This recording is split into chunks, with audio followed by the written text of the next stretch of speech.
Hello, hello. Good time zone to everybody. Sorry that we're running a little late. I am Mondi, joined by the illustrious, esteemed Yan Tuno. How's it going? Hello. Hello. It's going well. Very excited to commentate this one. I am excited Um, for you to commentate this one as well. I don't know what I'm doing. Oh, it's a good I know thing. what you're doing. Um, Let me pull back this here intermission screen because we're already a little ways in into the game here. yes, we're into a game where not much has happened yet. To just give everyone like a summary of what's been happening, we have Tisas Mari deck versus Alat. And so it's Atian versus Ice Cream College. Ice Cream College has set up a little bit. Like we have breakers, we have a simul chip down and SNC down, but we have nearly no money. Yeah, So um it kind of a shaky position where like you have some of your tools but not the money to use them. Atian looks to be glaciering up. There's a Mindscaping in the bin, which is an interesting card.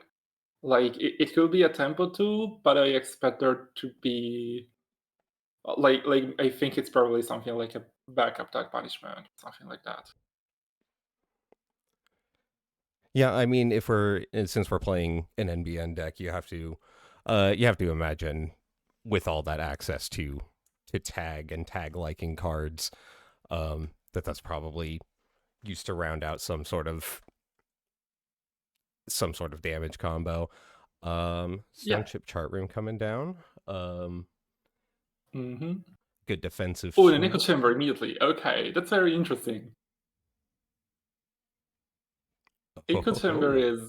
is something you tend to not score early because you want like your agenda your agendas have positive effects when you score them. So you usually want to start with those and do the echo chamber late. So maybe it's kind of a wonky draw. I don't know. Very interesting.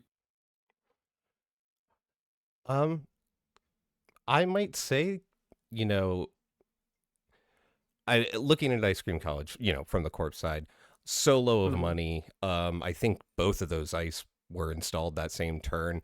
A great opportunity to check to see, does the runner actually have what it takes to get in past this ice now Okay, that the breakers are as down. bait. Yeah, that makes sense. Like, is a compile coming? What? We have multiple remotes, multiple iced remotes, I apparently. don't know what's going in these, but I need another one. Some days it's like that. I so I think when I say multiple iced remotes, otherwise Mari, and especially from Atien, who lives not too far away from me. We've played a bunch of times. What I'm hearing is Funhouse on one remote and P1001 on the other. Yeah, that sounds about right to me. Yeah, okay, and that could be the setup we're trying to do right now. I don't know what's in here. Interestingly, a pinhole is being discarded by Ascom College. Well, two pinholes have been discarded. This looks like a really rough draw. Like we're having to discard important tech cards because do not we are not funding our money. Something like that. Maybe we have something like an Ashen epilogue to get our cards back later. That looks like it could fit. Now it's Corp.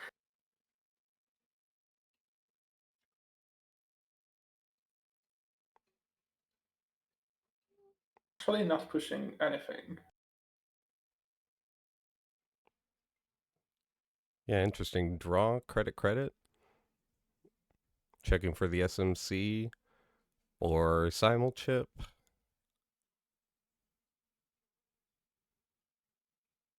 We're going to pop this fermenter, I guess, now, and go up to 15. So we can simul chip it for more money. Oh, okay, Oh, okay. I got it backwards. It We was probably from a virus, but Yeah, it was from Marvel's, I think. Yes. Now we're getting to a point where we actually have the money for aggression, especially with Trick Shot. So we're going to force the Corp to defend, to show their defense.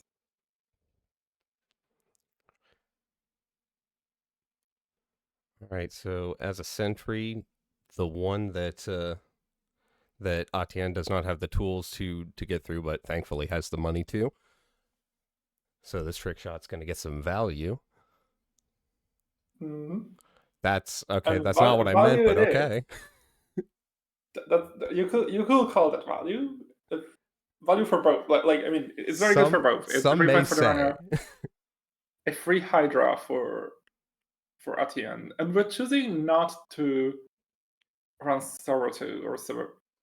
Actually, that's very interesting that you wouldn't get the free run, because you could at least run Spin Doctor, and you have the 2 extra credits. Oh, Overclock. Okay, we are planning to SMC here probably if there's no res. Ooh. Piranhas. Piranhas. What do you do here as the runner? You have these 5 credits. You probably don't want to pay 11 on your Watso to break this. You could maybe SMC for a Sentry Breaker and say, okay, hit me. And that's what we're doing. The alternative would be we get Turbine. Oh, maybe we do also get a Turbine. Yeah, okay. And break everything. We're down to 2 credits again, so we... And the Neko Chamber is hit. Okay.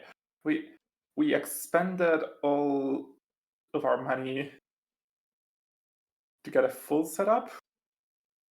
Now we just have the challenge of getting everything back. I don't know how... I think there's a serious potential longevity problem here for that, where we've gone through most of our stack. Oh, this card in server 2 being advanced. Okay, so this could be like a blue in server 3 setup where you have a Hydra that protects the blue very well, so it's pretty hard to go and trash it, and you have like a fun house in server 2. That would be my expectation.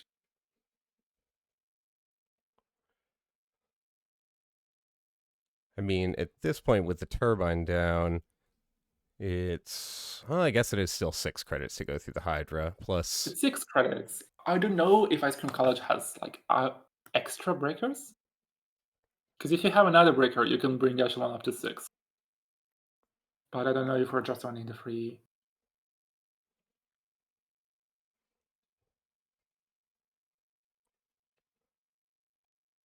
Wheels. Will's actually very weak to this kind of blue strat. Hey, what's this card doing here? Hang on. I happen to read an article about It's this illegal. card. It's illegal. I happen to know this card's banned. Get this out of here. I was told there'd be no Bellona. No. There is still Bellona today. We still have Bellona Rococo and Nob, Hiri, and Tributary. All the infamous cards that are going to have been banned recently, they've been banned 2 days ago. So we still have them for this tournament, and actually I expect there will be more of them than you would usually expect, because obviously people get sentimental about their cards and they want to play them and give them one last goodbye. I know Atienne has custom-made altars of Bellona that she made herself. So yeah, understandably very sentimental about this card that is about to go. About to get very sentimental for Tributary and play it for the first time in the next couple weeks.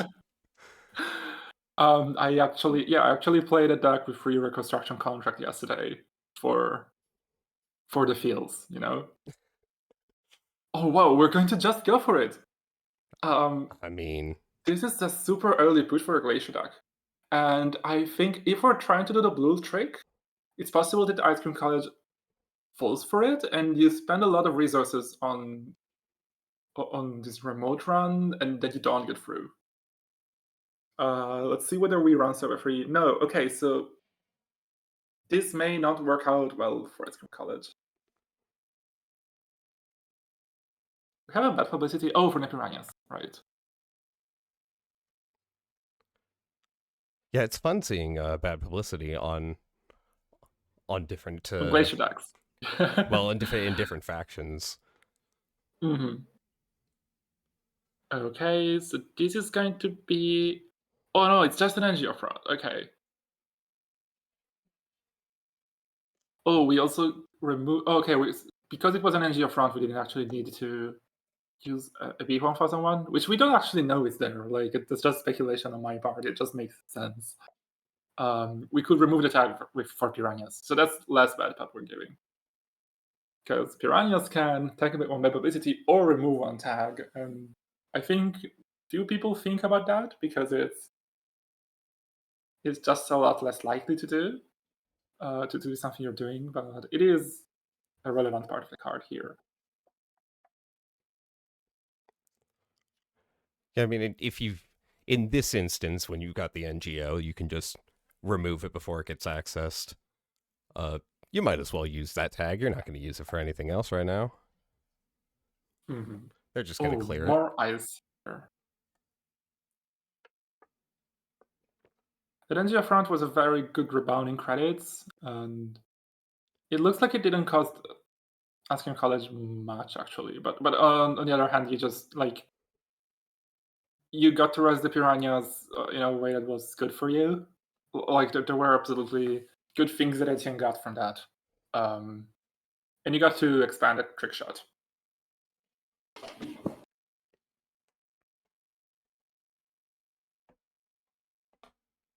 Right, Ice Cream College looks to be very close to finishing all of his money. Like we have used 3 Sure Gambles, 2 Laundries, 2 Trick Shots, 2 Creative Commissions, and 1 Telework. I don't know how much more money there is in the deck, and I think a lot of it will come down to, do we have an Ashen Epilogue in the deck? Influence is partly unaccounted for, so it's possible.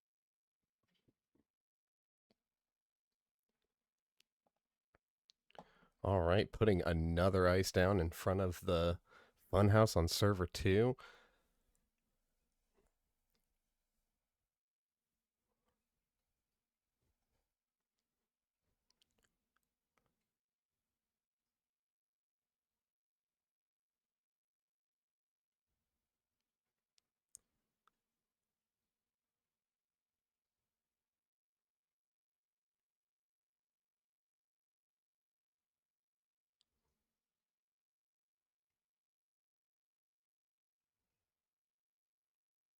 Popping a stone chip to check our options here.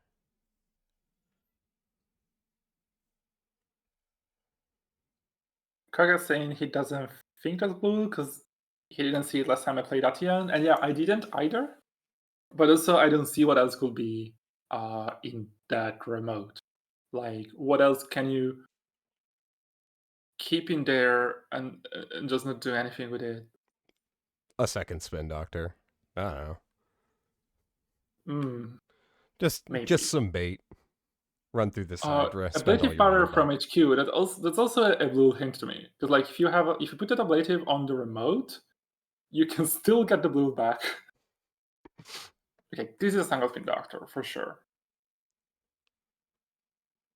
Oh, free Mindscaping. That's spicy. Sadly, you can't really Mindscaping kill through, and it's pretty unlikely that you manage to. So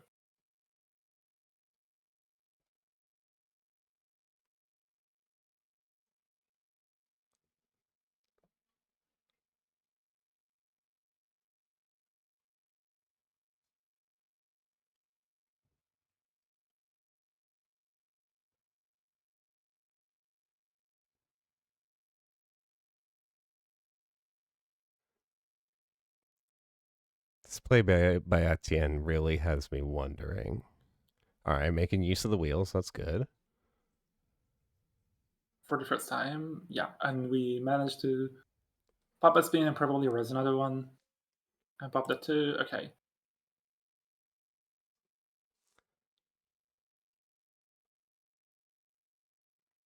Let's the spin doctor get accessed. Oh, but we don't trash it. Okay. Is this the third one. Yeah.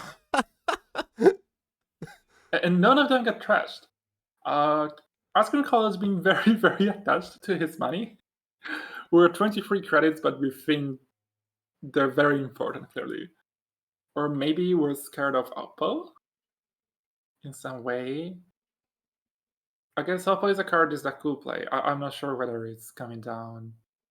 I mean, whether it's actually there. It's not coming down for sure because Ice Cream College is being careful about it. Interesting.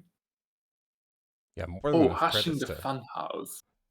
Yeah. Oh, that's a good That's response pretty to this huge. combo. Yeah. Yes. If this is the combo, we have to find another Funhouse. Even then, there's tricks you can do with Simul chips to get around it. Oh, this is so interesting. What a cool game.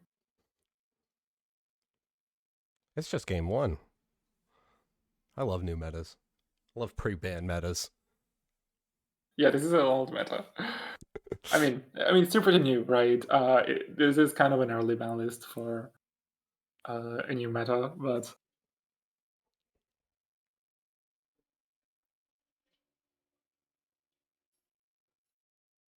oh, we are still advancing and discarding 3 cards from HQ. So that's pretty aggressive. Like we are throwing away a lot of value potentially to do this. What are we trying to do? Were we trying to bait something like is this an NGO?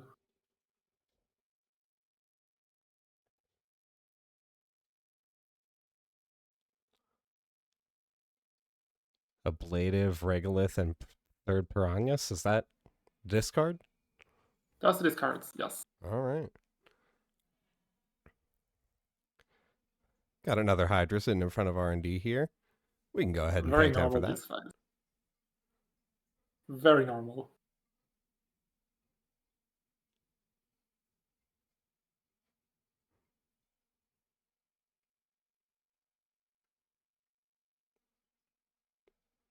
And we're going to fix the axis by shuffling back eyes.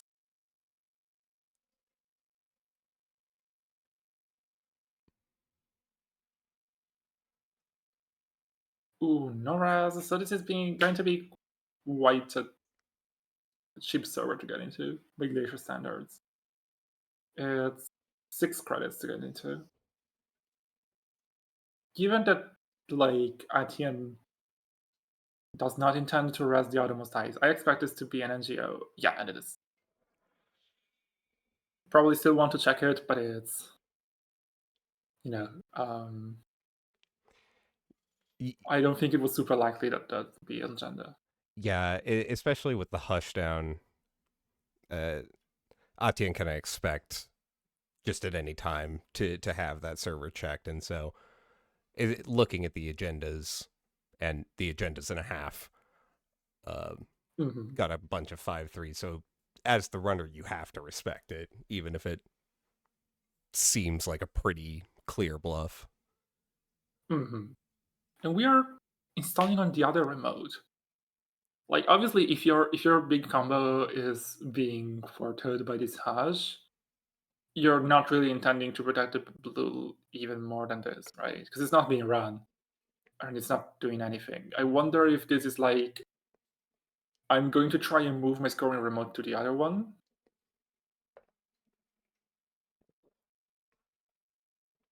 Okay, this looks to be a DJ Ferris. How much influence do we have at this point? We have, I see, 5, 6, 7, 8, 10.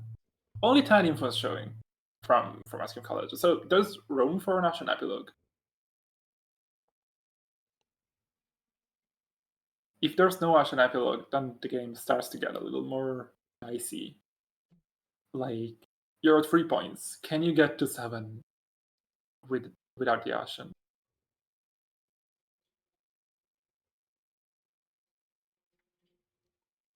Wow, we're icing up so much. Did we find a second fun house, maybe?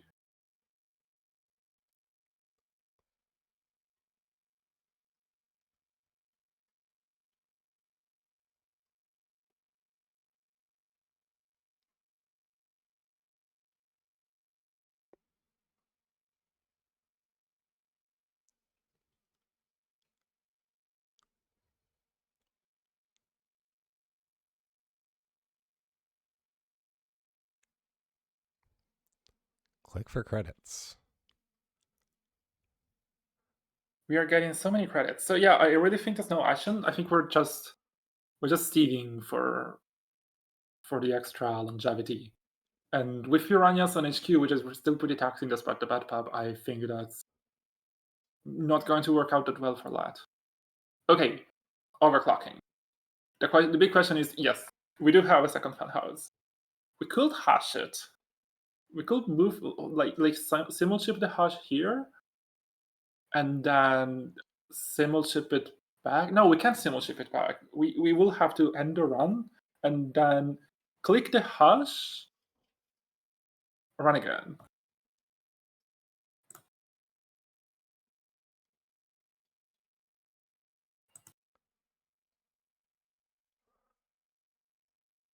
Ooh, I think Asconcolor is hoping he can like simul chip this again, but you can't trash it, right? Right. And I don't You think can't trash there's. the hash because you have already trashed the program this turn. So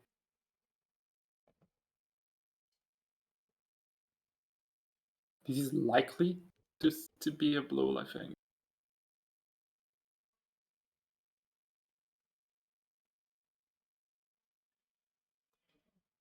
And I think this is good enough of a setup that I would expect this to be the winning agenda.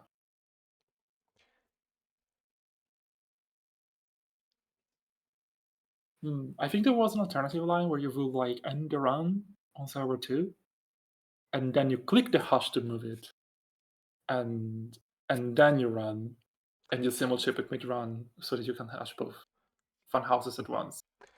Yeah. Not now that you explain it, I was sitting here trying to parse in my head. I was like, I know that makes sense, but why like bounce off of it, click the hush, wait. Oh, just bounce off the Yes. first funhouse. Ah. Yeah, hash has a clickability on it. It's so difficult to remember that it does, but it has. It does have it. Well, Oh, okay. Oh, we have a third pinhole. Oh, no. We don't have a third pinhole. We saved it back. Okay. So we do have the opportunity to win here. I mean, to win, to take this, score, yeah. to steal the agenda. Oh, fuck. Well, Well, yeah. This is bull. Is there room to? Oh gosh, because if you jack out or have the run ended by blue, you still get the tag back. So I'm wondering, is there a way to like pop the wheels and have enough clicks left? hmm. Very difficult situation to figure out. And if you do manage to do all this, you still haven't won.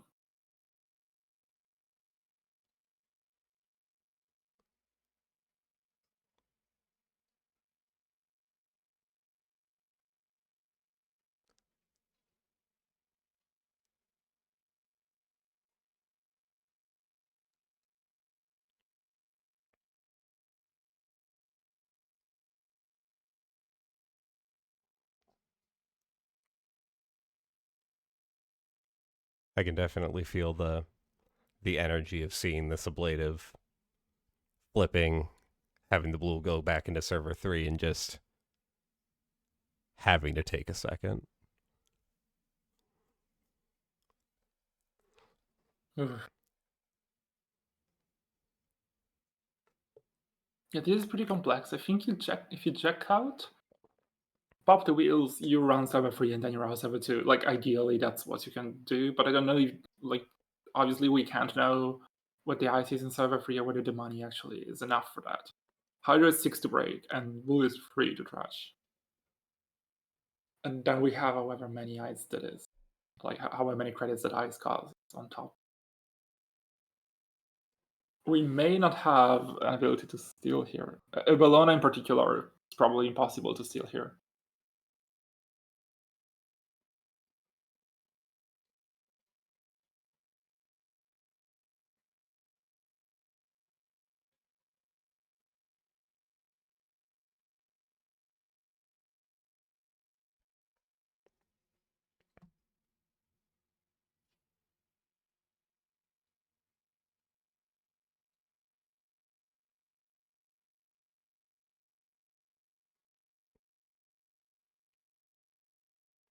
6 credits to get through Hydra.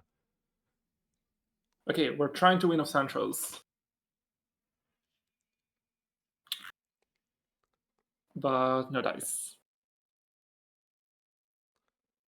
Yeah, we can only access one here, unfortunately. Now, unless this is an NGO. Oh, there's another blue in hand? Okay. Unless this is an NGO, this should be a win for Atian. Okay, GG. Very interesting decks on both sides. I'm very curious to know what the influence is on the runner side, because we didn't get to see all of it. There's actually like 5 of it unaccounted for. Could just be more fermenters. It could be very weird choices. Maybe 4. Yeah. Okay. Do we want to move to something else? Yeah, I think we've still got plenty of time, and game just ended, so we've only got looks like 2 more games going. Do you want to pick one? I can ask about streaming. If you want to go ahead and pop in real quick, I just realized I don't even have the event page up. I'm gonna want that. I'm going to ask table 2.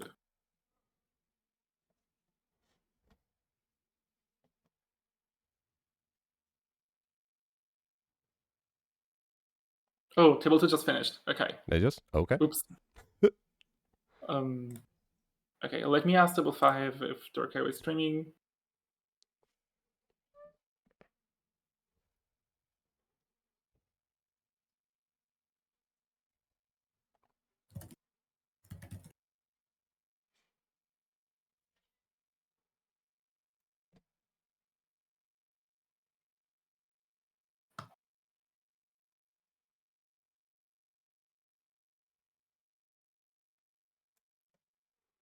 Okay, apparently we are. Yes.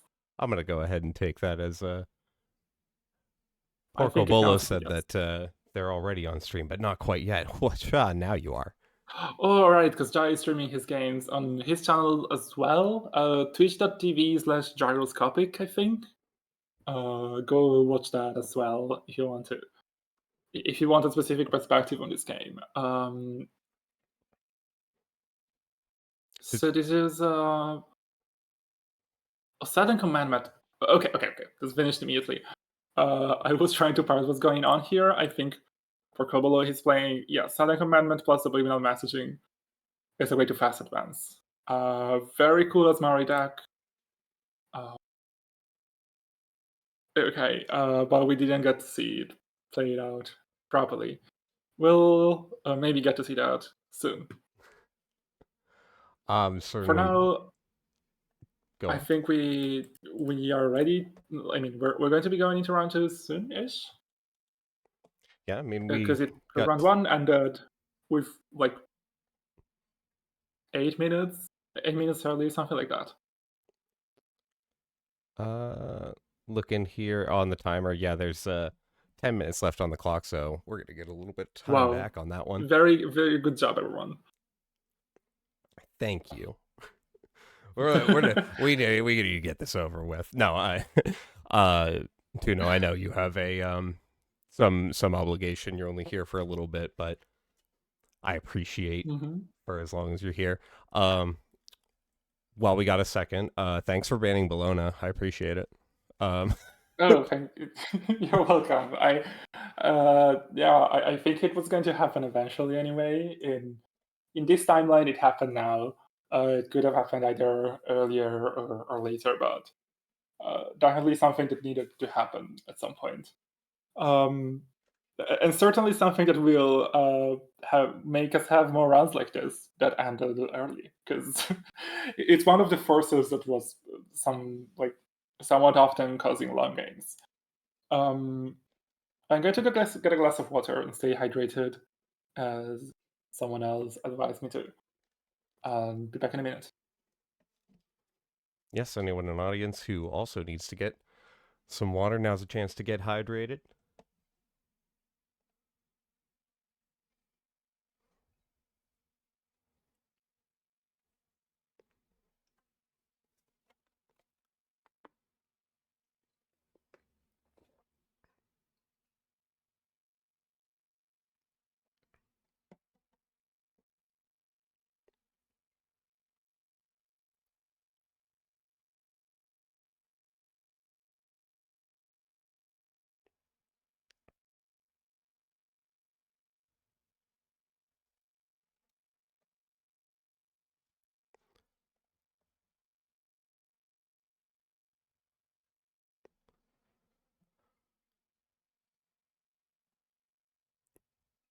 Hang tight for just a second here, folks. It looks like we have our next tables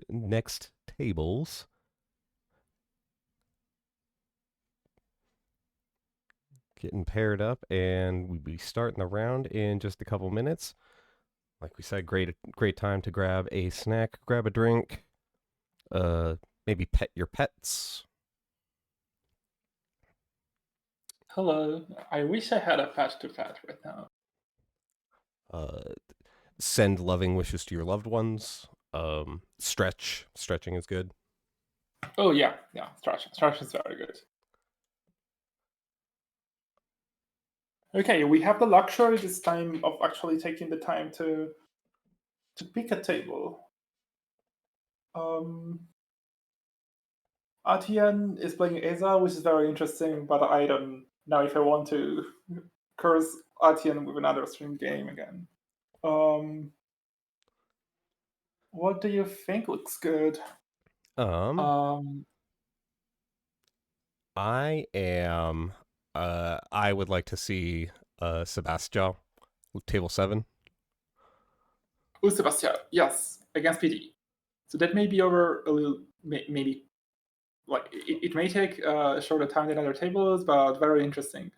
We can go and check Sebastian out.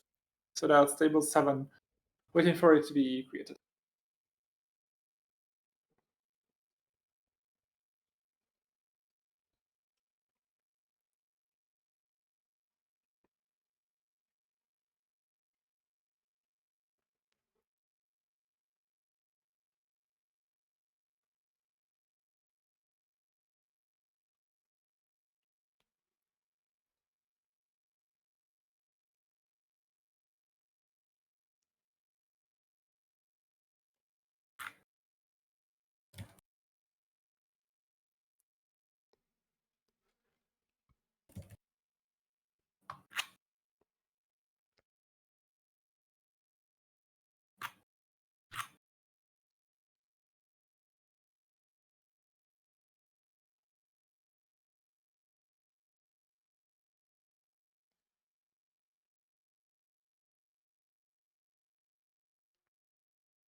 Okay, looks like we are good. Love to hear it. Always appreciate the players giving us permission. I know performance anxiety, real thing. So very no pressure generally, and really perfectly fine to say no. I'd rather not this round. yeah. Any streamer will always respect that, and if not, I've got some strong words for him. I've got a couple baseball bats that are specifically meant for this kind of streamer. Okay. We are going to be starting in a minute. We have PD against Sebastião. This is the 49 cards, Sebastião. I don't know what 49 means here. I don't suppose we're reaching World 3 levels of Big Deck. I don't know what this 49 means. Well, Netrunner is a... Maybe it's just a tiny bit of extra longevity. Maybe we are playing a Lago Paranoia Shelter and Privileged Access. It could be so many things. I mean, last game you were talking about ashing up a log, and that was right. that had me thinking, in a game where it's already kind of unique that both sides, Corp and Runner, are prone to playing anything but the minimum deck size. There's the shelter you were talking about. Wonderful card. Obrigado.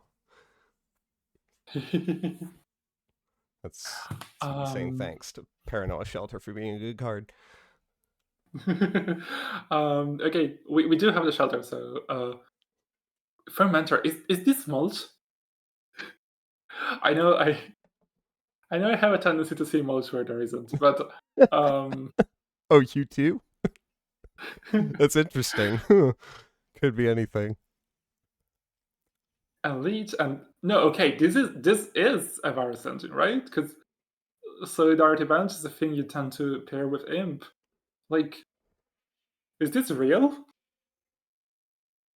Are we trading like? Are we trading Hoshiko's efficiency for Sebastian's weirdness? Okay, there's a crew, of course. Very interested in this side all of a sudden.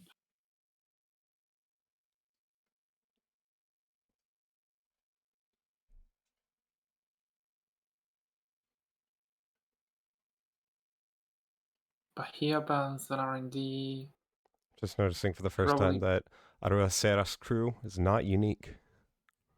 It is very much not unique. And that's especially important in Sebastian because you can take attack from one of them and install the other one from your hand for free at instant speed, like during the run. So you can catch a lot of people unaware that way. That's a crew. Okay. So that could be a way we could challenge that remote. I don't know if it's wise to do it right now because it's like it will cost us all of our money, and so there is no room to trash anything nor to recover after that.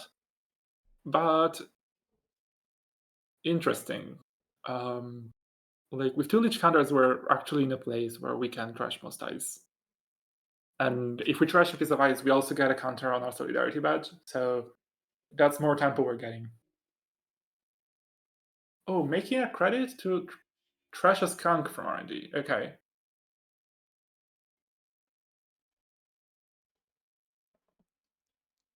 And dropping the duplicate badge at the end of turn. Mm-hmm.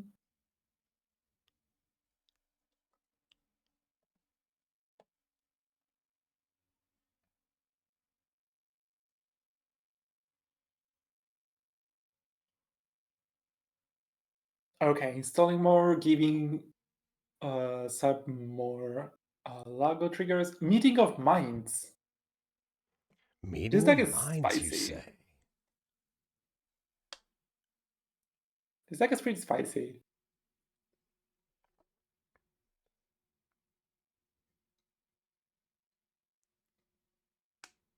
If you have like Solidarity Badge and Lago, and you can start the turn with many cards. Actually, Meeting of Minds, like maybe this is one of the decks where Meeting of Minds has a potential to go credit positive.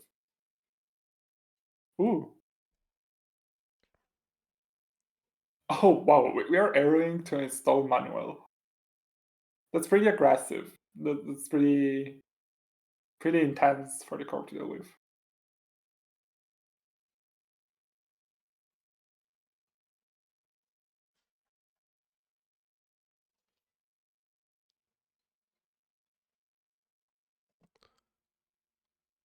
HB's favorite first agenda. Dang, I Okay. wish I could draw it. Yeah, no, it looks like we may actually have the resources to trash Seb's connections, because Seb's ability requires us to trash a card from hand to trash a connection with the basic action. But we do have many cards, and we also have a spin if we want to trash agendas. So, it looks like we're going to grease the palm actually, and that means we can remove the tag for profit. So that's possibly. Oh, Can't score it this turn. no, we're not scoring. We are just pre-advancing something. I think Laria's reasoning here is something like, I am so confident that my remote cannot be breached this turn that I can pre-advance things for whatever value that generates for me. And it's hard to tell from our position whether that's too hexy of an assumption, but it looked like she's pretty confident in being aggressive here with scores. We know for sure that crew can trash a piece of ice. But also if this is an eco, there might just not be enough money to get in.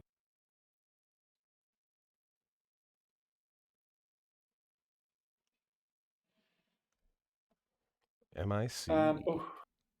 MIC.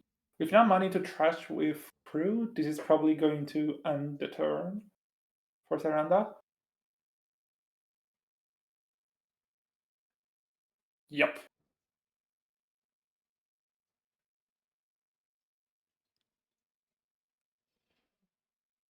So a quick score.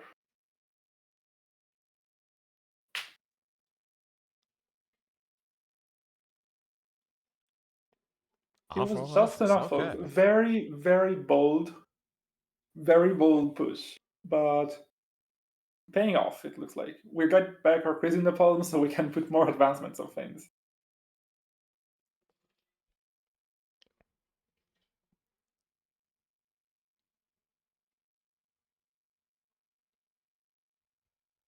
Another grease in the palm. Mm-hmm. We have recorded with PD because it's just that good against Sab, and this could be a push for the winning agenda potentially. If this is like an Ikawa and we have a seamless, I think we should have a seamless, right? We used it to score the Luminon and then we got it back. So there is a seamless in hand. This could be the win if this is an Ikawa.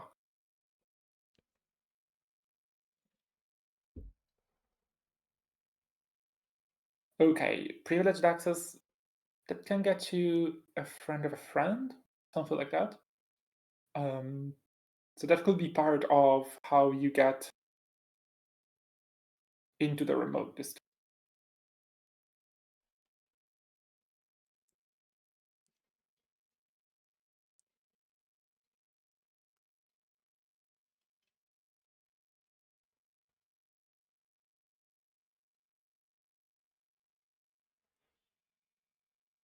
But there is no install from hand. So no extra boost in that way. Remove the tag from with Friendo, up to 5 credits. We can definitely run and trash the MIC. I don't know if the second ice can stop us or if there's something like an Anoetic Void. We decide to run archives to Arrow instead. That's quite different approach.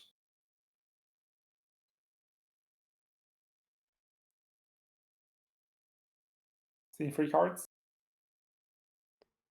Well, there's that Ichabod we were talking about. Oh, That's a pretty good shot. Yeah. for a last ditch effort, pretty good. Well, we don't know whether it was a last ditch effort yet. Like this could be a winning Ikawa. It could just be, yeah, okay, it is the Ikawa. If this was something else, then you could actually see Sab winning off of more error runs because seeing 3 cards is very powerful. And if the curve cannot prevent that, then I don't know. This looks like a pretty good spot for the runner actually. Yeah. I just the running into the MIC, having half of your turn taken, that's the sort of tempo from that it's so hard to recover from. But and I think that's why you could be so confident that server one was the other agenda, right? Makes sense. I think even if you have something else, you will push it because you have the ability to win so quickly. You want to just put whatever you have in there. Okay, we have a lot of tables we can pick still. I think everyone is still playing. I would like to go to table 3. That's Hierophant playing Ateya against Alpha playing Arisana. Ooh.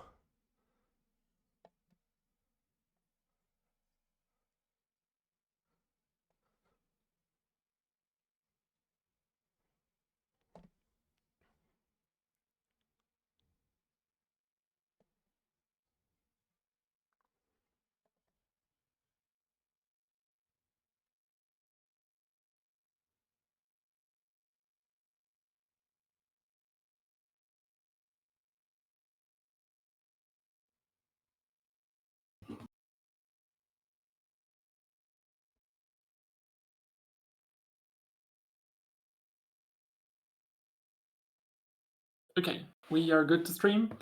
This is a very interesting board state. We have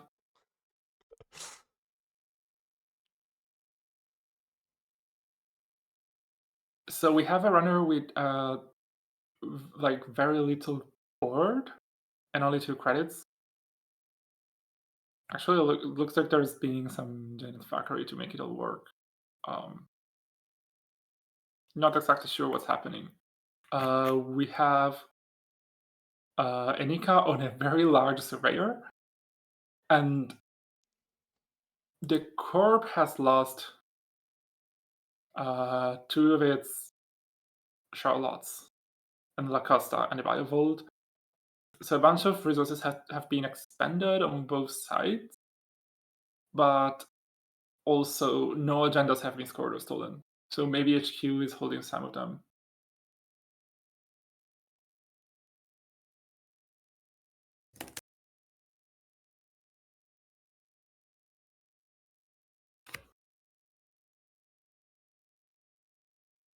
Apparently a little Janet bug going on. Wouldn't be Netrunner without a little JNet bug. Yum yum. I'm just admiring this Biovault that I have not seen before. Oh, it's a very nice piece of art, yes.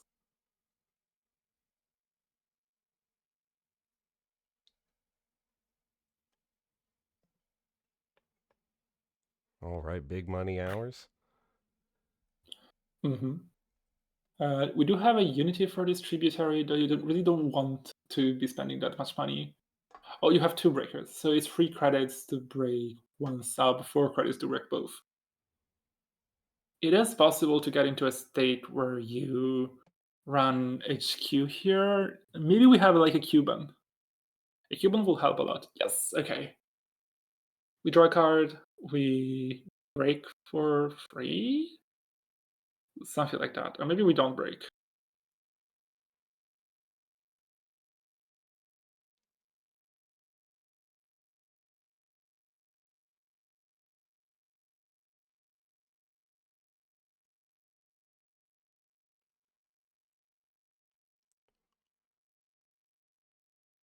Yeah, in this instance, like this is one of those times where I think maybe it would be kind of bad to give 4 free credits and allow another install on server 2. But at It the looks same like Alpha time, is. It looks like Alpha is having a bunch of connection problems. Which I hope is not the case. Okay. Because I know I had to drop a game at today's CO. Sorry, yesterday's CO. Because of like a router not working or something.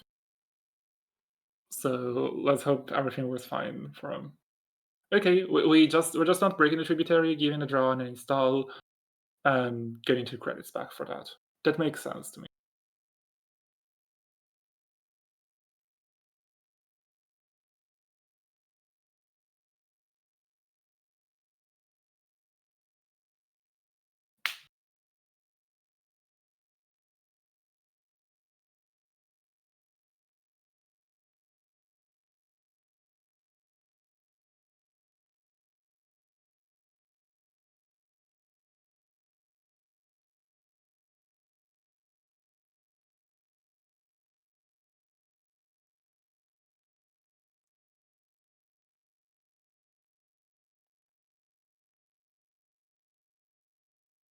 And we saw a Sadaka in HQ.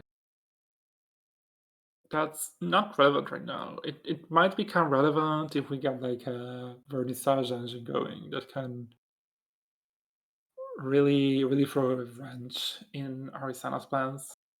But who knows? Hmm.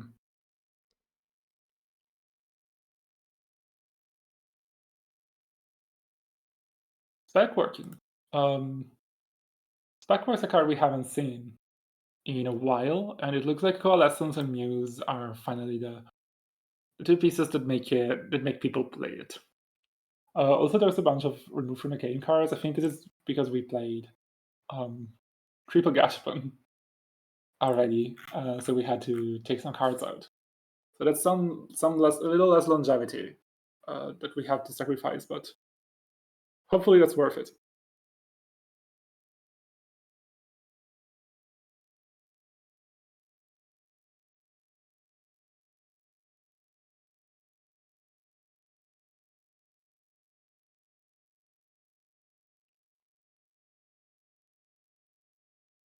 Are we trying to score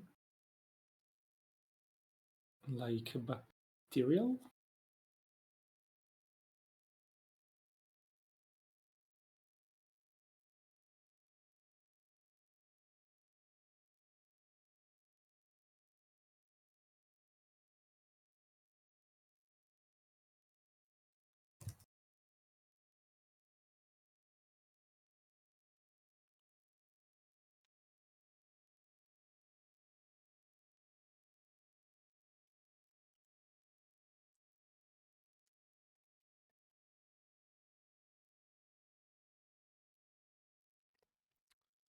Hmm.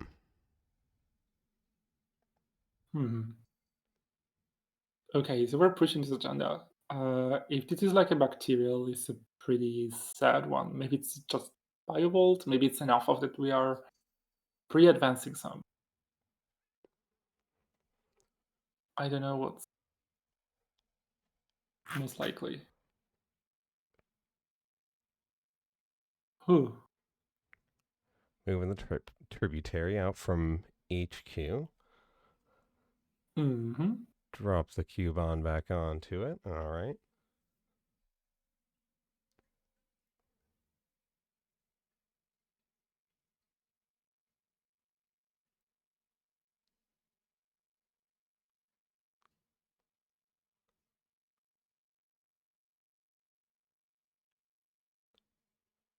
Are we intending to challenge this remote? Yes, we are. Okay. So that means we are open to spending a lot of money. Well, only it's 5 credits on the Zika. And then dealing with whatever's behind it. If there's like a tattoo bola, that's pretty sad for the runner, I think. You don't want. Oh no. Double Surveyor bonus. Yeah, Double Surveyor is pretty big. We have a Physarum in the bin, but we're choosing not to use it. Oh, I guess we also just play Spectork, so maybe we can't Physarum. No, we could. Or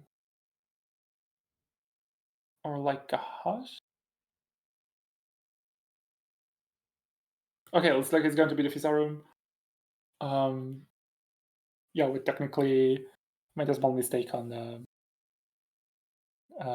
Janet timing, but it's not particularly important. No Mavericks could have been popped. We're good to go.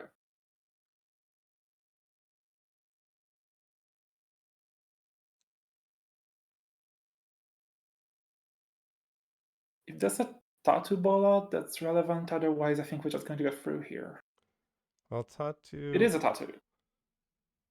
And it only cost the one from Cleaver at the very least, so. No, we could not trash a Charlotte if this was a Charlotte. Or a Biovolt. So that would be pretty sad. If this is an agenda, you're probably happy with it.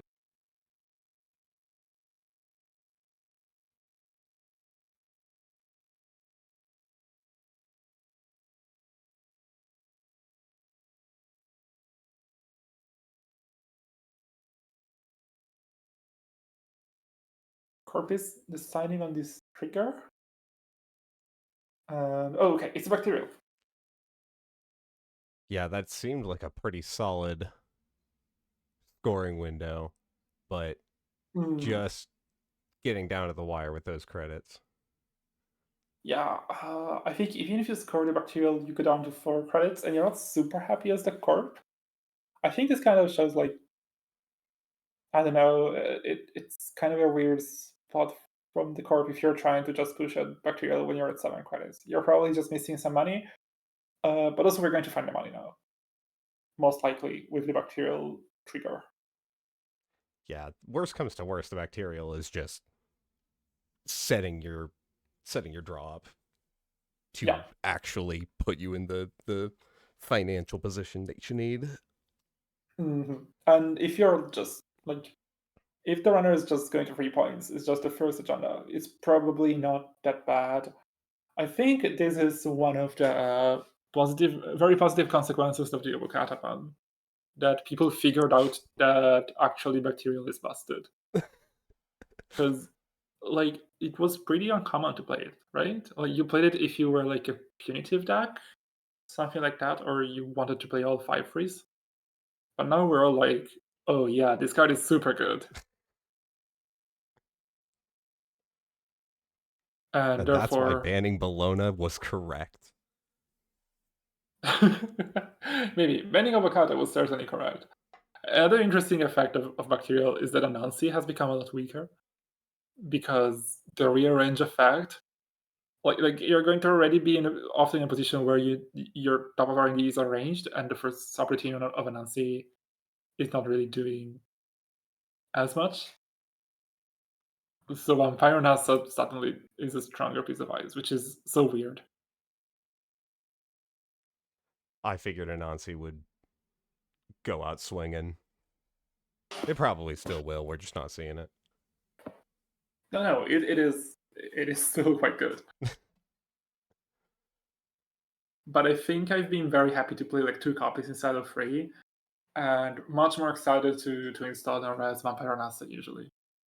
Which I didn't think that would be like the way I would feel about these 2 cards.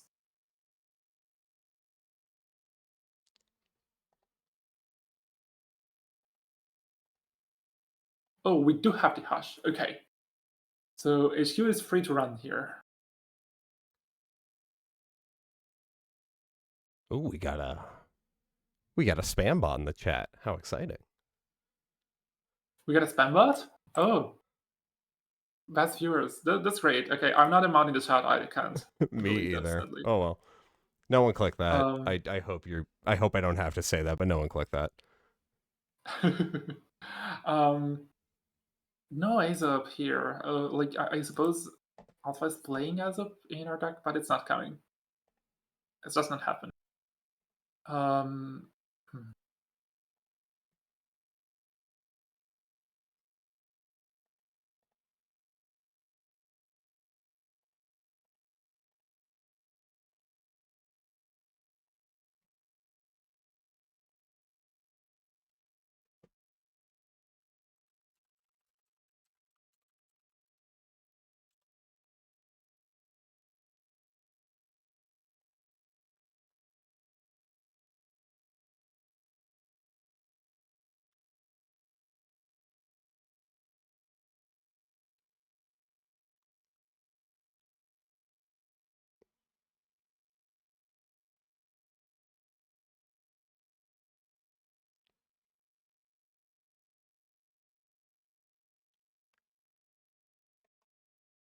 All right. Well, I've reported the bot to Twitch. I'm sure they'll deal with it very quickly.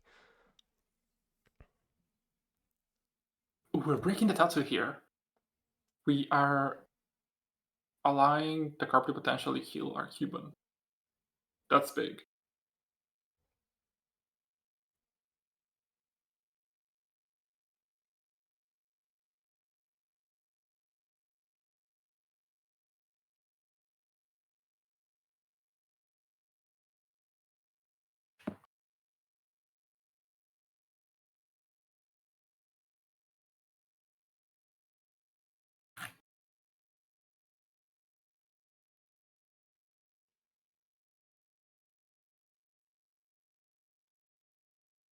Environmental testing.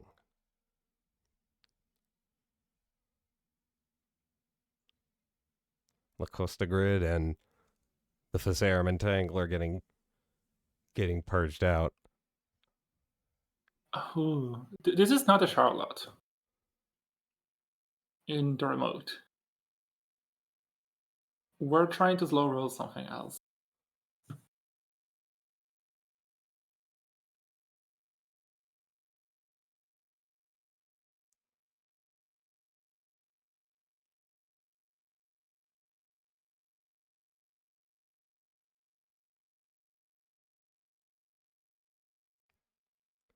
What do you bet one of those other 2 ice on server 2 is the third surveyor? Oh, that will be possible because we didn't have the money to rise a surveyor earlier. I think something like a border control would be stronger, but I don't know what the influence looks like here. Maybe we do have room for it.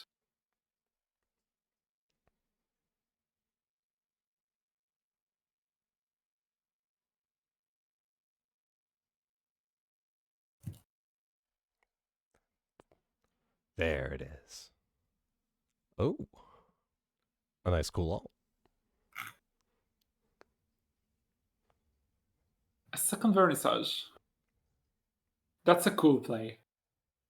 We can bounce 2 cards per turn. Because vernissage is not unique. That's very easy to forget. Vernissage is not unique. We can bounce 2 cards.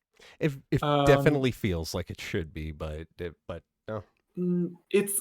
I think it's the card that it's very cool that it's not, because it doesn't really get more powerful if you stack many of them. In fact, it tends to get weaker. Mm-hmm. But look what we can do. It tends to get weaker if you install multiples of it.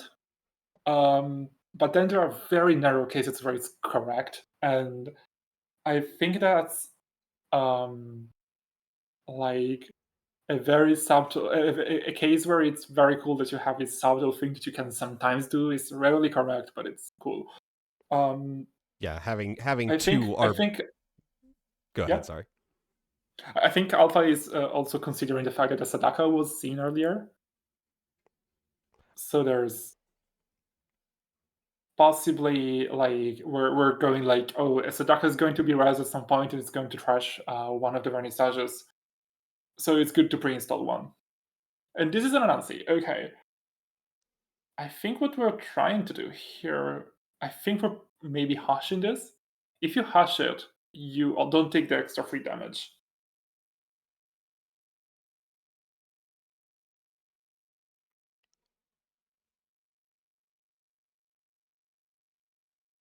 No, we're actually going to just break it.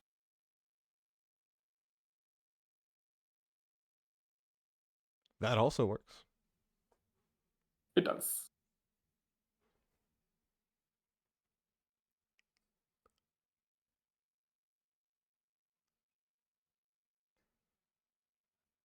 Hit him a virus, but thankfully that's immediately before that counter goes on the conduit.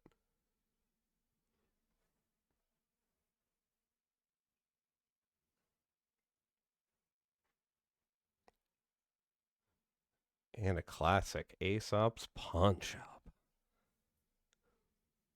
Aesop finally hitting the board. I think we've been wanting this for a while. We've had to overinstall some very cool programs because of the Aesop not showing up. So that's actually money we didn't get to find. Oh wait, is this a Sam? What does this mean? Like, Sam kind of suggests we're playing maybe an all 5-3 suit.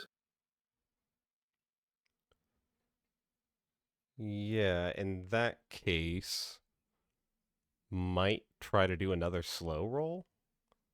There are so many Nintendo suites you can play. This might be another 5-3 slow roll, and then we can have like one Serum or one off of, or a thing I really liked that Last Kick was playing was to hybrid release. Lots of room for interesting options. We still have a Hush in hand, right? Yeah. So can we deal with this remote sometime? At some point. Because the double surveyor looks very scary. We can hush one surveyor and make it 0 strength.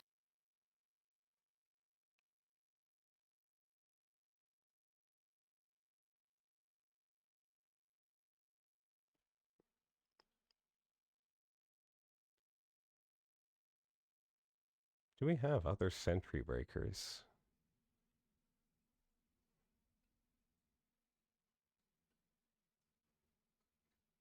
No.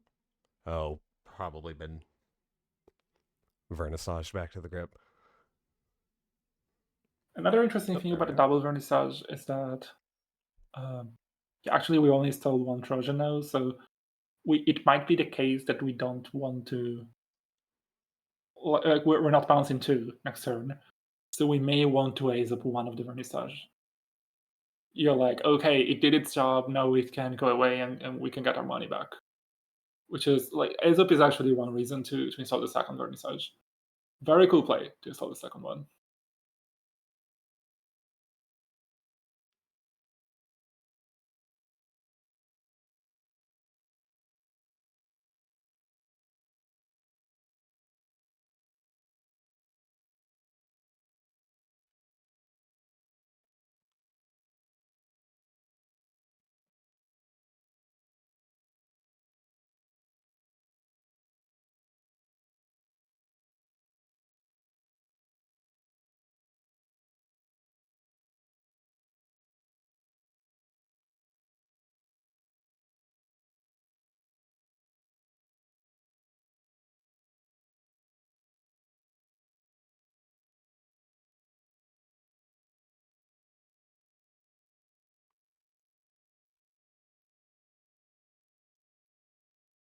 Indeed, trashing the extra vernissage for that 3 credits.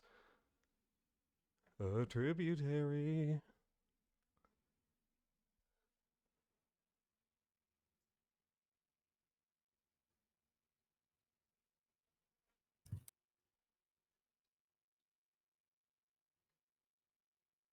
Runner really looks to be struggling here to me.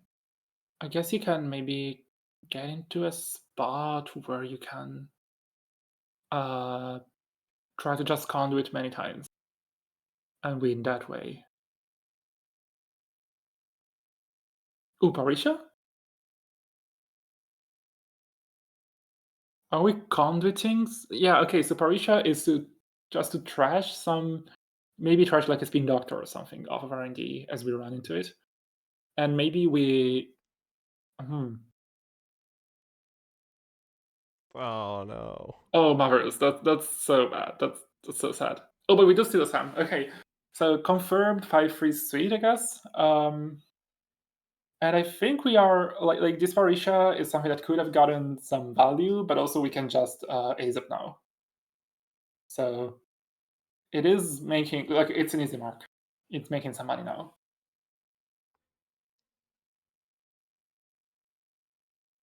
Yeah, the benefit of or I say benefit, the fact that Parisha does not say that the assets have to be installed is one of those like small nuances, I guess, of cards like this. Like you'll have Miss Bones, Yes. where it's just trash installed cards, and sometimes that catches people off guard. What is going on here? Yeah. You can really miss it very easily. And it can be very relevant. I think it's likely going to just get trash from trash here because um I think as alpha you have to like win off R&D now. Mm-hmm. Yeah, Yes, you hash the trip and you just start conduiting. You put Cuban on Anansi, now it costs 3 to trash. Sorry, 3 to break. Um, so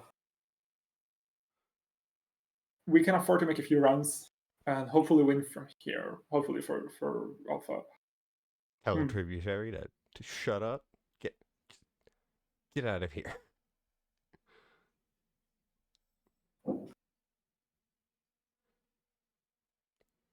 There it is. Yep. And it is an off of. Okay, that's the 1-2 pointer we were playing. Okay, there was a valuable in the remote probably, but no, we didn't find the perfect window to use it, and you just lost of R&D. Sometimes it happens that Mm-hmm. you do end up dripping like bleeding points there after a very good contest and like after contesting the remote and finding the bacterial. It wasn't that hard to conduit up and win that way.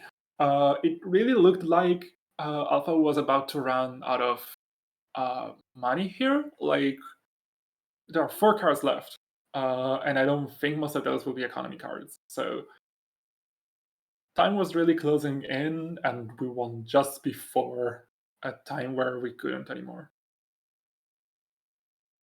Yeah, as Alpha is saying, I was screaming the whole time. I can't believe that. It looked really rough. Kind of rough for both players actually, because Hierophant was also with no money.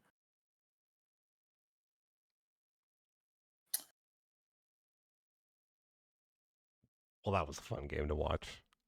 I oh heck, there was something I was going to. Oh yeah. The Parisha. Uh, I think that's one of the great indicators of how cool Arasana, decks, Arasana decks Yeah, are. Is that the Parisha is there as tech against asset spam decks, but if you got the Aesop's out, I mean, it's in a pinch, like you said, that's an easy mark. Like, yeah. Aesop really rewards you being flexible with your cards, in a way that is difficult. Like it's difficult to replicate otherwise.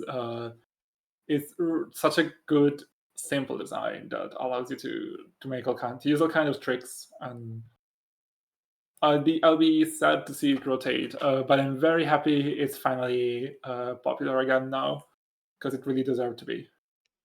Okay, I think I've done my 2 runs. I should probably go and have lunch and do some housework and all manner of things. all right, well, I am so glad that you were able to cast this first couple rounds with me. Um, it's been too long. I hope we get to play again sometime. Um, For sure, I will love to play Facet with you again. I mean, you did ban Rococo, which was the best card in that deck, so I'm not sure if I can, but Let's see what we can do. We'll see what we can do. No spoilers for people on stream, but all right. um, Well, okay. thank you again. Have a good one, and we'll talk with you Have a soon. good one, you too. And goodbye, stream. See you next time.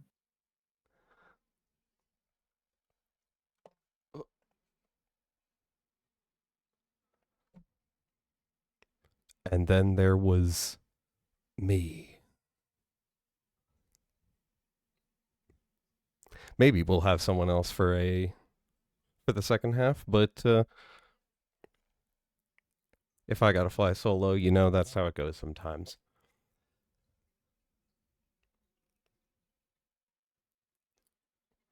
I love a couple of people in the chat. Just, hey, what? The game ended.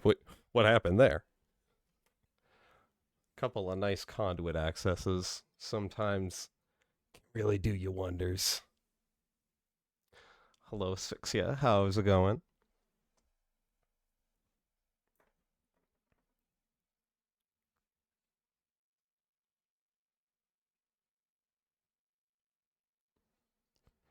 Let me check in on the times.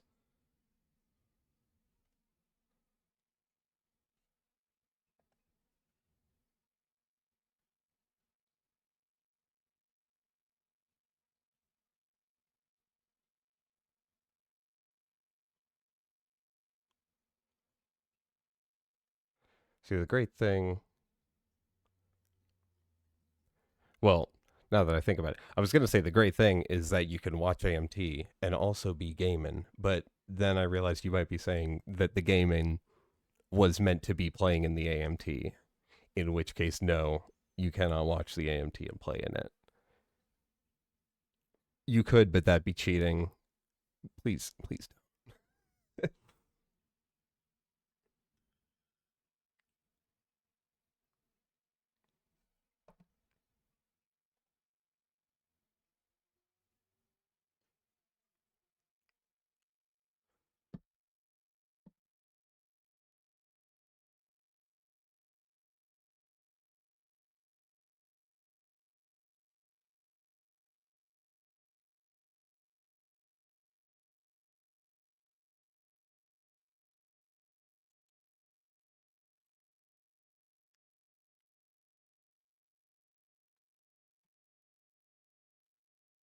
Tables have been paired.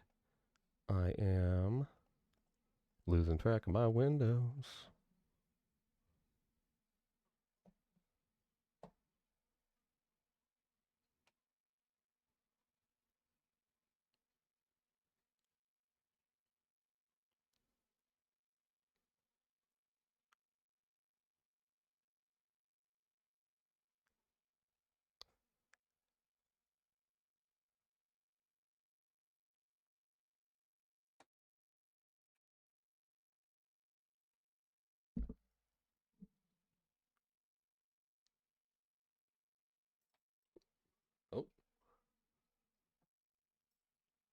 Hello, Zuko.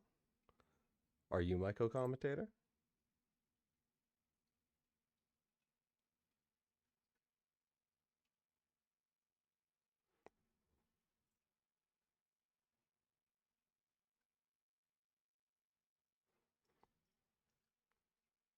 What's up, little guy?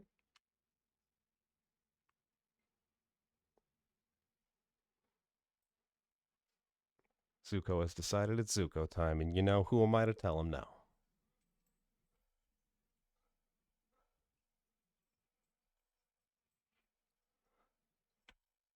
All right, all right. Let's see here. What do we got? What do we got? What do we got?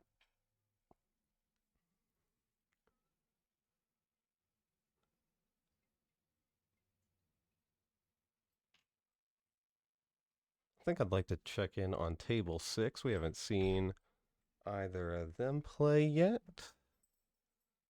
No, we have. Am I? I see. I'm on round 2 still. Table 4.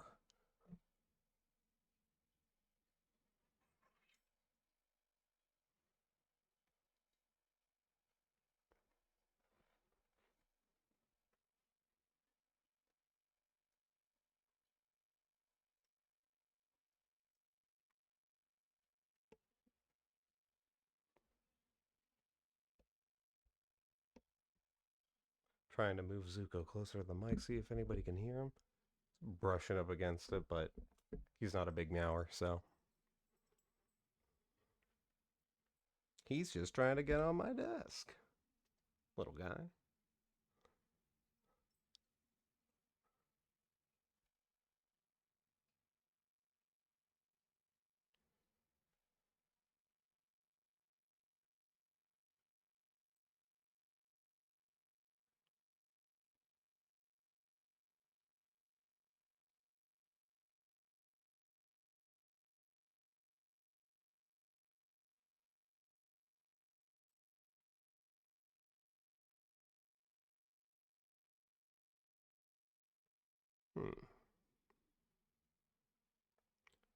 Might not be able to do.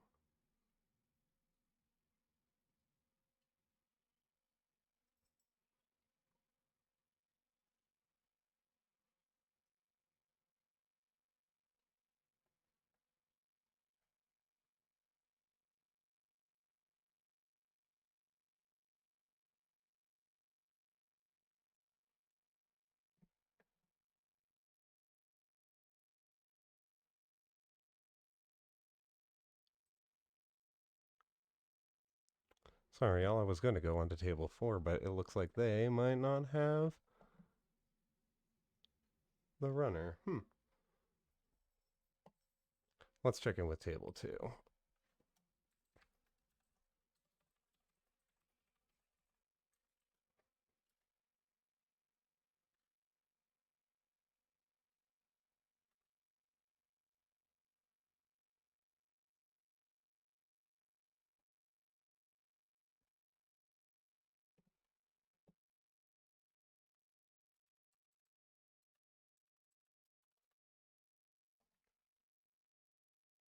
All right, we've got our permissions all locked in. Let's pull back the screen.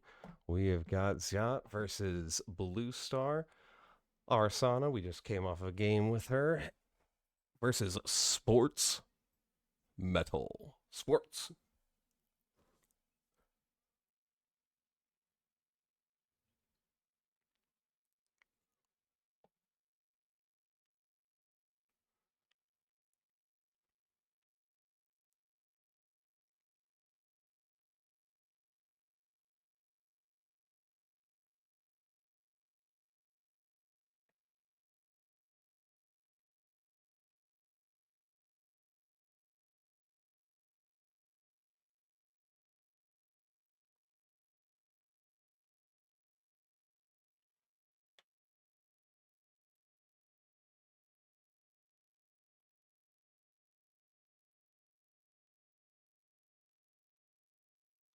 Getting that early game think session going on.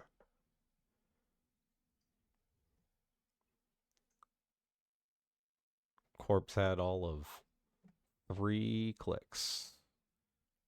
And you gotta think to yourself, what am I gonna do here? JJ, what am I doing here?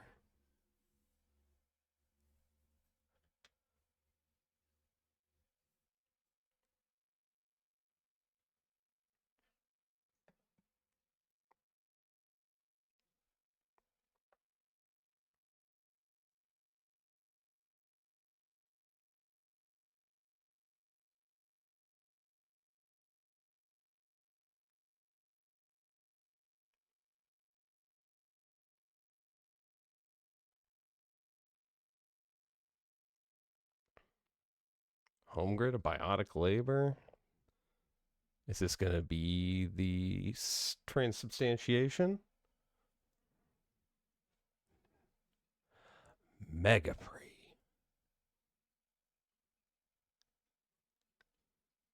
Megapre.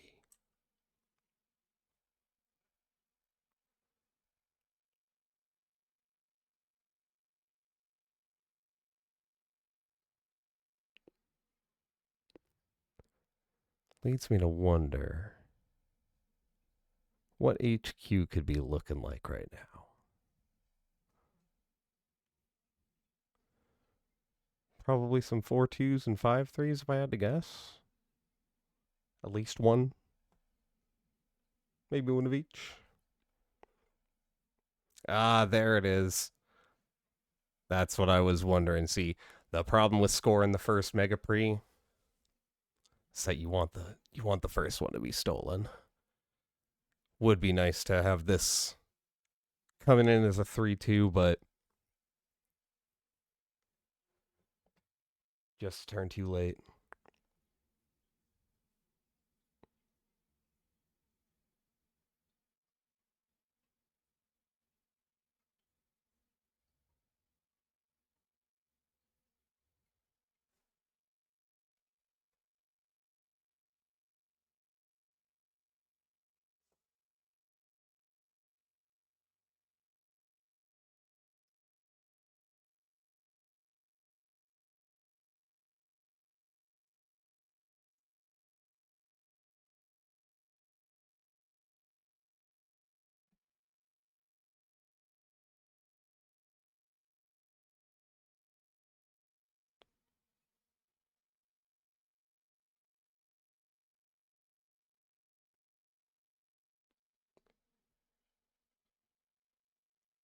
Making use of that tranquility home grid value. One of the most vital pieces of econ, I think, that if you could afford to trash it, absolutely good to do so. Yeah, you got to check what's going on here.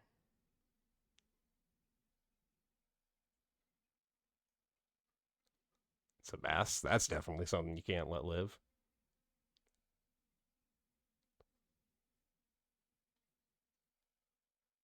Tough decision because home grid's also something you can't let live. Suppose I should pull up Stiraboga. I've seen this card a million times, but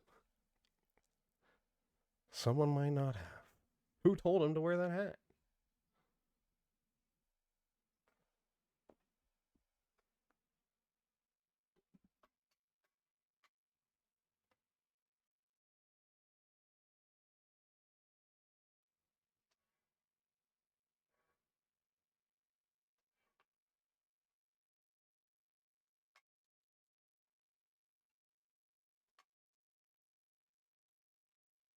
Leaving the Bass, taking the home grid instead. Honestly, I respect it.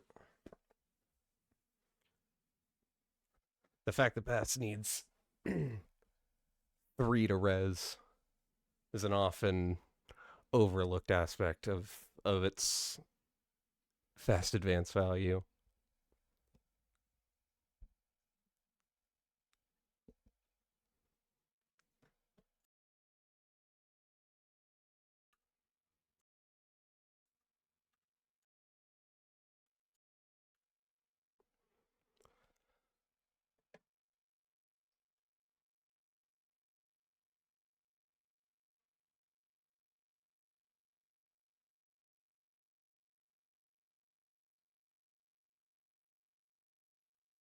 hold on. That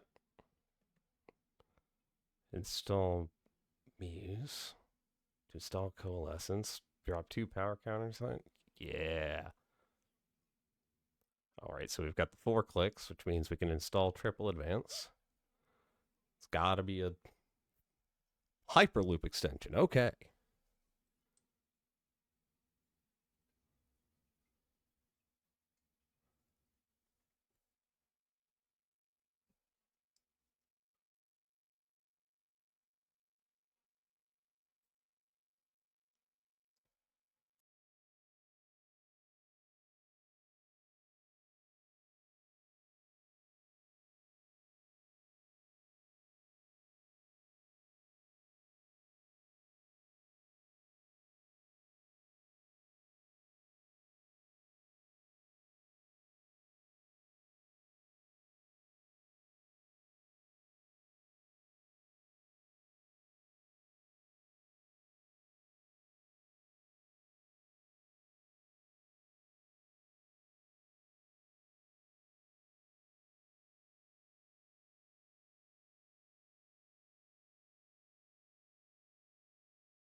Apologies there. I've been muted for longer than I had realized. It's been a while, you know? It's good to be back with the technical difficulties that I cause.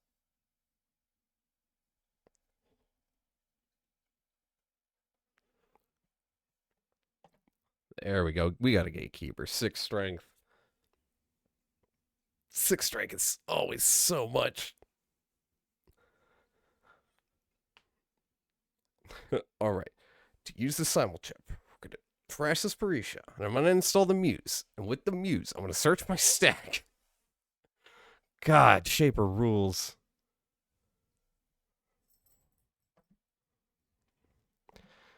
Rashida.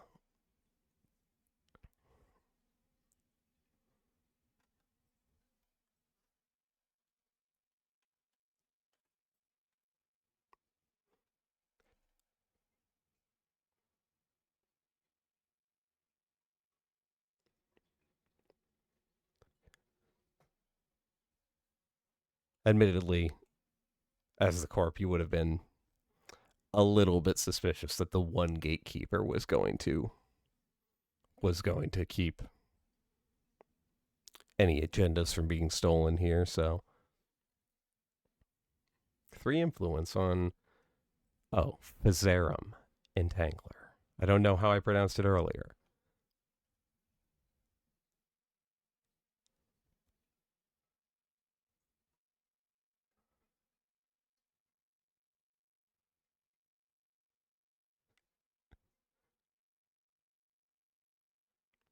Shaper going from trash to Busto. As I remember, there was a boat.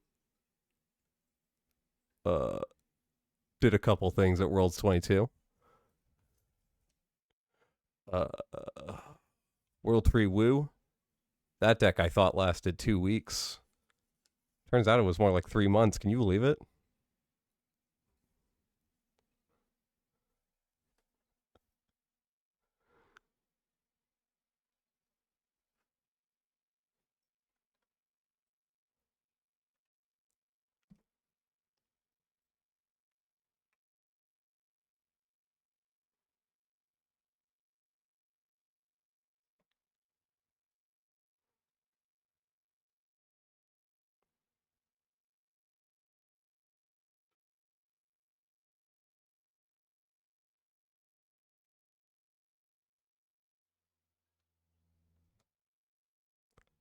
Cataloger. This is a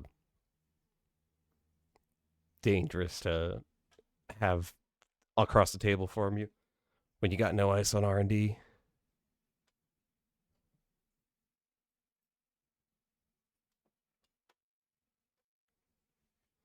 Zuko's coming back. Come on. Come on. Good boy.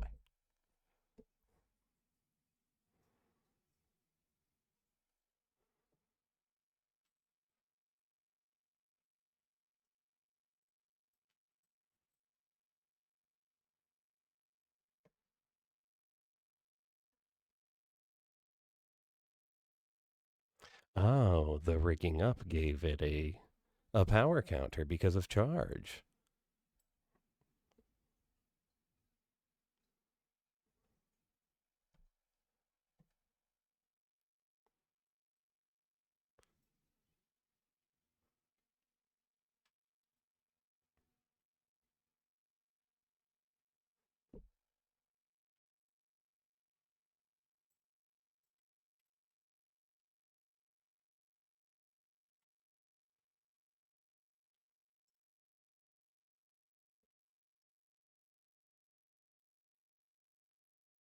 Uh-huh. Uh-huh.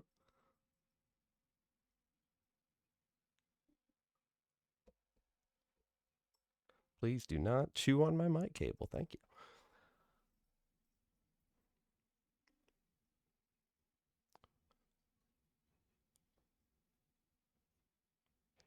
All right, we are almost halfway through this sports metal deck. We have seen 4 points out of 20 or 21, but probably 20.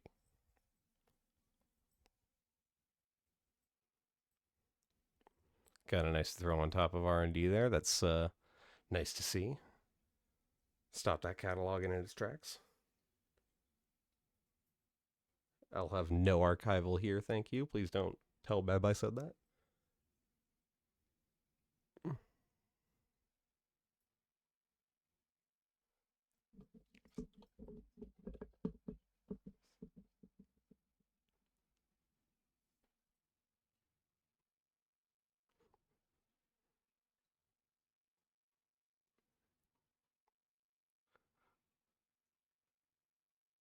Hyperloop extension, always one that you're kind of happy to see the runner steal, honestly, especially in sports metal.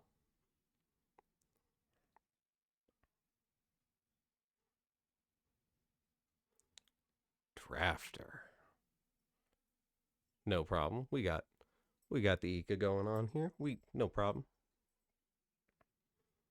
Now I also just noticed this. Yeah, 26 credits. That's a number. Things have been going on.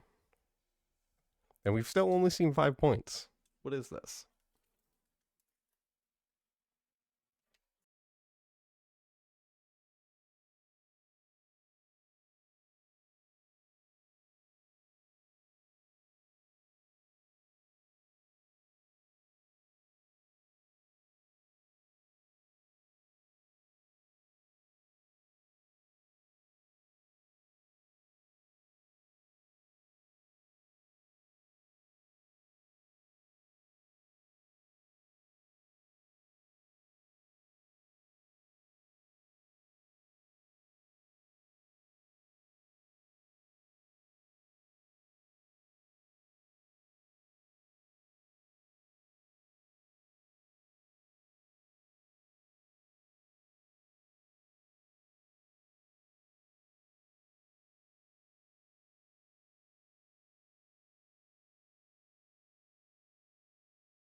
Using the Vernissage credits to install an environmental testing here and charging that up. Well, making it chargeable by putting the counter on it by installing the Gachapon. Starting a whole new server over here in server 4.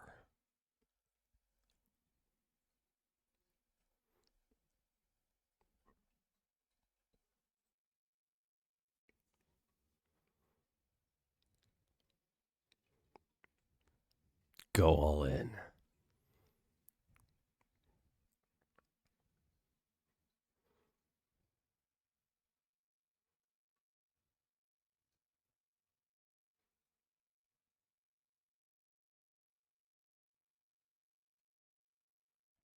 We got a Gachapon. Shuffling back Hush, Turbine, and Spec work. Removing the extra lily pad, getting rid of a Miss Bones. I'm not likely to use that too much. And installing the Buzzsaw. Further charging the environmental testing.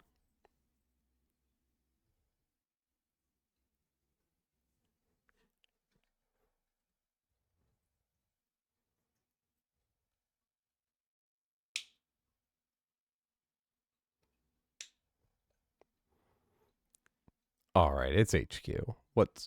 What do we got going on in here?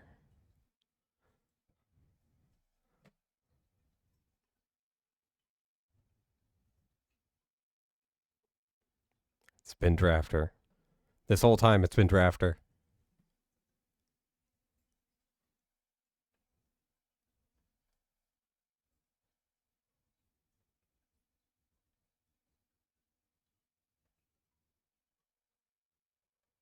It's been Drafter this whole time.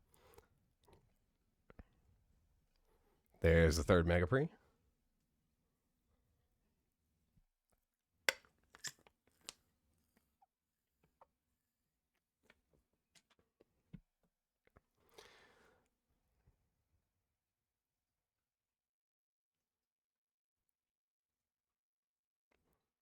suppose it's not the worst. Not the worst thing that you'd want to throw in front of an HQ by itself.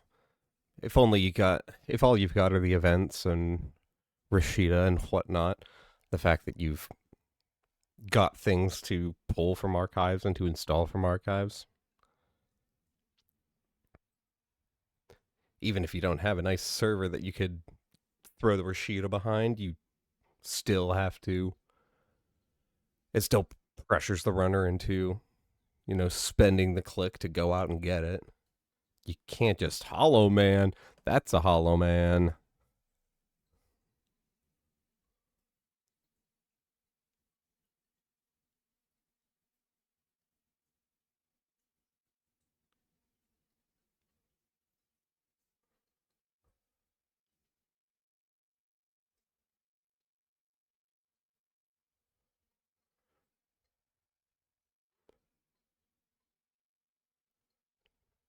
Was that the same turn, Ikawa and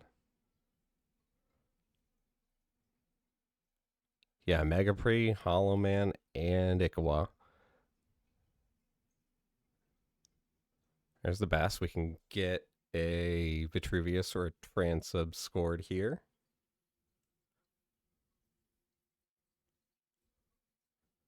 Vitruvius, very nice. Puts you 2 away. So let me think here. 3 Mega Pre, maybe 3 Hyperloop.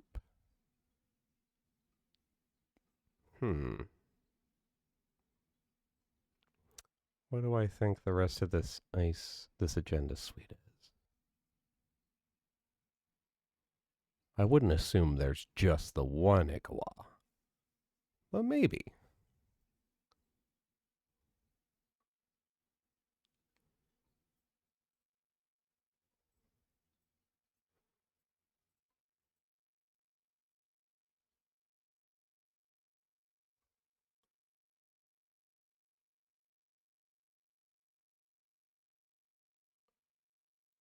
Cataloger could seal it.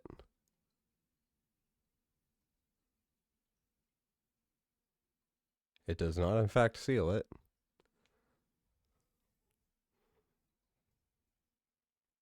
Well, or maybe it does. I think you maybe could have just.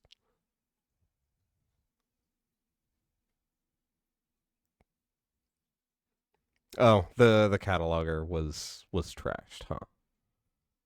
Yes, that's why. I was gonna say, can't you just click on the cataloger to steal it? No. No, you can't do that. It's in the trash, dummy. Good game to our players. That was pretty good for considering the slow start, the back foot that the Corp had there. 5-8. Nothing to sneeze at here. Yep, we've got another Ikawa in hand. Blade of Drafter. I can guarantee those were drawn halfway through the game. I mean, that's why Netrunner's great, you know? Sometimes you can be just so far behind and it'll still feel like you got a shot. You can maybe pull this out.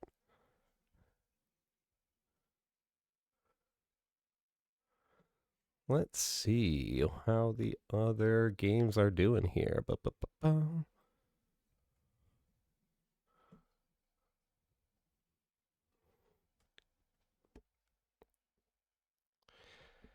Is sports going to be okay? Sports is sports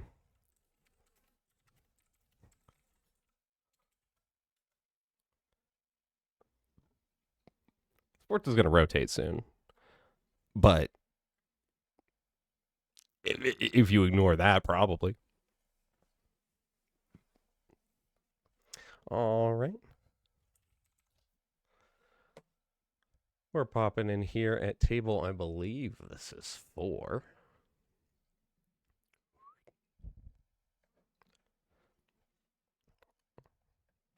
You can tell by the scroll bar here that we're playing in our plus deck. That looks better. Yes.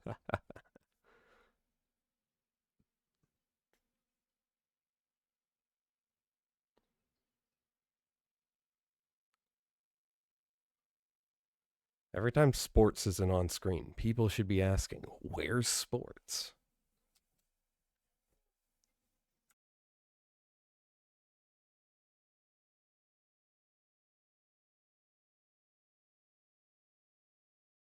All right, well, while we're thinking here, what do we got going on in both of these setups? We have a Ma removed from the game, Price, Playmu, 2 Baya bands. Got another ice going down on R&D. We got a B1001 just chilling out here in server 4. It's 5 counters on prototype to send Bonhart back to the top of the stack. And yeah, we have no breakers down, so what are you going to do to get into server 6, huh?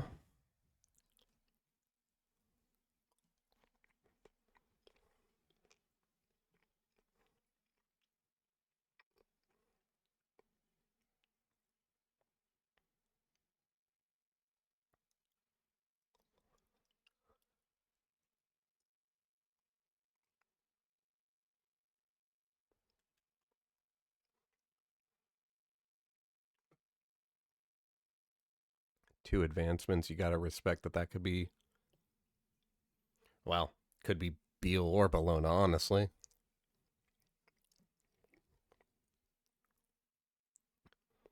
Doesn't make a difference as far as the corp's concerned. I mean, I was gonna say you'd want for it to be Bologna, but at 4 credits, no, you don't.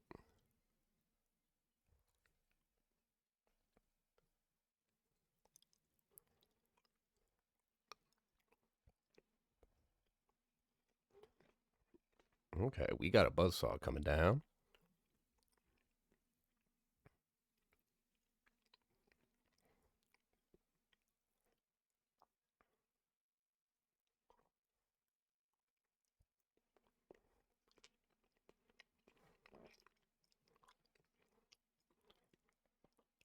Uh-oh, I think we got another spam bot in chat. Advertising alcohol? Gonna have to ban them.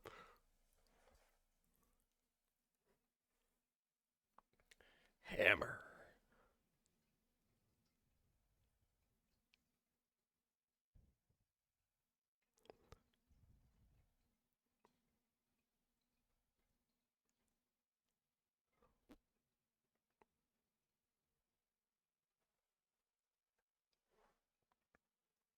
Oh no, it's spreading.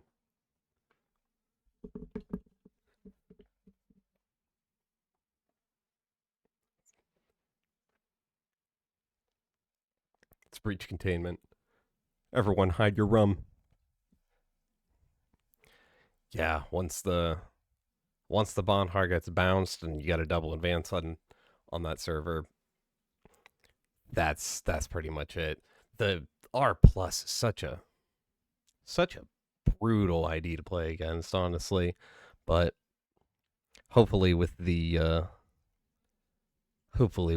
upcoming Bologna ban, we could have a little bit more fun out of R plus instead of pain. Ooh. Oh. R plus. The plus stands for pain.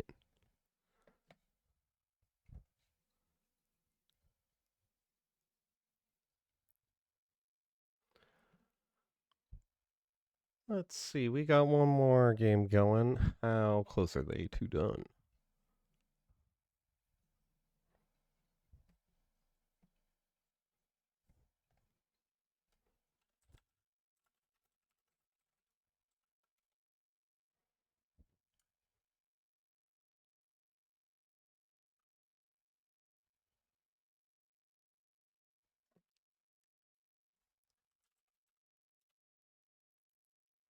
All right, let's pull back here. We're catching the last little bit of this game here. It's 3-4. Atienne versus Tyrande. We got an Essa down to 2 cards in the grip.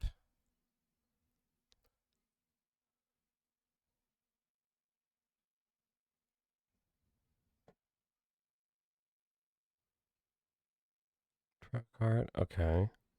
As a result of playing the finality. Okay, so we're going for the big dive. Got an ablative being rezzed here.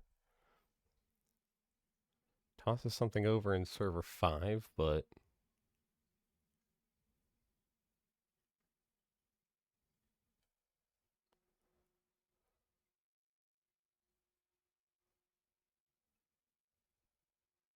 stopping and just going to run the newly installed card.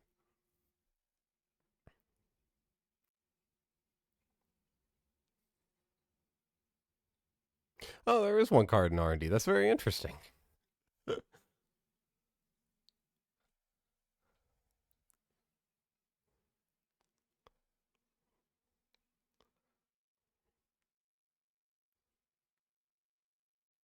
All right, we're back down to 1 card in deck.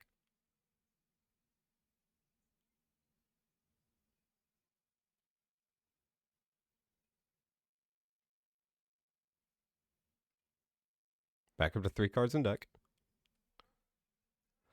2 of them being Brasilia Government Grid and Rhyme. Brasilia.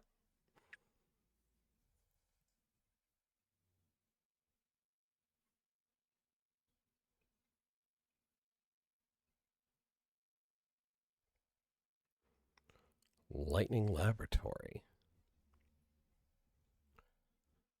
Using a lot of the cool new tools.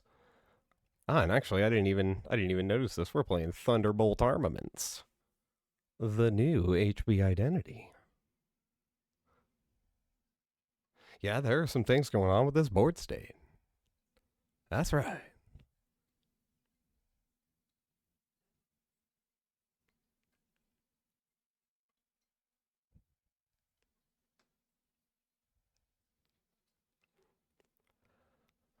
I'm so glad Emilio Rodriguez is still making art for this game. Always on point.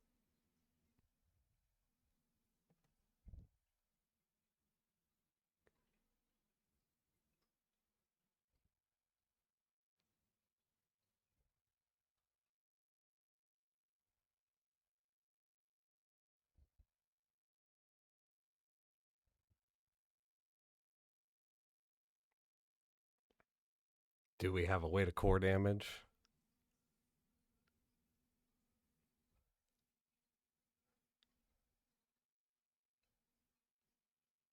Do we have?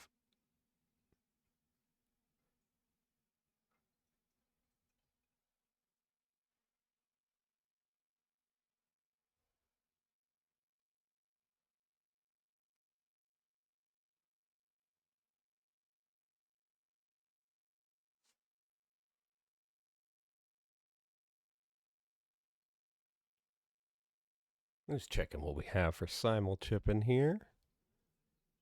Got a fermenter. Got a couple fermenters. We have several fermenters.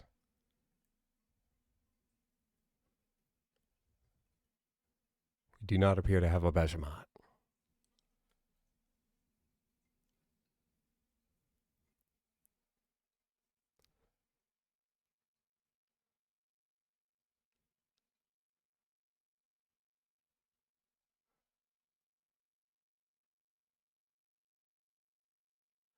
Spending the Lightning Laboratory counter. Res 2. Res 2 pieces. Up to 2 pieces of ice protecting the attack server at no cost. And then de-res 2 pieces of ice. Strictly speaking, doesn't have to be these ice. I mean, it has to be these ice because they're the only 2 resed in front of the server, but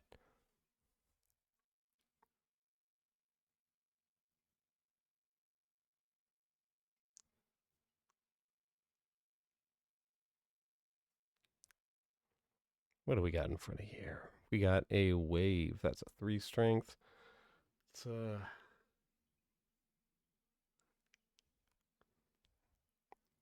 a lot of money.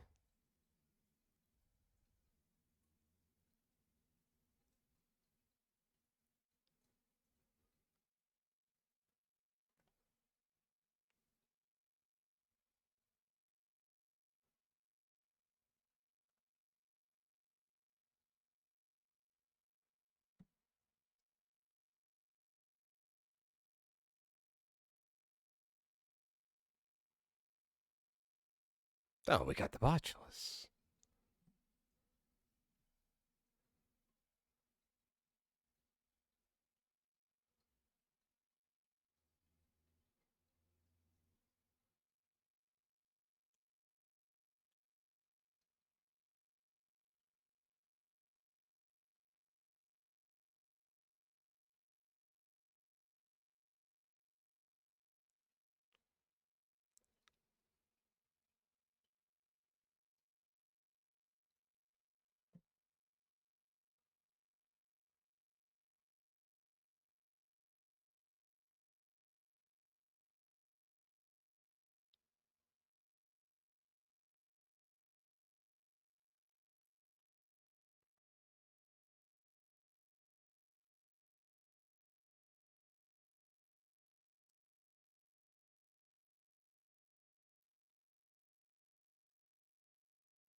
Bit of a rules confusion going on here. Yeah, so ablative because missed that the lightning counter was being used. Yeah. So ablative is back here behind this wave now being encountered. Wondering how that got res to throw the Basilia grid into server 2. Which is interesting. Tithe.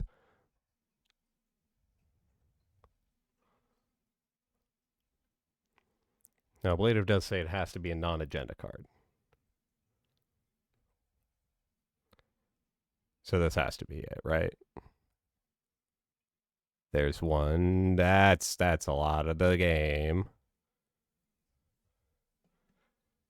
Yeah, with that few cards left, there was honestly no way that the game could not have been in archives, I don't think. Because we saw Rhyme and Basilia government grid shuffled into R&D with at least one of those, but yeah, at that point 9 points. Yeah, it was 3 to 6, 9 points with 11 still left in 4 cards. You could theoretically no, I don't think you could have. No, not with the ones that we saw shuffled in. Doesn't matter. The point is that it's lunchtime. It's time for lunch. It doesn't matter what time zone you're in. It doesn't matter if it's 7 a.m. for me. It's lunchtime. So, our timer has round 4 starting in about 35 minutes. That doesn't sound right.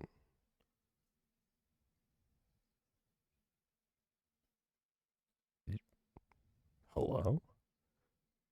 Okay, maybe I just have to refresh.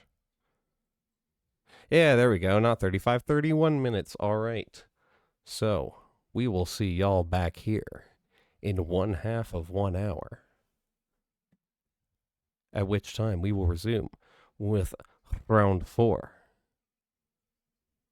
of the accelerator meta test. Thank you. We'll be right back.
Welcome and thank you for volunteering your time to the Symbian Consumer Marketing Focus Group.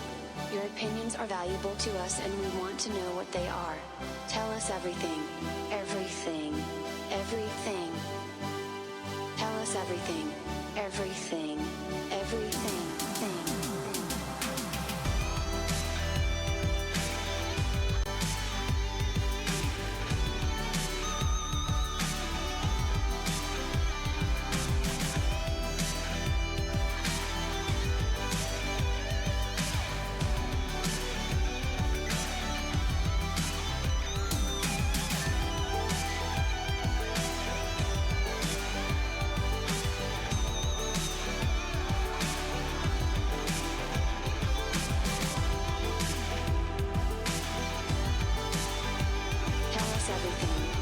everything, everything.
Trust the Wayland Consortium.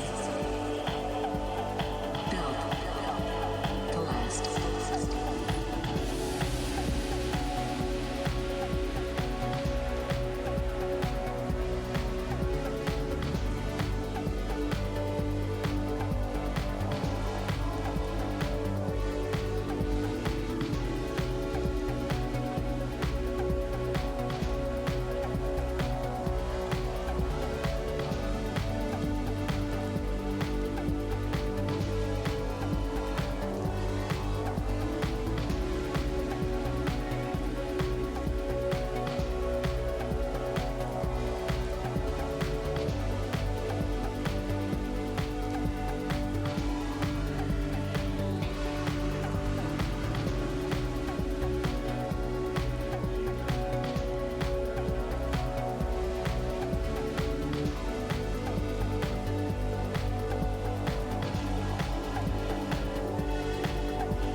The Wayland Consortium.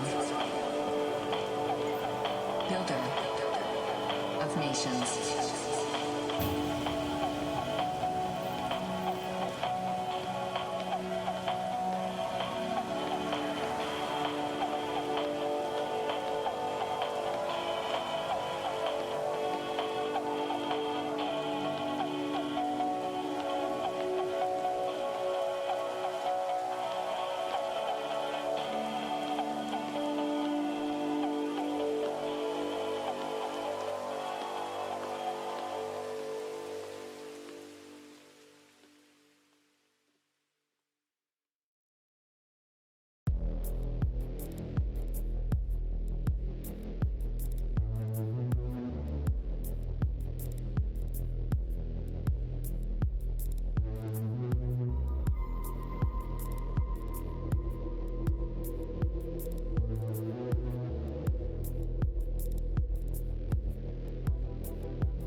How's it going, everybody? We are back. It is time for round 4 of the accelerated meta test. Players are getting set up, so now's if you still haven't prepared a snack, get a little energy, some water, do some stretching, give some loving to your pets.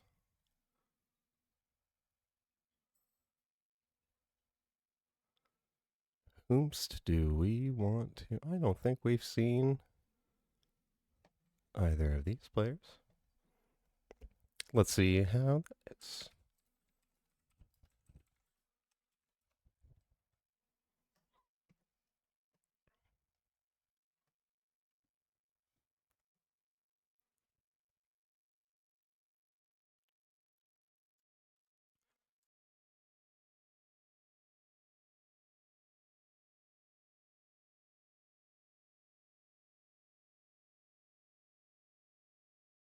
All right, we are going to be spectating table 4 here.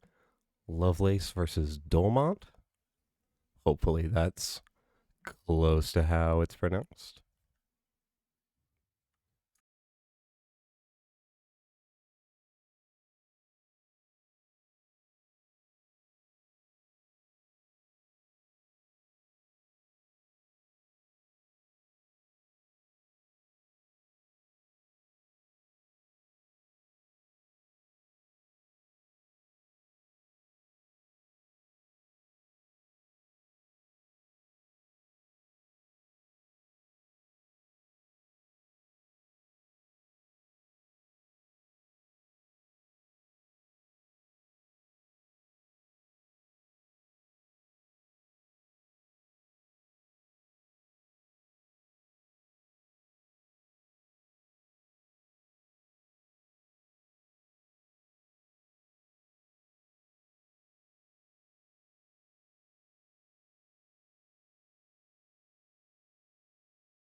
All right, let's get started. We've got a triple install. Declining the Atea install.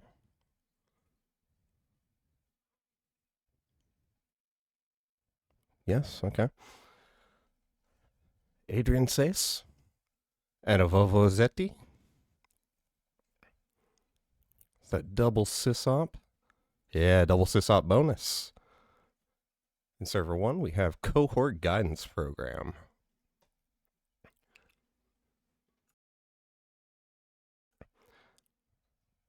This is a card I've been interested in, if only because the art is very good.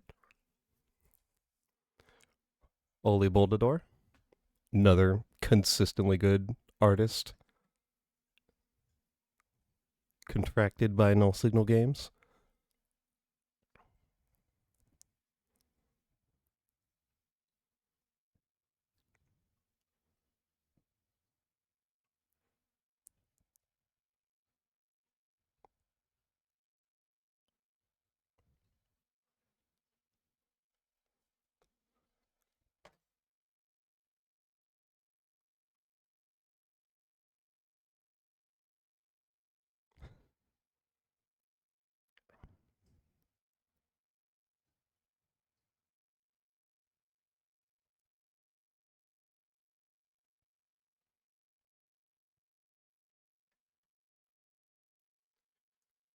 Another vibe. It's coming down. Let's see. Getting some draws and installing the Playmu. It is turn 3. Very good to get one that early on.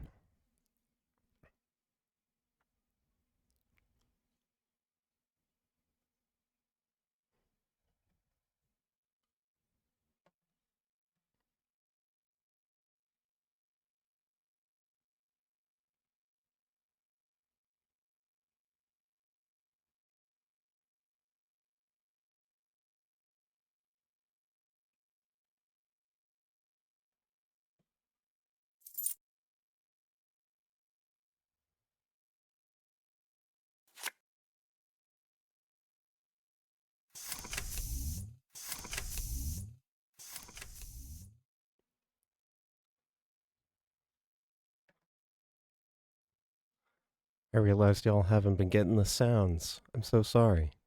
That's probably been the case this entire time. Let me know if they're too loud.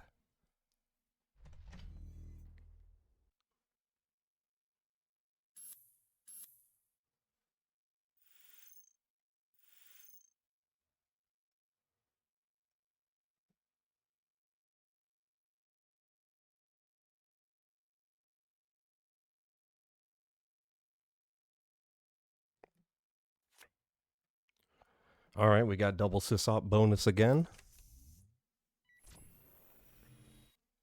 Solidarity badge coming down. Another good. As in, the sound effects should go up a little bit.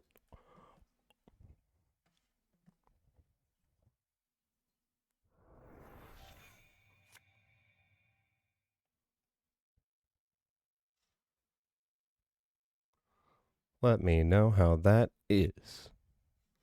Probably too much, because it's a little more than a pinch.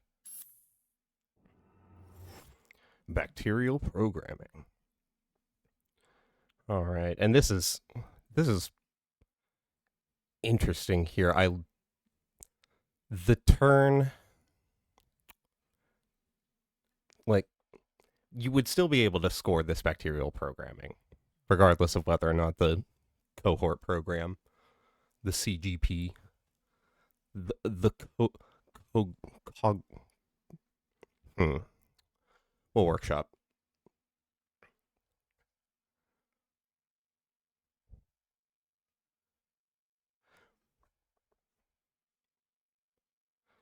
But Lovelace has been pretty diligent about checking archives, and in this instance, like, again, it wouldn't have made the difference between scoring the bacterial or not, but being able to repopulate that server, put something else in there, that's something else entirely.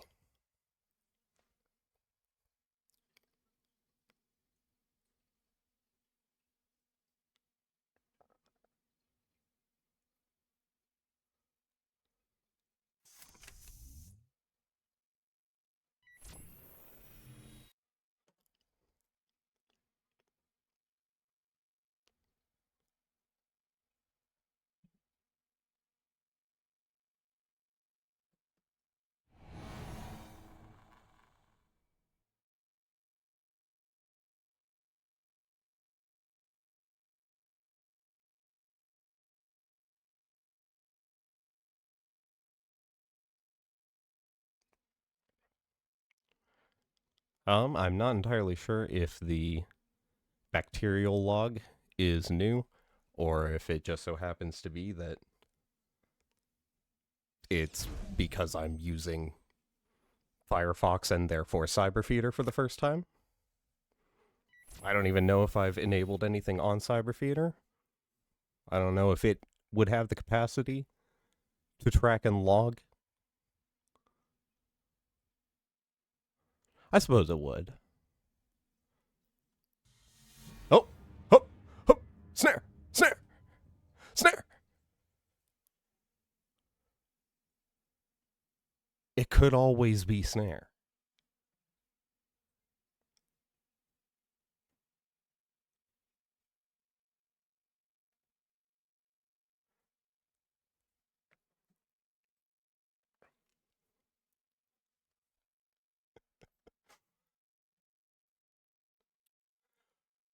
Very good. Classic Netrunner.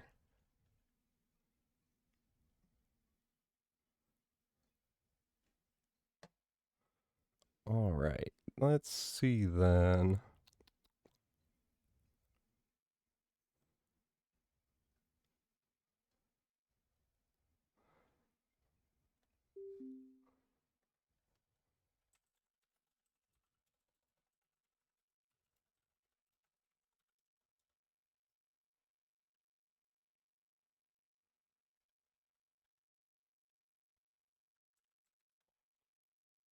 Jai was already typing that.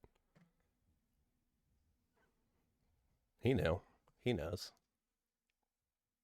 Jai knows what's up. What do we got going on here? We got Jai on Hoshiko.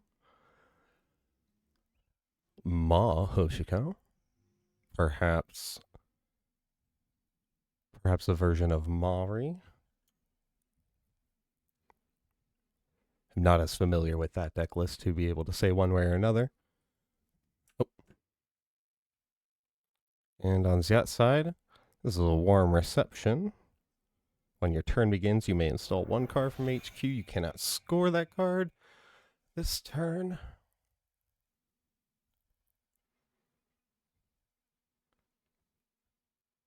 And you can derez it to derez another card. Fascinating.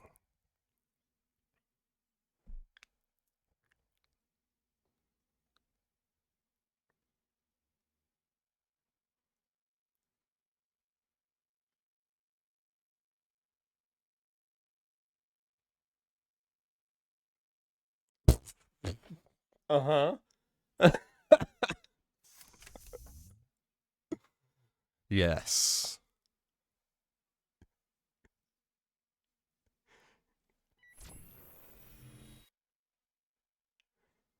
You think you're the first to sneak me into a tournament?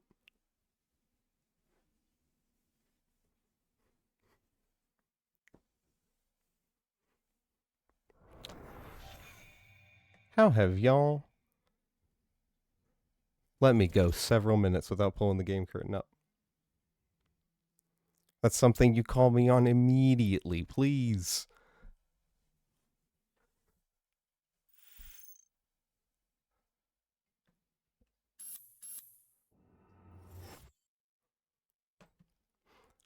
Oh, Helona Bologna.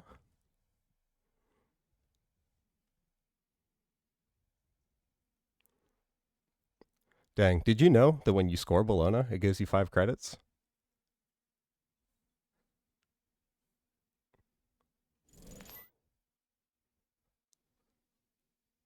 It's messed up. Someone should ban that card.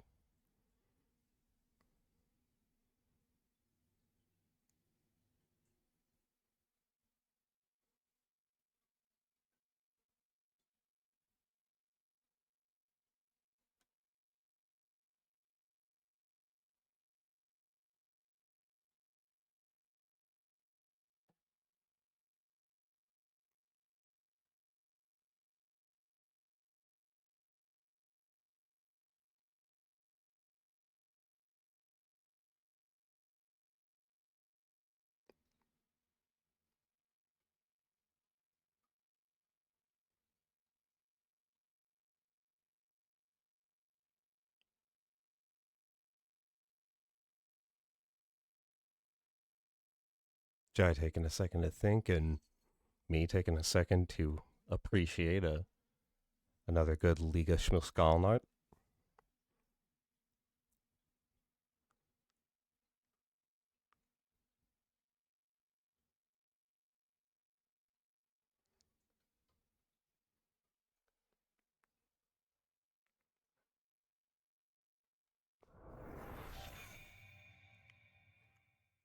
Alright, not bothering to trash the warm reception.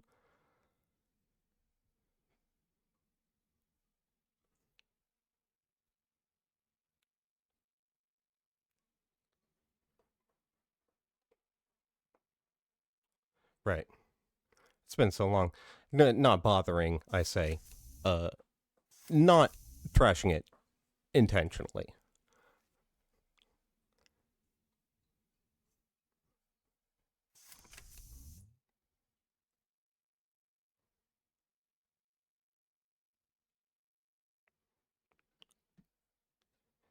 We got a Fractor, a Killer, and Miss Bones down on the same turn. That's pretty big, especially against, Miss Bones. It's a pretty good silver bullet against horizontal decks like this. Against the right deck, that's one click, 10 credits,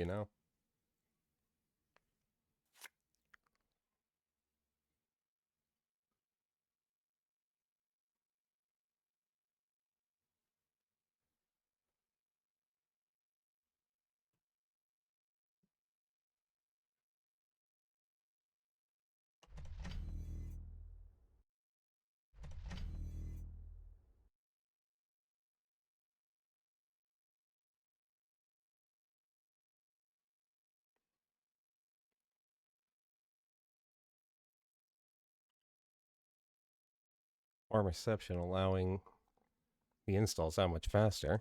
There's one hidden there.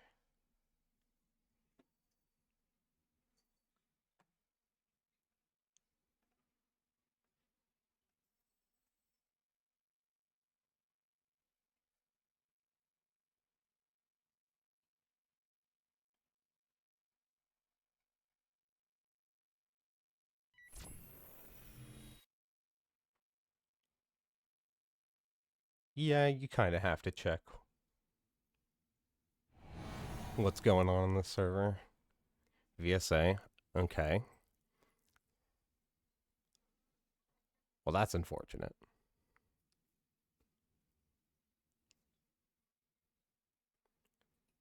If any of these face downs are a B1001,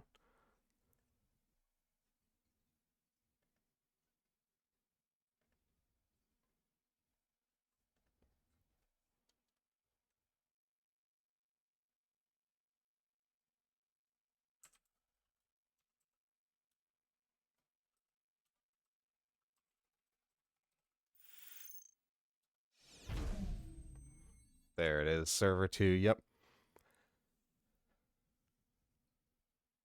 VSA given that tag was just an indicator right there, like not having the decoder.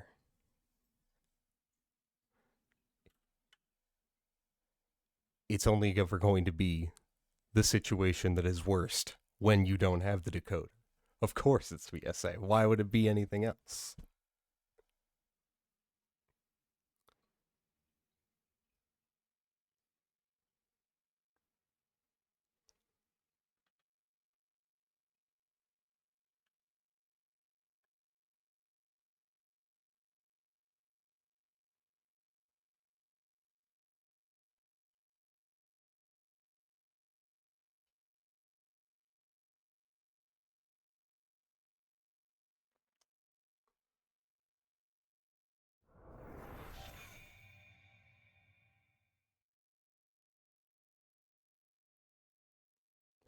Taking this opportunity to get the B1001.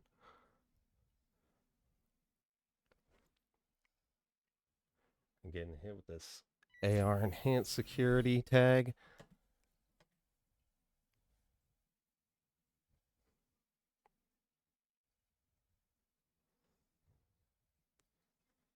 So now that the B1001's down, is it server 5 or server 6? That's another one. Oh, no, there it is. And it's Maryland.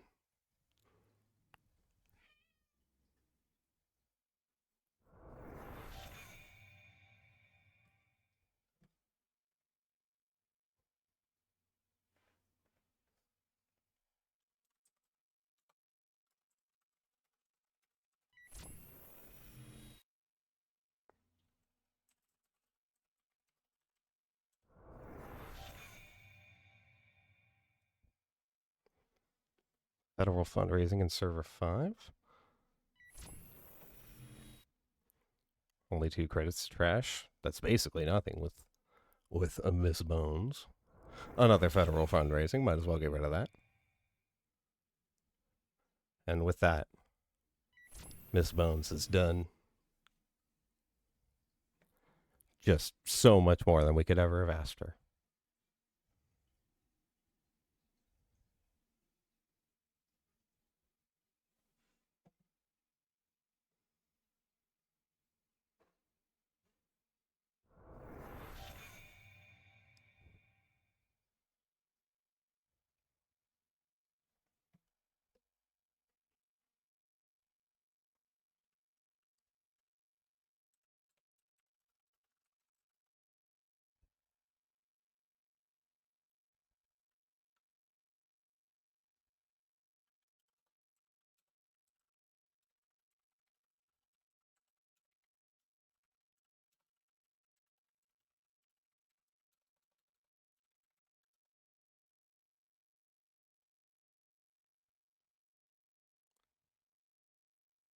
Jai says, I got the 2 tags. Get it.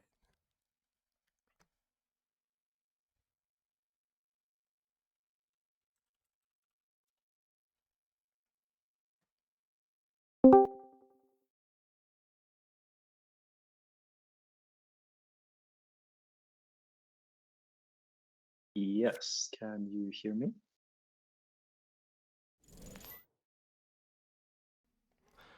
All right. And actually, we have someone to save me here from trying to be interesting during solo commentary. Shadow Dancer, hello.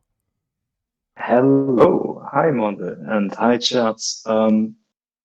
Solo streaming is tough. I feel like I don't know. Yesterday I I told Axel I was gonna help him on stream, and then I was like, I underslept and I couldn't do it, and I'm glad he didn't have the solo stream in the end. So let's do a little bit of streaming together. I'm not sure if I can stay until the very end of the AMT, but I was watching this game anyways, and it felt like it would be kind of fun to make it up and do some streaming today. I appreciate it. Let me throw you up into the caster's bar, which I do not.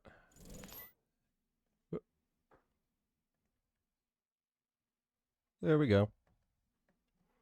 Awesome, thanks. Now people will know we who have to DM. Send all complaints to, well, I can't believe you would have made that call. We have the absolute giants of online Netrunner duking it out here as well. Like, I had to see this match. And it's been a fascinating, I feel like, evolution of like the very early game state where like it looked really good for both players. Like there was an Aris scored like super early for R+, but Hoshiko got all of her like econ and Maw and everything. And they're still kind of like fighting it out, I feel like. It's still not sure who is actually in a favorable position here, I feel. It definitely feels at 4-0, it definitely feels in the Corp's favor to me, but like that the ping's been used, the VSA is only going to be I mean it doesn't do anything without the Balul. Yeah. You might say 4-0 is good for Corp, but like I have shown Jai the secret forbidden scroll of unbans, that you are not trying to win the game. So Jai isn't trying to win the game here. He's trying to make sure that Jia doesn't get to win the game. So you can be 6-0 down and you can still be in full control of the game. If Jia doesn't find a way to get to 7, it doesn't matter. So for now, he's gonna have to find a way to get into this very, very small 2 ice, like two cost ice shouldn't really keep you out, but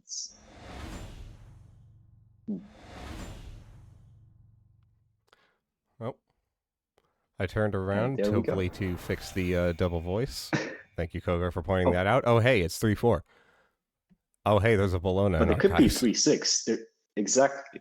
So the Maw was chipping away at the hand until now. It's interesting to me if you clear those 2 tags as well or not. Like we don't have the deck lists, I presume, so we don't exactly know what the tag punishment looks like. And the Lady Liberty too. I mean, I love this card. I don't know how you feel about it, but like I love Lady Liberty. I mean, anytime you have to put the words limit 1 per deck on a card, I'm sold. Whatever it is, you got me. You think this is busted enough I can't have 3? Dog, I'm about that. I mean, I don't know about Lumino. I'm like, maybe we should ban Lumino sometime, but like, ooh, I do miss Philotic Entanglement a lot. Yeah. All right. And some of the best bullshit Lady Liberty lets you do is like, you could score a Jumon with it when it's got 2 counters, or now you can also do that to Sisyphus Protocol, both of which seem kind of good, actually. Working prototype being raised here. Okay, those resources are not safe. Not that they were before, because runner is tagged. Yeah, it's still like, I can't tell who is in a better position, but like all those agendas in the bin means that if there isn't a spin doctor on the board, Jai is 1 point away from winning the game.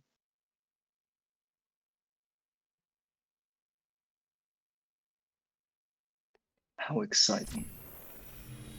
2 influence.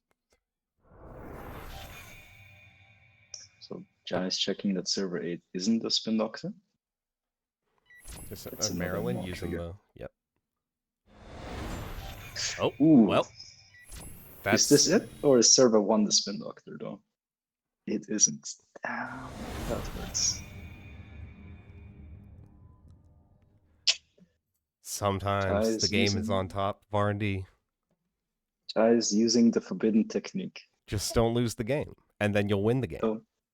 No, don't win the game. Don't win the game, but don't lose the game either. Just you're you trapped in here with me. If you win the game, then you can't make sure they lose the game. It's So don't steal any agendas. Just trash them out of hand. Yep. Maw definitely NWP here. Do you agree with me that Maw is the cutest console of all time? I mean, Lilypad's also cute, I think, but like, just look at that face. Like, yeah, I mean they're cute in different aspects, definitely. Ma, it warms my heart to look at very much. So just I just want to run into the corpse servers and like feed it whatever I find. Like it's so hungry, you know. Like you just have to feed it some Holomans and some Marylands. it's just going around like, hom. Exactly. Imp and Maw. Hungry hippo anarch cards. All right. Are we hopping into any more games this round? Yeah, let's see what we got here. Table 1 is still going on. Let's. Ooh, I need to see what this Atea is doing.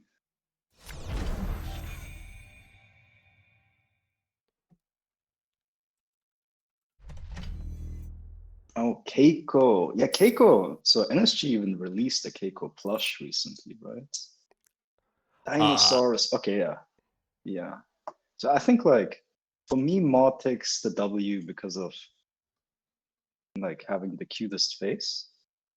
But these are like Dinosaurus and Keiko are also very, very cute hardware consoles. Yeah, Keiko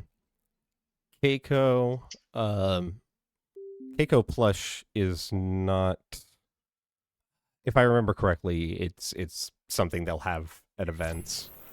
But Oh, right. you can It's you can not- check that for easily at nullsignal.games instead of taking my word for it. Gotcha. I thought they were even gonna sell them online. Maybe not yet. But definitely a good reason to go to UK Games Expo then.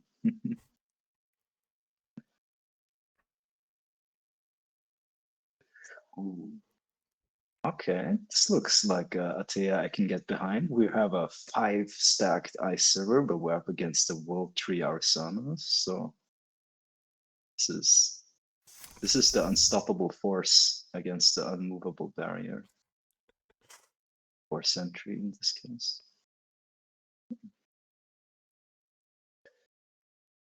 Talk to me. How do you feel about Saisentan? It's tough, you know? Like it definitely is a very cool card. I like the sort of card type matters, you know, predictive element of it, but the looming possibility that you'll just flatline turn Right. 1 because you had just one type of card in hand. Maybe the Corp was just trying to snipe something extra, like maybe get an icebreaker out, but nope, oops, all damage.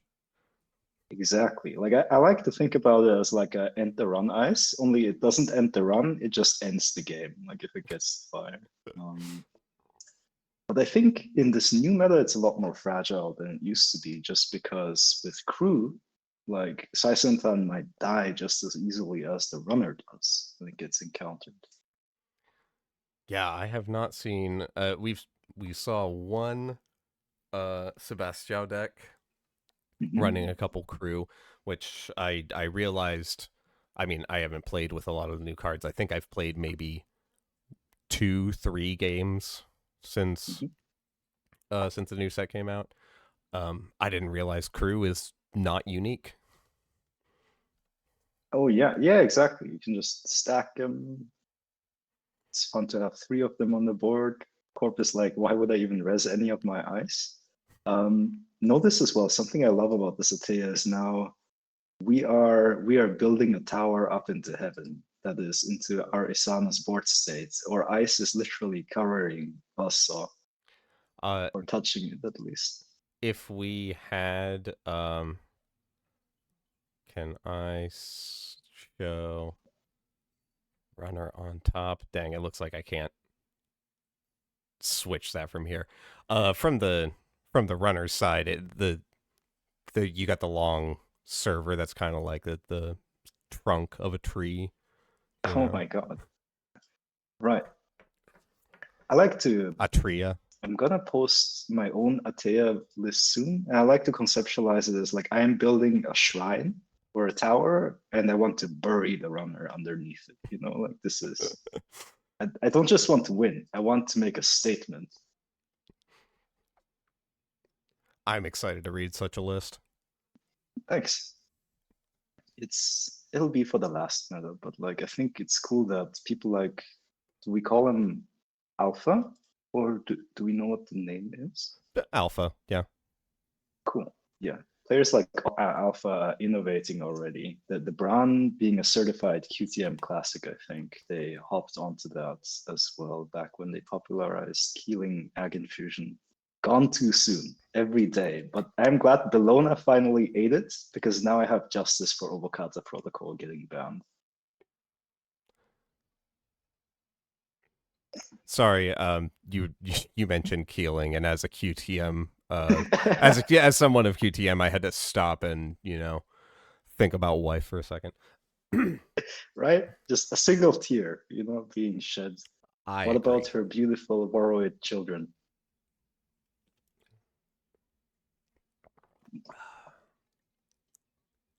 But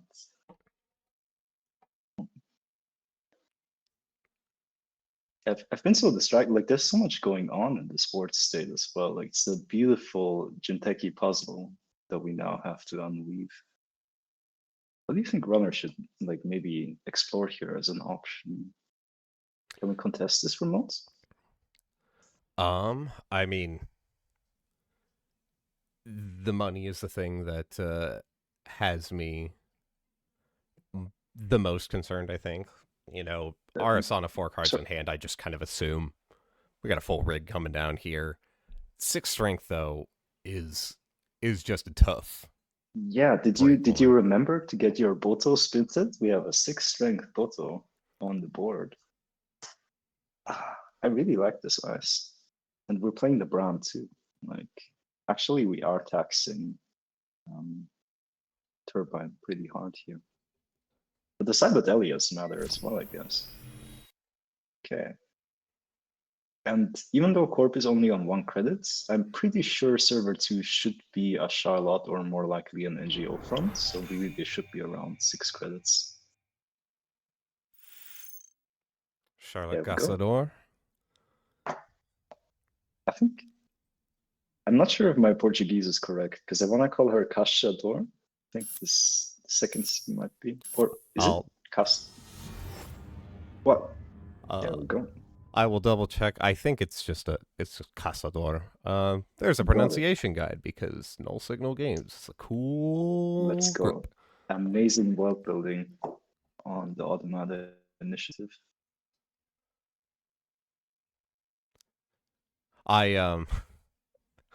Honestly, I was looking at the translation guide and I got a little tilted because they tell you how to pronounce Liberdade, but they don't tell you how to pronounce Isaac. Liberdade? Liberdade. Right. Isaac. What is it? Isaac. You know? It says so. Nice.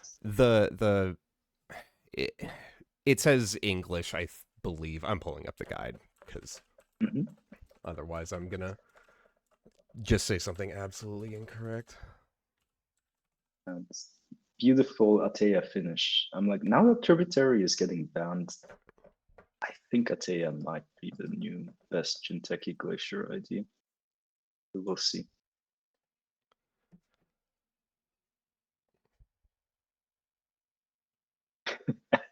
Axel saying Warwood. Yes, Warwood. Yeah, here we go. Oh, let's zoom in a little Mhm. bit. Yeah, Cazador. So, Yeah, so English and also with Isaac. And that was what I was wondering when I looked at it the first time. I was like, Isaac Liberdade. And then I saw English and I was like, oh, Isaac. Maybe? Probably? I like how they included Garotinha. yeah, I'm wondering now because like my intuition is like, is it like Isaac? Isaac? I'm not I sure really if don't that's if that's even a name that Portuguese.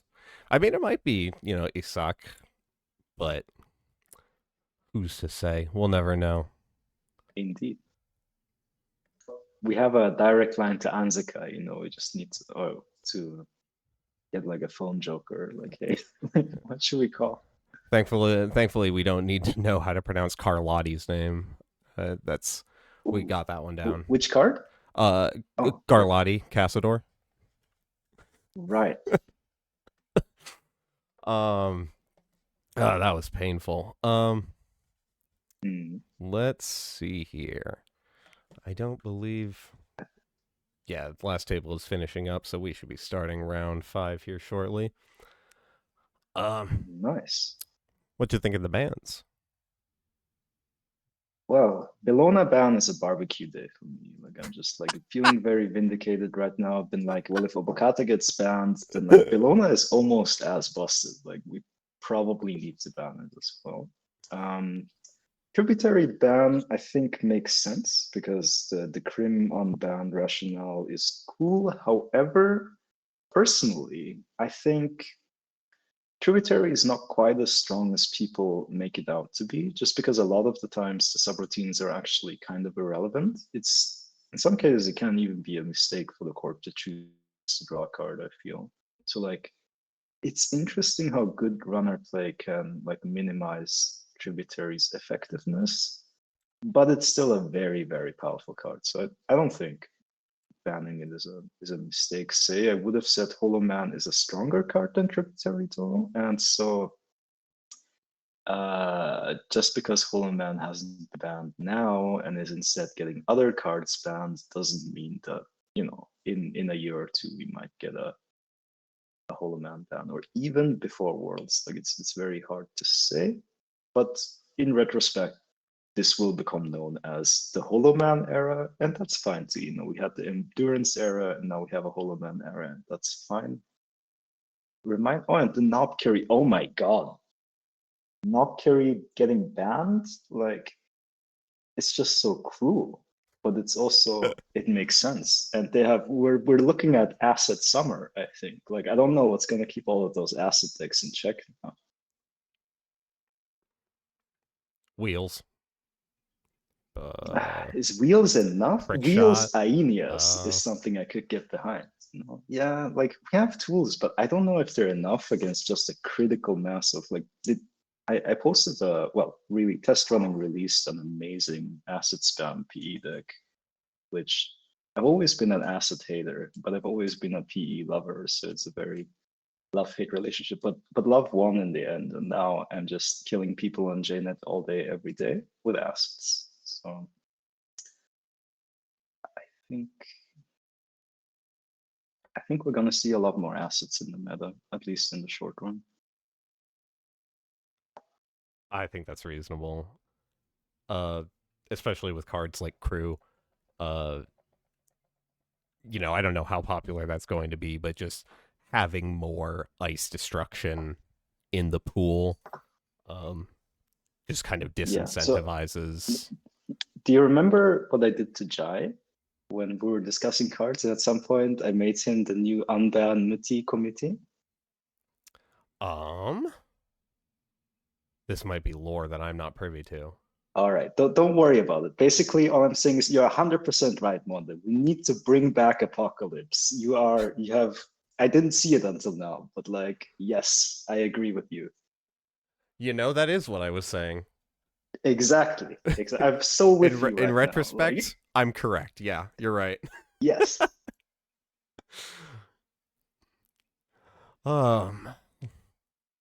We got games. Jai was just.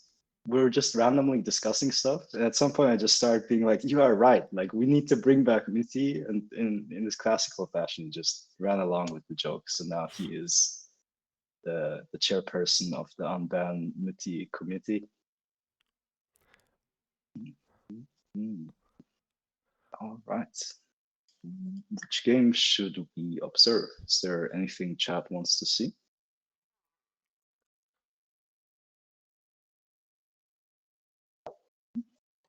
Yeah, chat, guide us.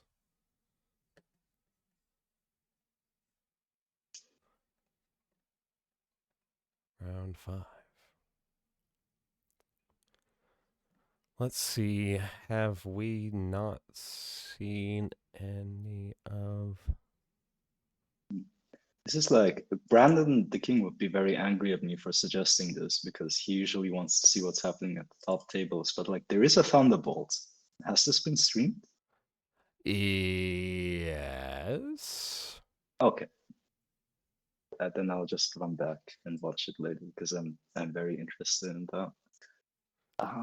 I would love to see what the Ateas can do. I was coaching Haver of Fun a bit beforehand, so like I'd love to see what happens there. But I think Atia and Alpha and Davs Jai are also really, really interesting matches. And honestly, we have so many good options here. I think any of them would be really fun to see. Just don't watch table 6, please. Got it. Okay. Just send me the replay afterwards. Yeah.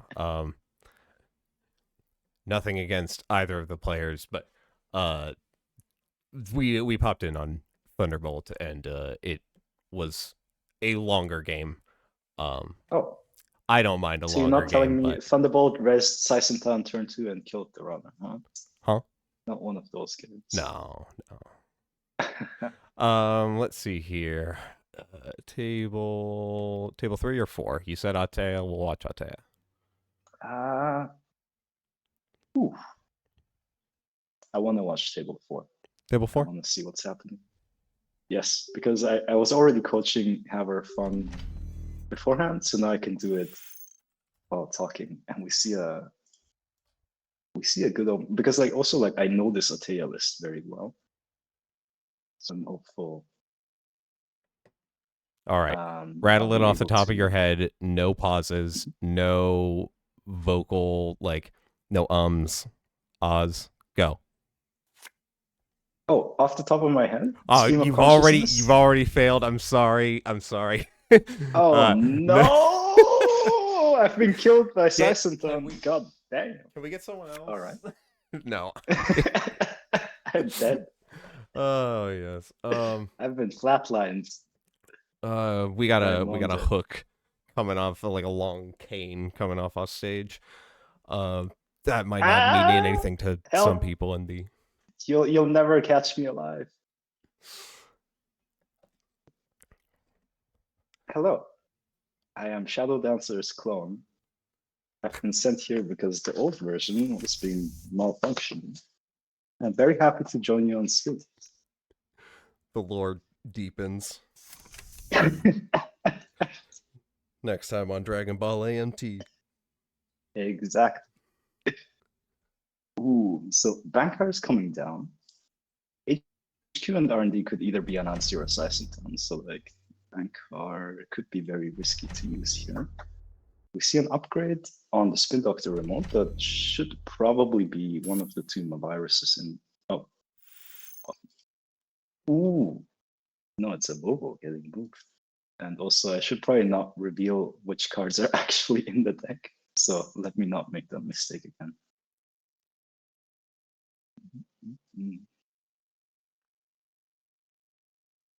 But yeah, this deck playing, well, no, actually, this deck playing those ice isn't public information either. I can just speculate then Yeah, what this deck is up to. yeah. But we have just- seen it before on stream, I think, right? So like some of the info is already available. Yeah, but I couldn't say for sure what any of it is. Yes. There So it is. just- Oh, but where are we getting the accesses though?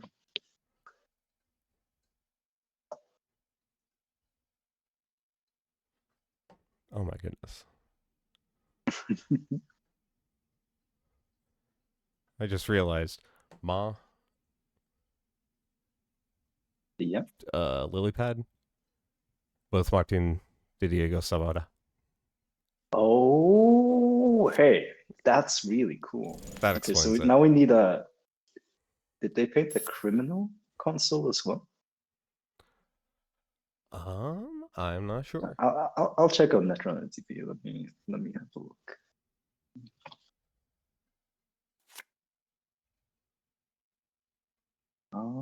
Yes. Do you want to guess which one? Oh, Oh, actually, no.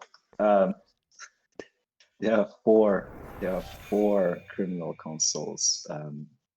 Martin has drawn. there's almost no way I could list them. I'm sorry. I think they're all older ones that I would not know, but No worries, because unfortunately, none of them is one of those cool box shape types like Lilypad and Maw. But it's Hermes is the most recent one, which is like when I saw that, I thought that was the only one, and then I thought that would be kind of cool to guess. But there's also Penny Shaver, Zamba, and Paragon. I actually really like Zamba.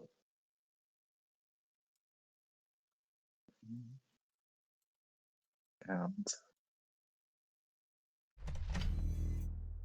okay.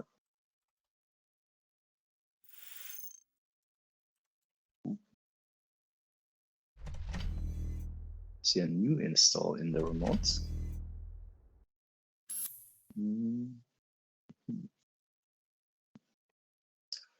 Do you think? I don't think Have Our Fun is gonna let PAX. How do I pronounce his name? that's a good question. Well, if anyone in chat knows, please let us know. I don't think Have Our Fun is gonna let their opponent have any accesses for free. So I'm not sure how much this mod is gonna trigger right now.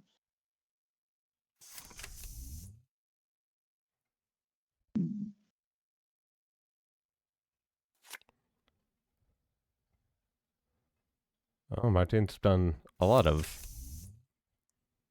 consoles, a lot of cards in general, Mhm. but Very Carnivore, prolific. Hermes, Knob Curie, Lilypad, Marrow, Maw, Pantograph. They have to target one of the. Do you think first they came for Knobcurie? Which console is getting hit next? No. Do you think Hermes is gonna stay legal for its entire like rotation duration? I mean, is it causing a problem right now? Some people really don't like it. For me, it's just like it's very powerful. Like it should maybe cost 3 or 4 credits instead of 2. But I don't know. It's making me sad because I like to play mitosis, but like that's okay. You know, I can still kill Hermes rather. It just gives them a false sense of security. Yeah, most definitely. And Have Our Fun sitting on 22 credits with the Vovo in the remote means that, like, you know, we have money for days. And there was one time Sebastian K was very angry about, like, I think he like loaded up a criminal deck list on JNet, and it had like Echelon. And then he said like Echelon is like Snare Bear's mind poison because he kept having to break my Anansi's with a 1 strength instead of a Carmen.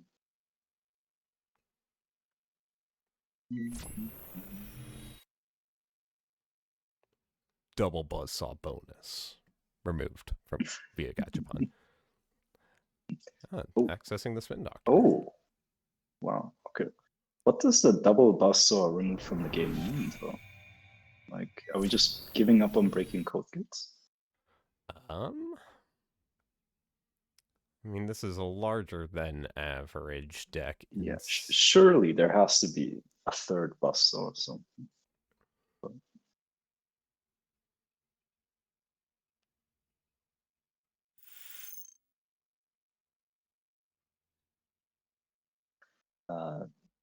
Haverfund might be trying to, I don't know, like the Lacosta Charlotte on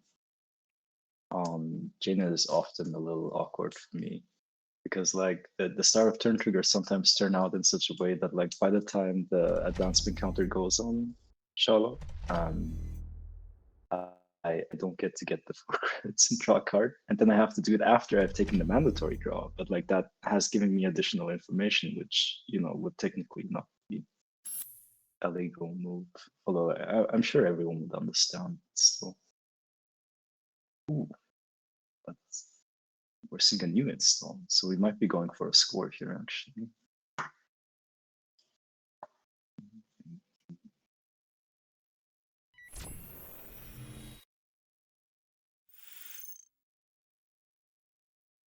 So, since you don't know the list, I can have you guess. What do you think are the ice on the board right now?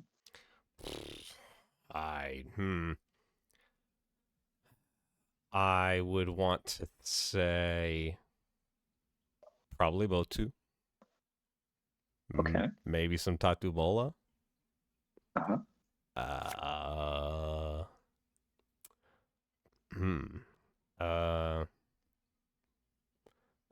A Mesnichestvo for Okay. Zaz.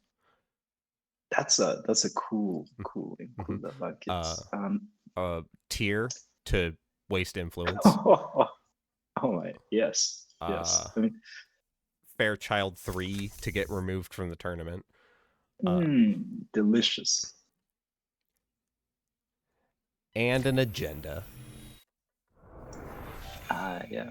I think in one of my last streams at Sokka was like, well, if the runner steals a teeny here, then we might have a game. And I was like, you're really sure runner's gonna steal a teeny?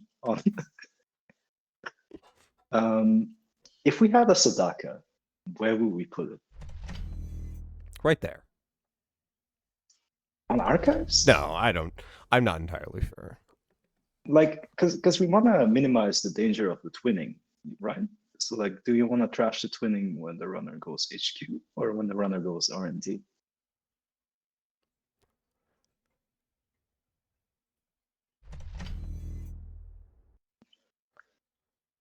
I mean, I think we're gonna have a very cool Corp turn. If this is what I think it might be, Corp's gonna have a hell of a turn next turn.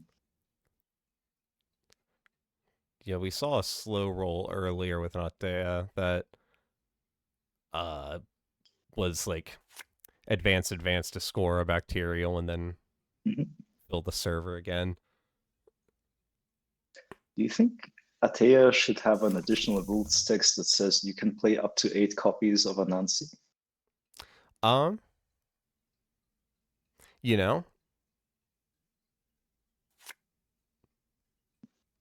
Because it means the web, right? Webs need spiders. Like, Yeah.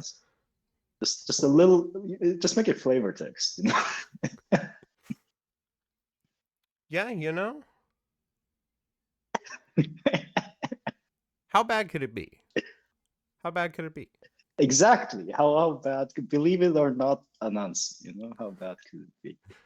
Really bringing back the spirit of Team Kundu. Soft on them. Okay, so we now have 2 double advanced cards in the remote. They're slow cooking. But we didn't go for the... Okay. Now that I see this full art hedge fund, I am remembering that there is a full art BioVault. Yes, I love that art. And It's very do you good. know that same? No, it wasn't in the same release, but around the similar time, there was a full art Anansi as well, which is one of my absolute favorite arts of all time. I think that was actually, yeah, this is probably the. I do remember a full art Anansi. It's probably also Havre Fun's deck. We probably saw a lot of this earlier, actually. Jai is going wild in the comments. Yes, I came back for round 2. We're not just unbanning Mati, we're turning every other ID into Mati as well.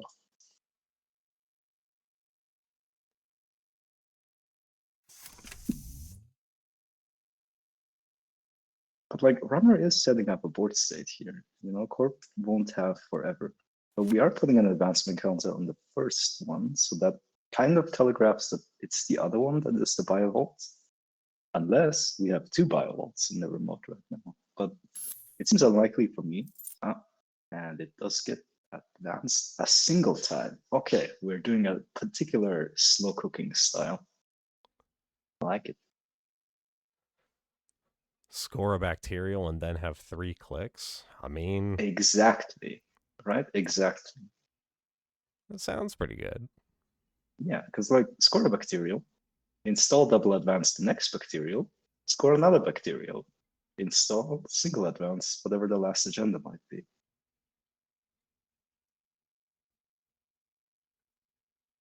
It's the 3rd bacterial. We've only got 9 Yes. points in the deck. And the other, so you may play 8 copies of Anansi and 9 copies. Wait, no, you only need 7. 7 copies of bacterial. We are by advancing the remote. Well, and we have a bank card. So let's see what the ice is. I'm pretty sure this echelon is not going to be super happy, but we're about to see.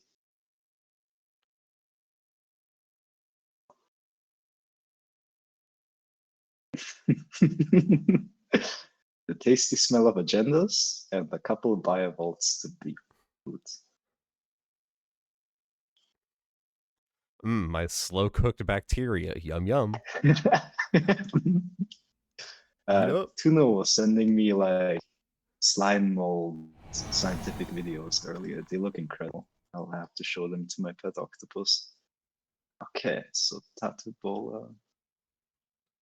Tattoo, I love the interaction of like Tattoo with Banker, because like now the runner doesn't even have a choice of like letting the enter run.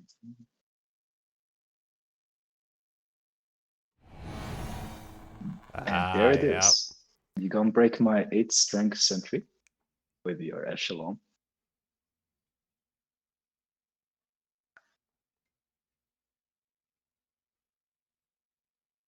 And notice as well, so far Resin Ice has been credit positive for Havre Fun because of the Volvo.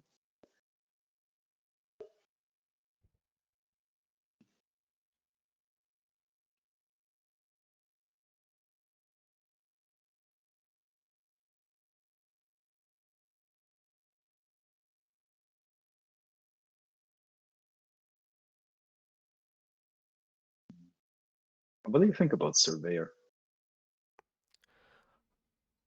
I am always fond of a card that puts an X instead of a number. Mm-hmm. I think it just indicates the scalability is just inherently appealing. Exactly. Like I want to make a statement, right? I don't just want to win. I need my ice to have 14 strength at the end of the game. Like actually saying big ass Surveyor, but we haven't seen anything yet. This server could have a couple more ice because the Atea lets you install it all for free.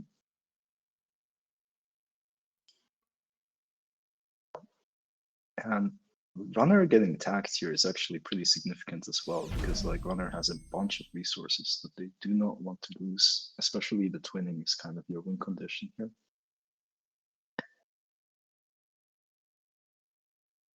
But yeah, once upon a time, Surveyor used to be banned actually, because it's a very powerful piece of ice if you can enable it. Nowadays we have ways to deal with it, like Botulus and Boomerang and so on. But when you manage to stack a couple of surveyors on the remote, it's pretty hard to get into. And now we have a bacterial scored, which this is kind of what my write-up is going to go into as well. But we saw that yesterday on stream in the showdown as well. We get to look at the top 7. So we can kind of make sure that there's nothing on R&D that the runner can get to. And if we now put another bacterial in the remote, then the runner is between a terrible choice of a remote they can't get into and a central they won't find anything in. So yeah, this was my advice. We might have to wait for a minute or two here, because my other piece of advice was write down what you're gonna do with the bacterial. So first, like, you take the 7 cards and you make a mental list of like where you want them to go, and only then you start moving them. And then as you draw them, you can like strike them out. So you always have a perfect picture of what the top of R&D is at any given moment.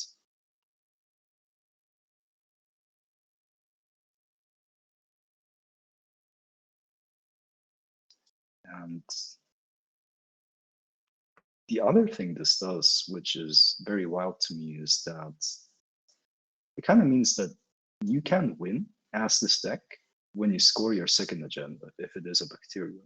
Because like if you take away all the ways for the runner to win, because you control all of the inherent randomness, then even though you're only at 5 or 6 points, the runner can't do anything anymore. So here we're double icing R&D, which is really interesting. Maybe we saw like 5 agendas on R&D with the bacterial just then. Ooh, is that new? JNet now shows what you did with the bacterial program, like adds 2 to HQ, arrange the top 5. Is that showing on your side? Oh, that must be my superior cyber feeder JNet implement. Okay, because it's also showing on my side. I think Koga mentioned it earlier, and this just so happens to be the first time that I'm streaming. I love with it. Like I always have to verbally tell my opponent where all the cards go before. Do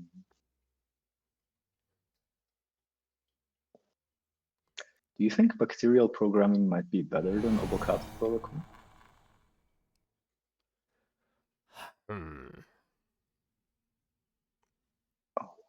It's we are getting a triple access.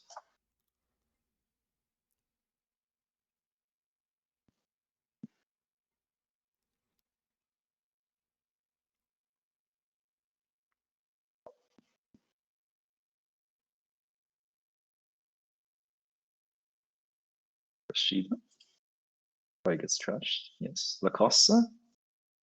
Do you trash Lacosta here? No, you get a Montreal. And you find the Sisentan. So HQ pretty empty. We trashed an unknown. So we know HQ is Lacosta, Sisentan, and one unknown card.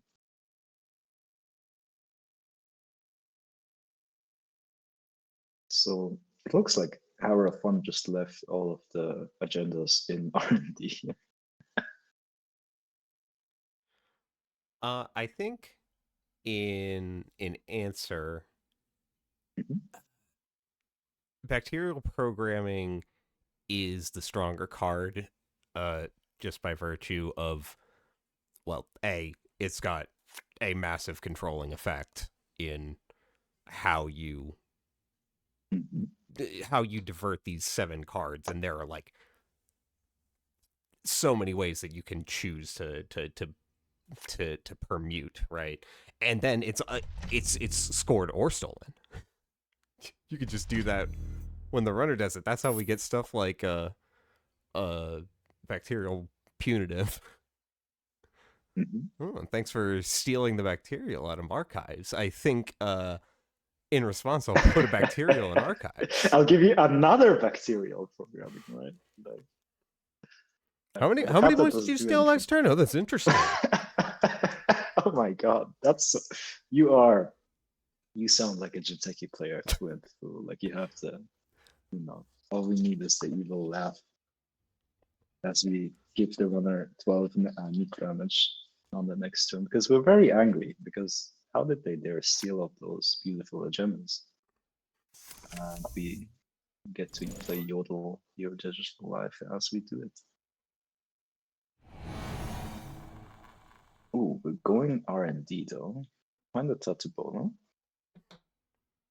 which, if nothing else, can probably just swap for the Seisentan that's in HQ. And it's actually interesting to think about, I guess, because you can either break for 1 credit or take a net damage, but then draw a card off the raindrops as well. But runner is choosing to break it. And it is the Sadaka. Thought so.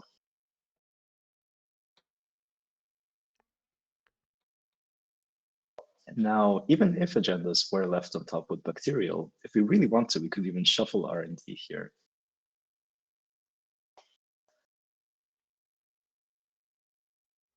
But more crucially, runner will not get a triple axis, but rather just a single.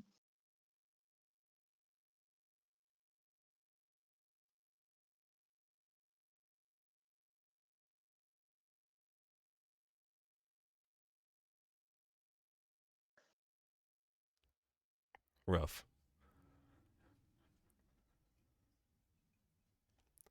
Is that's only the first one that we've seen. So that I would imagine there's a backup. Maybe. Oh, the first twinning, right? Sorry, my head was somewhere else. But yes, yeah, I think a lot of these, but even so, this twinning had a bunch of counters on it. We still need to find the second copy, and at least for this particular axis, we have stemmed the bleeding. We're not getting any agendas stolen.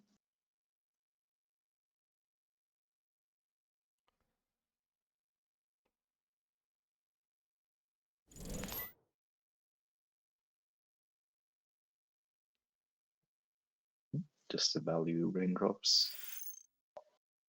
Charlotte makes sense.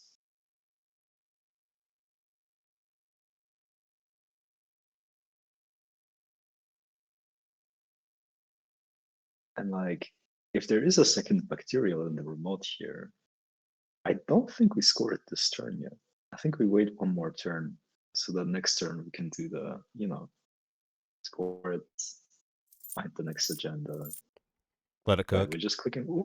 We're not in a rush, right? Like, do you know the Portuguese author Saramago? He has this nice quote that goes like, "Não tínhamos pressa, mas não pecamos tempo." Let's not rush, but let's not waste any time either. In this case, though, we're certainly not in a rush. We can just take some credits.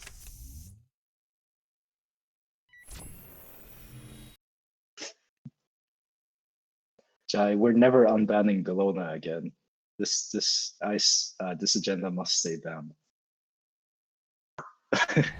There's nothing fair about Bellona. There's two halves of a fair thing, but somehow together it equals unfair. Right. Can't quite explain it. Yeah, that's true, I guess. Although, like, I think if it only had the when you score this gain 5, it would even be almost like a 2 week of an agenda. If it only had the it costs 5 more to steal, it would be really good still, I think. Or good enough. Maybe not really good.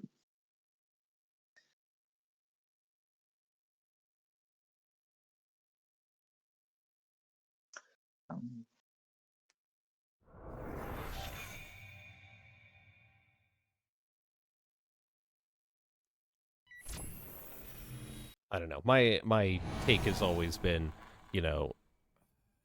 Obokata Protocol,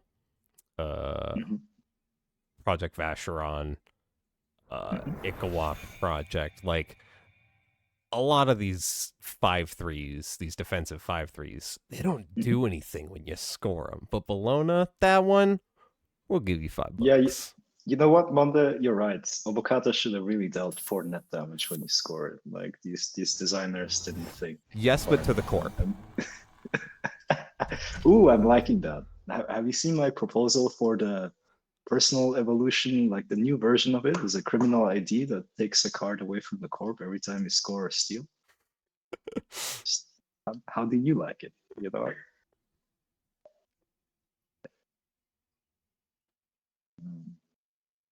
But yeah. Actually, that's a good idea. Should have been able to flatline the corp.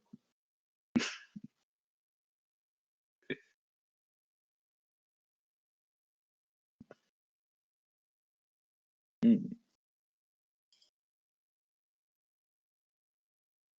Though I really think, like, in terms of power curve, like Ikawa project isn't really problematic in the way a lot of these other ones are. I feel like it has just the right amount of defensibility. And you could even make the case that it wouldn't even be problematic if it gave you a click and 2 credits when you scored it. That would still be kind of okay, I think. Yeah, I don't necessarily think that that's too much of a swing. Yeah. It's like you can, sure, with Managarm and so on, like PD decks have been able to use it really well, but it's not on the level of a lot of these other ones. And Bellona, I think, verged on fair, which is why it took so long to ban it, but it's a really, really powerful agenda that like definitely warps the agenda suite of any deck in the faction. Okay, but the second agenda here was a send a message and not a bacterial. So we definitely still have a game on our hands. Because maybe Pack X isn't trying to win.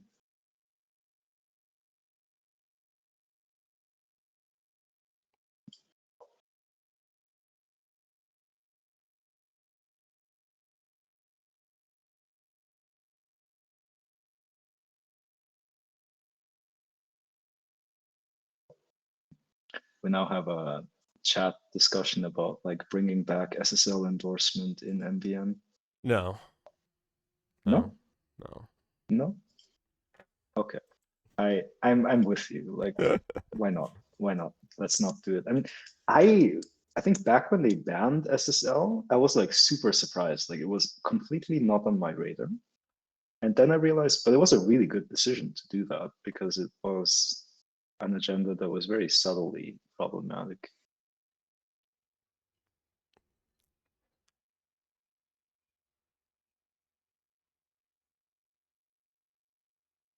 But imagine, ooh, okay, we're getting biovolted here. I think I know what this means. I think I know what this means, but let's see if I end up being correct.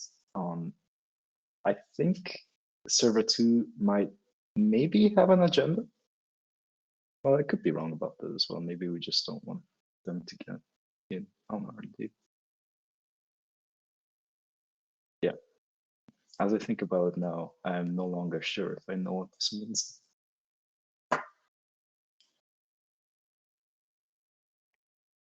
Well, I have no idea. Okay, Giant made an even more toxic version of Bellona. Rana loses 5. Oh, on score. Okay, never mind. I thought it was gonna say Runner loses 5 when they steal this agenda, and then you just trap them into stealing it. And you just offload them or do awful things to them.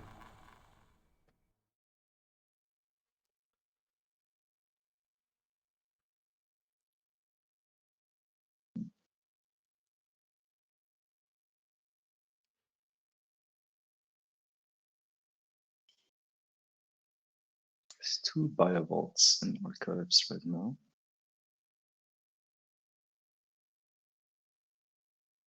Interesting.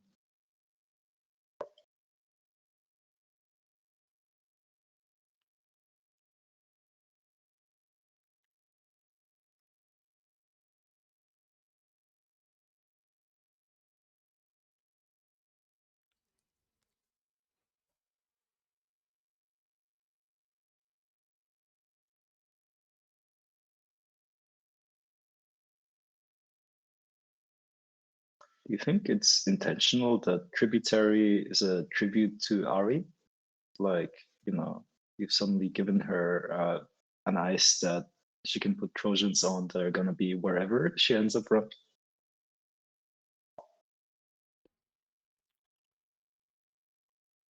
Like the runner, the Shaper runner. I'm just making a very silly joke. Sorry. But this surveyor is oppressive. By the gods. How many credits? So Vanna can go to 0 credits to break it, and they're gonna take 2 tanks.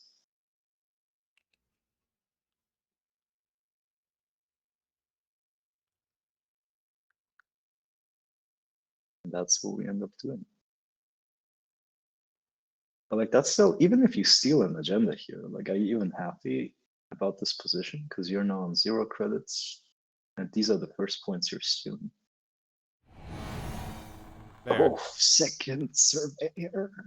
See, this is the tomb we will bury you in. Oh no.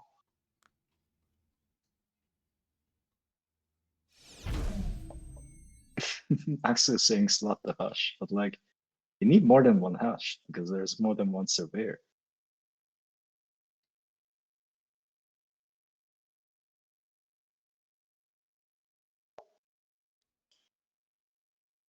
Okay, is this an agenda? No. Oh.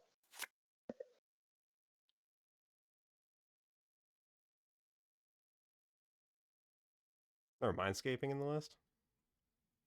I am not at liberty to disclose this information, unfortunately. So let me just say it would be very unfortunate for the runner if there happens to be a mindscaping in the list.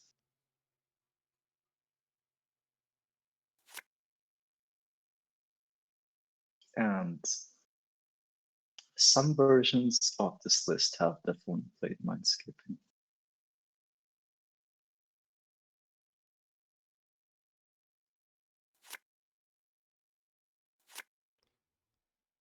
Huh, that was interesting. That card name that was that Corp trashed. Yeah, the I think 20 we might didn't have show up in missed the as chat. well. The round may have already ended. I'm not sure. The Aesop stables at least. Oh.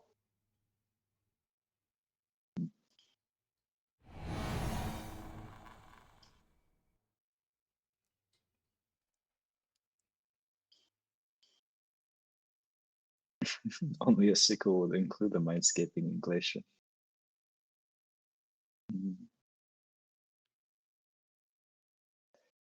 Exactly, John. Raising the 10 strength ice on 3 credits based on what?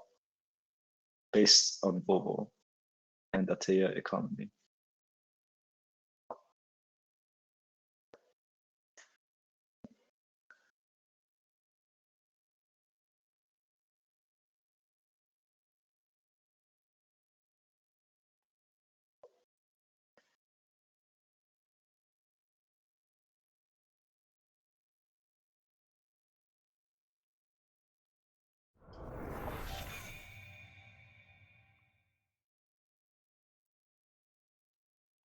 All right. Is that the game? No. No. Oh no. But what about this one? Hmm? But like, if Runner can get into R&D, they could like, I mean, I guess if like Maw ended up hitting an agenda, you could just like have Descent to the back at this point. I think this will almost certainly be the winning agenda though. Yeah, I don't. Double Surveyor, no Botulus down. Is definitely a questionable position to find yourself in. Not entirely sure that there are Botulus in this deck. But what if there was a 3rd surveyor?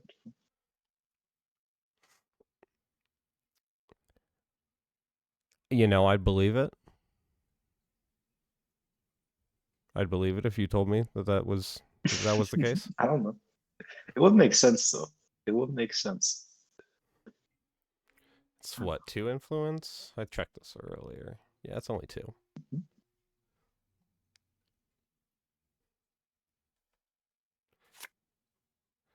I don't know how much this deck is using it, but I like the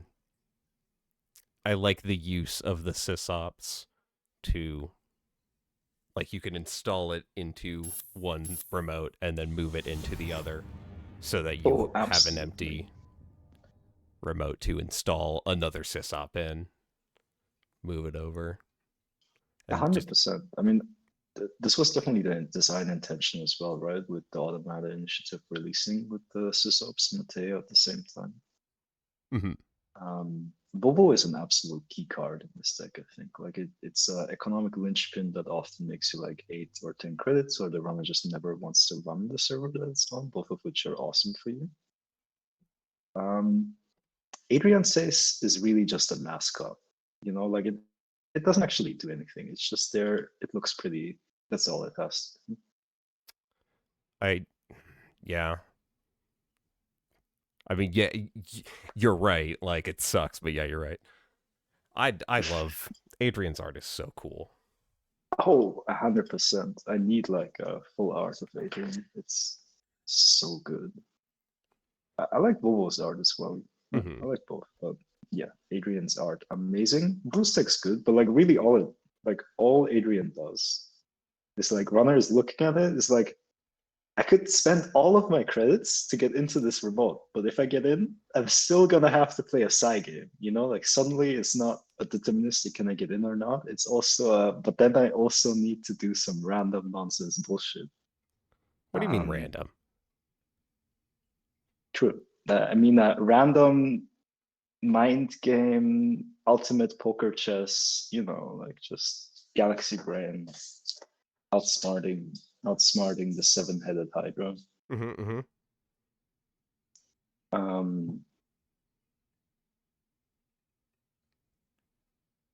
There was a Warroid Adrian list that I wanted to call No Mr. Says, I Expect You to Sigh. And I was very happy with that deck list name. That is pretty good.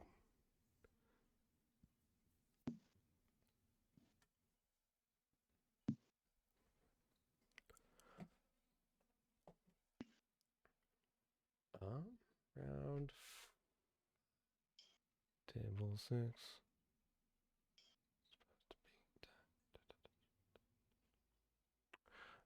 Okay, cool. Check in on the Aesop's tables here. I might have muted myself to the stream just now. No? No? Cool.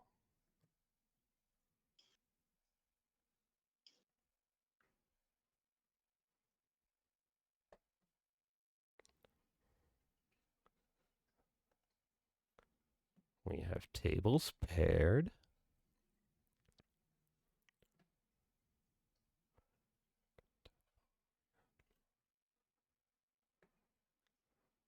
All right. Ooh.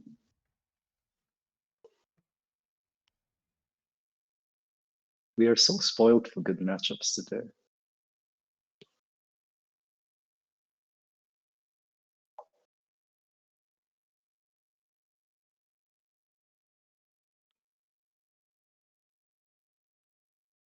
Let me see.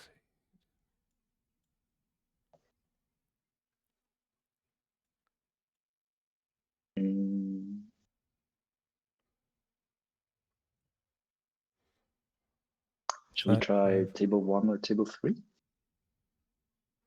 Yes. Okay, that's from a previous. Table 1, it looks like. No, hang on.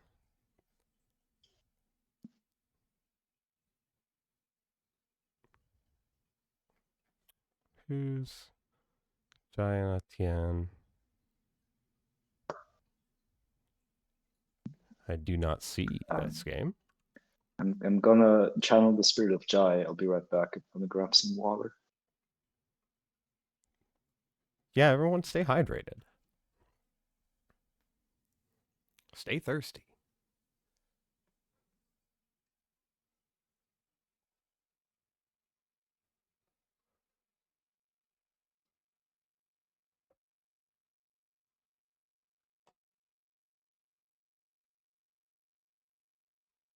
Okay, yeah, that's what I figured.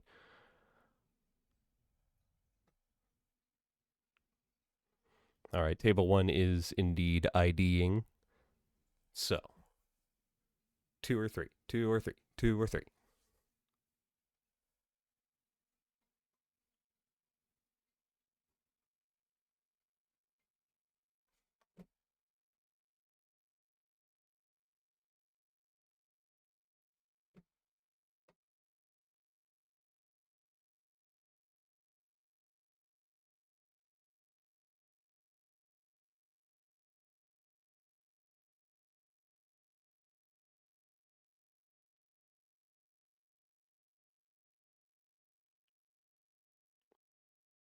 We heard 3. Let's go.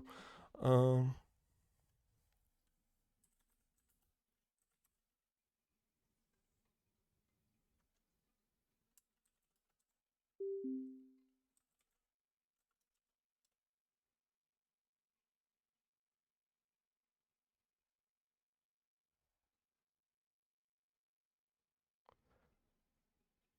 sorry, Aksu. You've made your bed. You must now lie in it. Oh no, what happened? It's assets. Oh no. Is NBN even alive as a faction after the Bologna ban? Well, Bologna's not banned for this event. Right, but like afterwards. Like did they ban NBN when they unbanned criminal just now?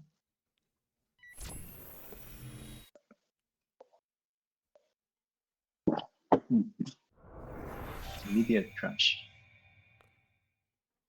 For some reason, like I really associate Ziad with the Lu deck as well. Like I've seen him play it a lot in LoL. But it's not VSA. And the remote and the Rashida also gets trashed. Oppo becomes sweet here though.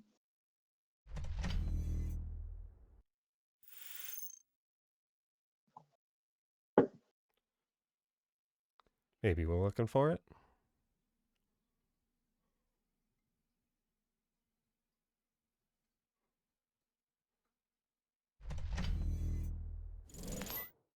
And there it is.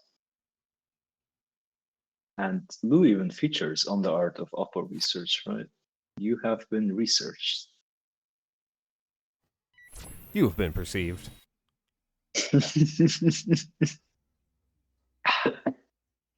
The warm reception. I see you.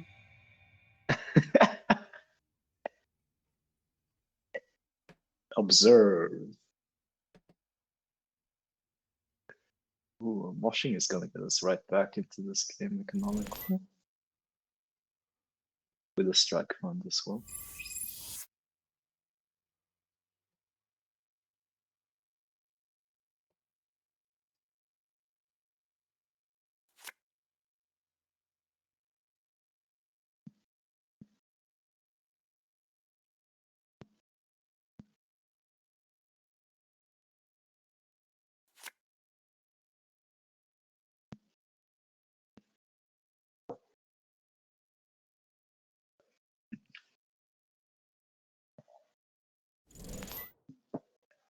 Oh. You know Have what? you seen the? Oh, sorry. Yeah. I was reacting to the other Oppo research being played. Oh, right. You got it. Resolves. Have you seen the beautiful Lu alt art that you can enable on JNet if you've got the alt arts, permission? I do not believe that I have. Oh, that's an access. Oh, wait, what's happening? Oh, there's the. But actually, maybe you trash the. No, you steal it. Okay, clearly I do not know the intricacies of this matchup. And come back in. Trash should be 1001. It's pretty good. Although you're very attacked now.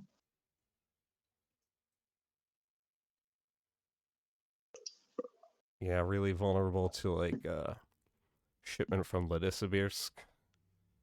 In an alternate universe, I would be going, you're right, we need to unban Drago Ivanov right now, but I'm not gonna go there. That's not a world I want to live in. Same. I'm good, thanks.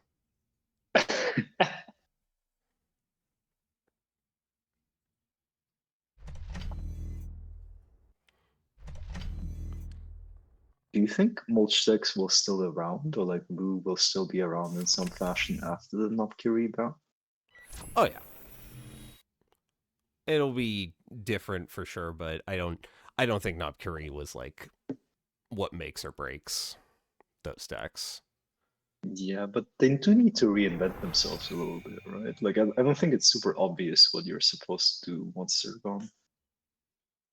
Yeah. Lu is like looking at himself in the mirror, being like, without you, I don't even know who I am, you know? Then maybe he can get Steve to tell him what to do.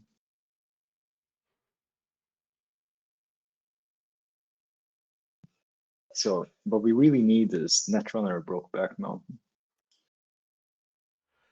I think, there's probably if you look up the fictions being written, I'm sure you're bound to find there's at least one of them. And we just this is the new episode where they take away Lu's. Not Curie is a walking stick, right? I don't know. That's why I think it's so cool. Like they took away Freedom's walking just because he had like a shotgun inside of it. You know, like I don't see why they have to take that from him. Standard Bam's team has no mercy.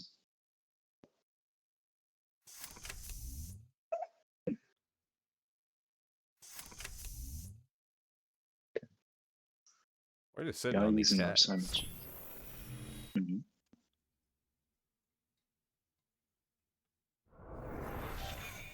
I think you'd really love to see a solidarity badge around this point. I'm not sure if the Lu deck actually plays it though, but like that would be amazing for clearing one of the tags. Seen a decent number of Lu decks that play. Goodness, the card that Solidarity badge. Yeah, I was just completely blanked on the name there. We got Alarm Clock. Also a modern staple for Lu these days.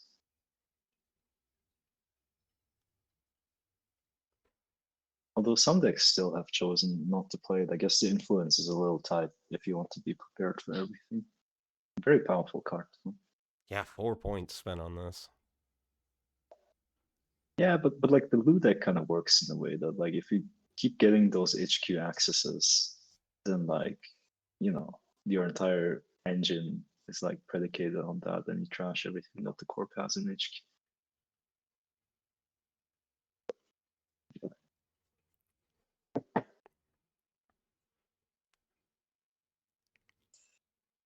There should definitely be an alt art for Wake Up Call that like trashes the alarm clock though, right? Like the you have your alarm clock, but no, I am the one that wakes you up. Snack.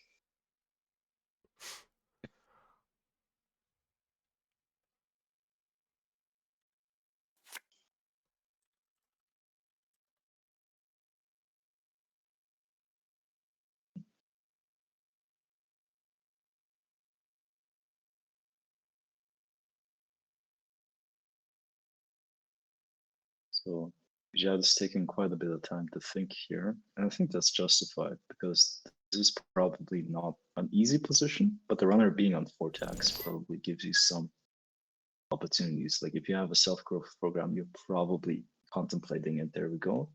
Bouncing back the alarm clock and the fermenter. Jad did it right, as I wanted to suggest that that is definitely a line you could be thinking about. Oh, okay.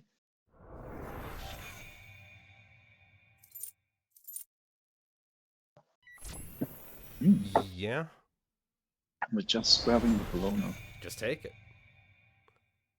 Wow, No sense in waiting for another spin doctor to come around. Just take that. definitely. I'm not sure if this is what Giat had in mind when he installed the Bologna in the remote. Oh, fascinating turn of events.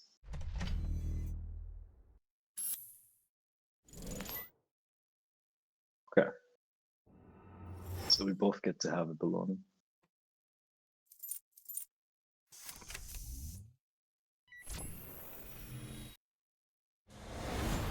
Oh, Snipes. there it McGee. is. Very good. It's the mark of a very powerful Netrunner player is one that can manifest the agenda onto R&D when they need to find it. Just simply touch the right This is- card. This is how you get good at Netrunner. Find the agendas when you need them, you know? I mean, this is one school. The other one is not trying to win the game, but that is not a technique most people should try to find. You got to find a nice balance. You got to touch the agendas, but don't win the game. Right. Exactly. All right, let's see what table 2 is up to. All right. Ooh, is this an Atea game? So happy there's so many Atea games today.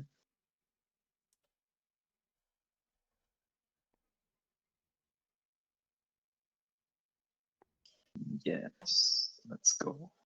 Let's go, gamers. All right, Ooh, yeah, we there's a got World Atea Tree. versus World Tree Arasana. 45 card World Tree Arizona too. This looks really spicy. I like what's going on.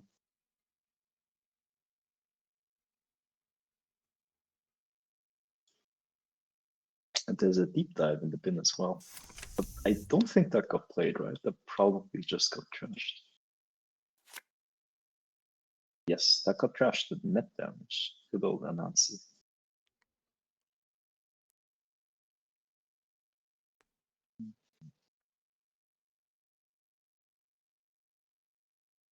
How do you think the hiring process for Anansi went at Jinteki HQ? Ooh, timely public release. Do you think they were like past credentials? Yeah, I like to eat hackers, you know.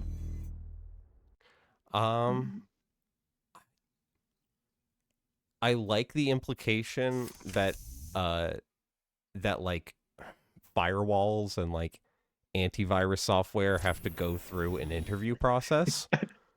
Right. Like for Braun and stuff, like that kind of makes sense, but like Anansi, like yeah, you know? Oh, maybe no. I think what actually happened is like there was a server and like no one cleaned it up for a long time. So at some point the spider just started living there. And now like savvy sysops like sent the runner into that server because they know the spider is gonna eat them. There's no electricity. It's just like binary being represented like via spiders. Yes. They're just flicking little switches on and off. With apologies to anyone who has arachnophobia in the stream. Yes.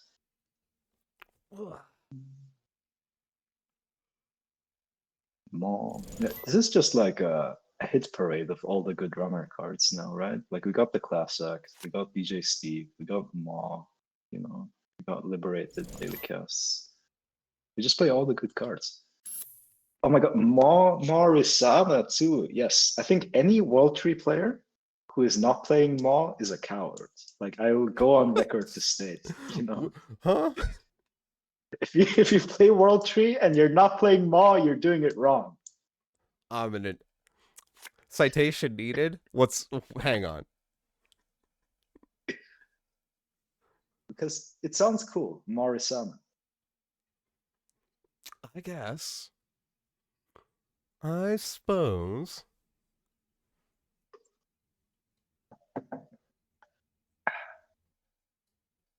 But yeah, I mean, like, Yeah, why would yeah. you be concerned about only having the one class act if you will just draw the class act? Like you streamed the AMT game where I was playing Momakua, right? And like I ran the remote like 3 times to make 18 credits against PD. That sounds right.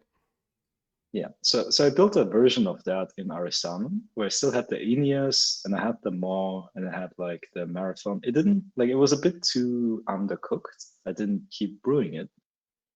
But like when people started playing World Tree Arisana, I was like, well, we just have to put World Tree in here. And so like every other list I've seen since is like a version of the deck I conceptualized, but like some cards are missing. So like in Unbound, there was this running joke like every day we get a little closer to Marisana, but no one has gone all the way yet.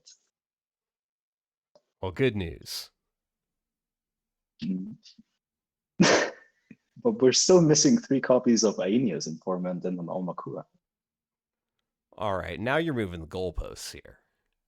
No, that is the full suit. We need 3 Aeneas, 1 Omakura, 1 Maw, and a Marathon, so we can run all the remote servers and make a ton of money.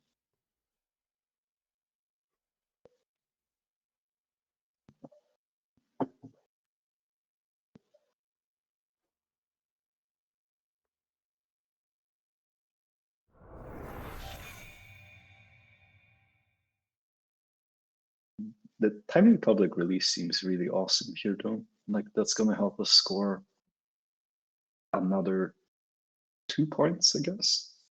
So we just need to score 3 points the quote unquote honest way. Not that Jinteki would ever score agendas in a dishonest way. That would be unethical. No. So don't mind me. I'm just gonna score this Regenesis. It's just 1 point, right? Just 4 points. Oh, Nisei Mark II. Okay, things are heating up.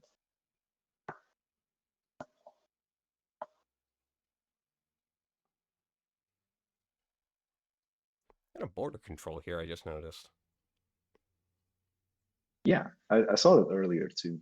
That is, well, we got the border control. We got the Nisei Mark II. Like this is definitely a server that is going to take more than 1 attempt to get into. Although Arisana, has a Hush on the board, so like if she wants to, we can move it onto the border control.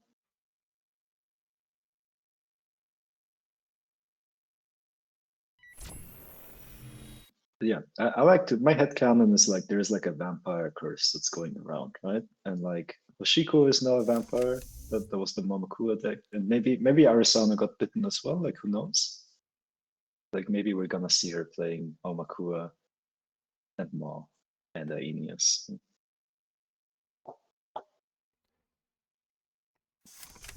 Have you talked to the creative writing team about your Not yet. about your not yet. plans for the series direction? But soon. No. So I always put like an addendum, like this is all, fan fiction. There is nothing in the actual lore. Yet. But shout out to the Automata Initiative world building again. Like it's so good. I think, like especially as we saw before as well with the pronunciation guide and everything. Like this is really really good stuff.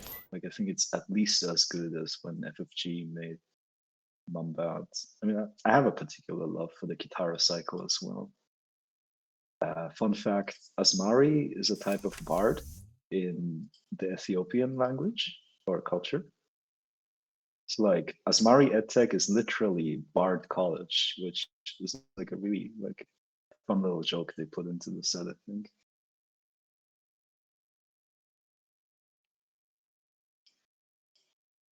Yeah, I really, one of the things that really appeals to a lot of people, honestly, is just Netrunner by virtue of being a futuristic game. You're able to portray, or just it just includes so much more of the world and like theorize Mhm. about it and whatnot.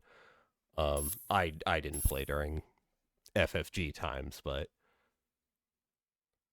I'm always interested Gotcha. to know like what had happened That in the series. that may be for the best, because while the world building was amazing, Moonbat was a messed up time game balance wise. Like people will remember, if you ask people for their war stories on industrial genomics, you're gonna get a lot of heavy stories.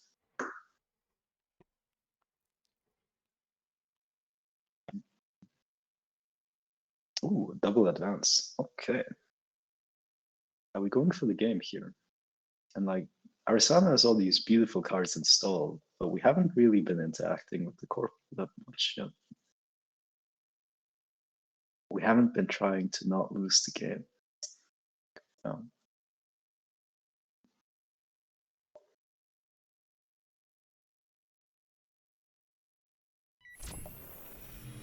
Or I correct myself. We haven't been trying to not win the game, which is very important.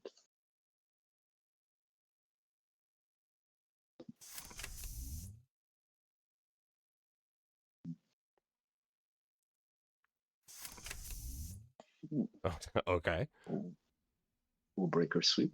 Nice nice cameo by the Entangler there. Oh yeah, no, it's just evolving, right? Hey, see ya. Slime mold is slowly turning into Unity. Find the Tatabola, get a Maw trigger, which did it hit the Tatabola? I suspect so. I now see 2 Tatabolas in archives. Going for a trick shot. Are you taking the double access or are you taking the cataloger, do you think? Hmm. So they have chosen to go for the double access, which I guess makes sense. Although there could still be a bacterial in the remote here. Going down to 4 credits on the Anansi res, because why is Anansi so expensive if, you know, it's just like sitting around in some like dusty server? I mean, all of the data that the runner wants to steal is in these dusty servers. Wait, so are you telling me? Are you telling me we left all of the valuable like corp data in an unchecked server, and the only thing that's guarding it is like a little spider? Well, we got some fences. Damn. Okay. I love it though. This is exactly how Jinteki security works. It's like we put the most valuable things in the places that look, you know, the least likely to contain the valuable things. Oh yeah, now that I look over it at R&D, yeah, we just got the spider. Just the one. Yeah. It's pretty big. Is it? I guess so. And it can see the future. This is a time traveling spider. It has precognition as its first subroutine. Yeah. Some corporate servers have hypnotoads and some have mind reading spiders. Ooh. Okay, hold on. There's okay, no, we're just not installing with our sound. That seems fun.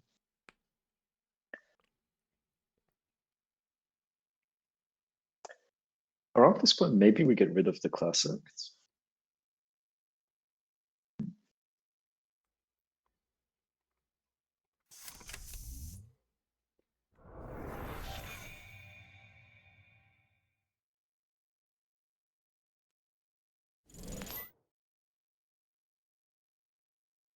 Yeah, suddenly, like, I guess Arisana started making moves, and that's why it's no longer looking like the Atea has an absolutely dominating position in this game.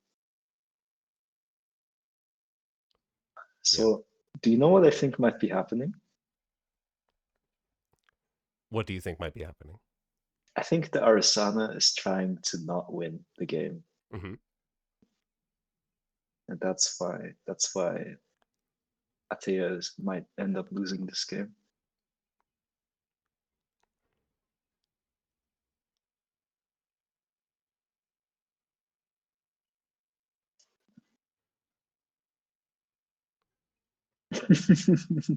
See a Nazi being encountered. I agree.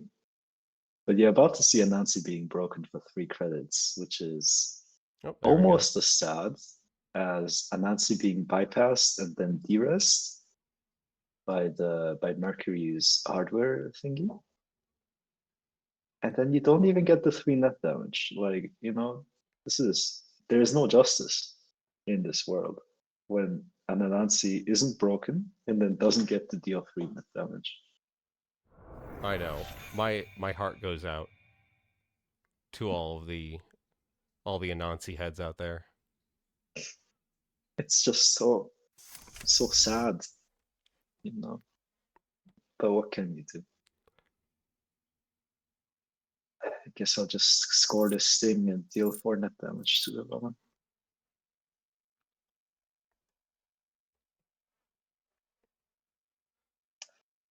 But we are just clicking for credits. Yeah, this is the one reason why playing Anansi is actually not always correct, because 8 to res is really expensive actually. So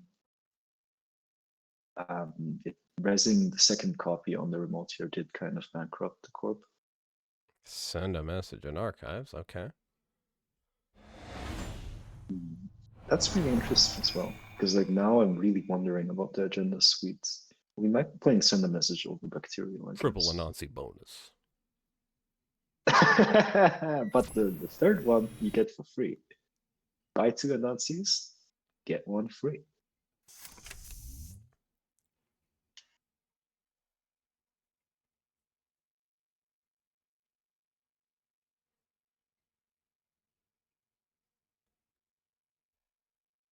Oh, the world tree got trashed.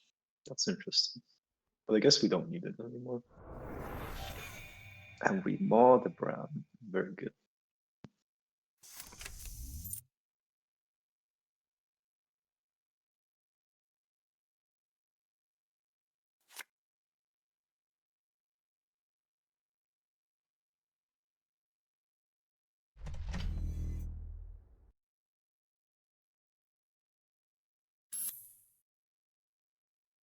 Okay.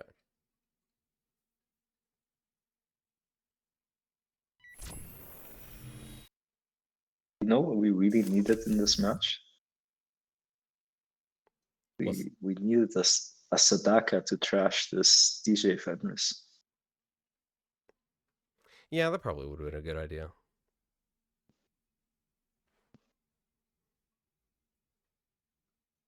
But I don't know. This seems like a matchup where I like having like conversations with Mario about like game logic and so on. This is a matchup where you are not the control as the corp, you are the beatdown. You need to go fast before this Arasana gets to fully set up and then just like lock you into prison.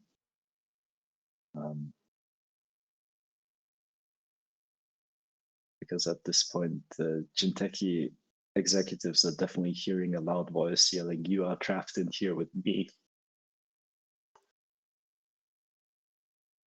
And they may not belong for this world.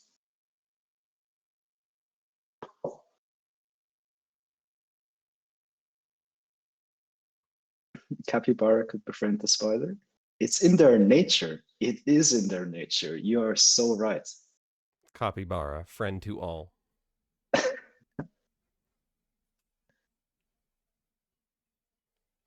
Maybe though. Maybe if Capybara befriends a Nazi, do you think Capybara is like, you know what? Maybe I'm gonna de-rest the runner now.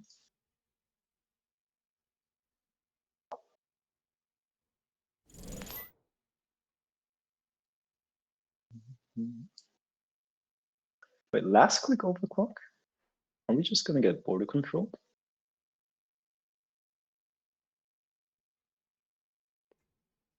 No, without spending those propeller counters, I don't think. Oh, unless no The propeller counter turbine means is the propeller is that's statically at 2. yeah, I got it backwards.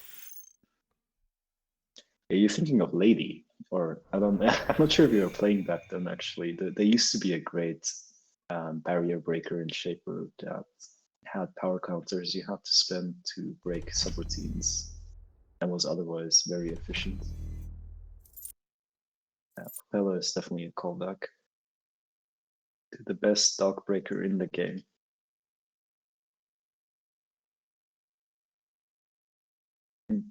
It seems like that run ended up being correct actually, which is really cool to see because like trashing the Charlotte matters, but not to the point where Corp wants to spend one of the border controls.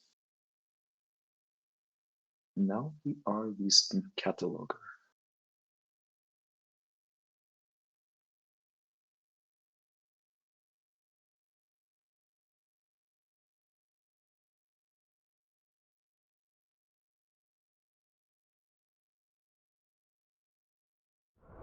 But yeah, if we didn't have Maw here, Corp might still have like 5 cars in hand. Yamaha has done a significant amount of damage this game, I'd say. Right, and like I think Jai also said like in his game it was the NWP, right? I love it. It's such a cute, unwieldy, big console, and yet it does so much for you.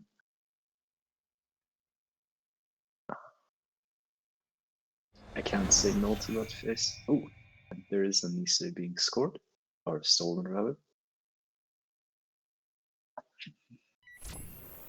You know what I really would love to do is reprint Miti as a Nisei reprint. But that's more of a long-term plan for me, I think.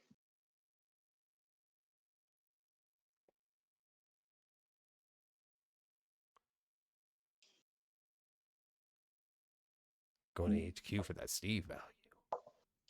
That Q-bomb value. It's all value. We are a World Tree deck at the apex of its power. And we're getting back a trick shot and not a cataloger, which I think makes sense, but neither one of those is a card Corp is really happy to give the runner here. We are in Rashida zone. Mind skip. But I feel like I don't know if we counted the influence, but I feel like if the Corp has seamlesses, we're probably trying to find those and then maybe get a cool like seamless install a 3-pointer with timely public release, or rather, yeah, do that on the runner's turn and then just like win a game on yours. But then Maw makes everything so much more complicated because you keep potentially losing copies of seamless out of your hand.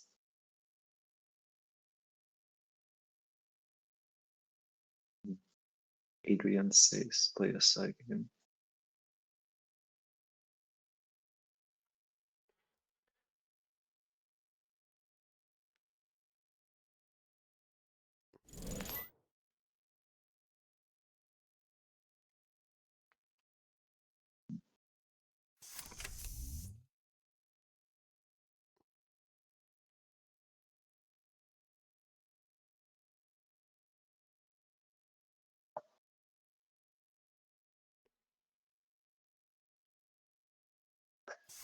Gonna need that pronunciation guide again. Is it Pisha my intuition?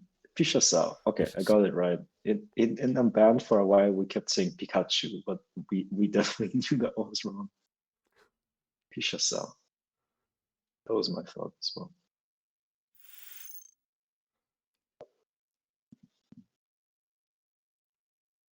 And yeah, I just had this card in my mind because that will definitely ensure that you have enough clicks, but we don't even need it. Game ending bacterial on R&D. Dang. As a result of a Spin Doctor shuffle as well. Oh, snap. Yeah. Yeah, that Maw really did some I'm damage. telling you, Vampire, Morisana, let's go. You know, like this is, I will keep repeating this until everybody understands that a Waltry deck that isn't playing Maw is for cowards.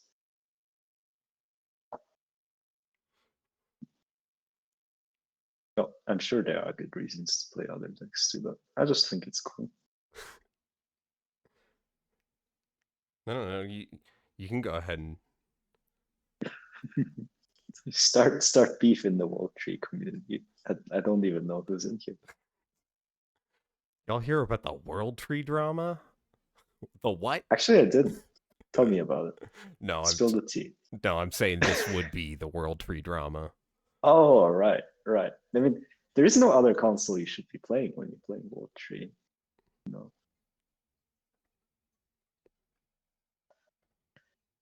Why World Tree for Lilypad when you can World Tree for a win condition?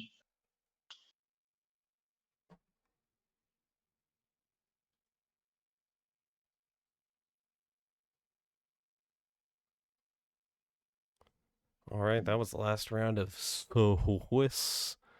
Mhm. So We're it is. looking at a single elimination top cup. Yep. That's. Oh my god. Do you know what happened?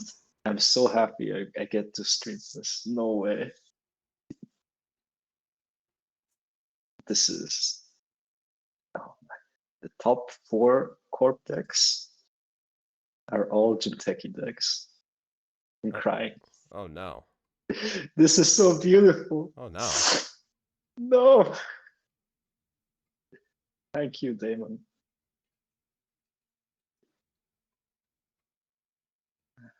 And then all the NPN decks are below. Lona is getting banned.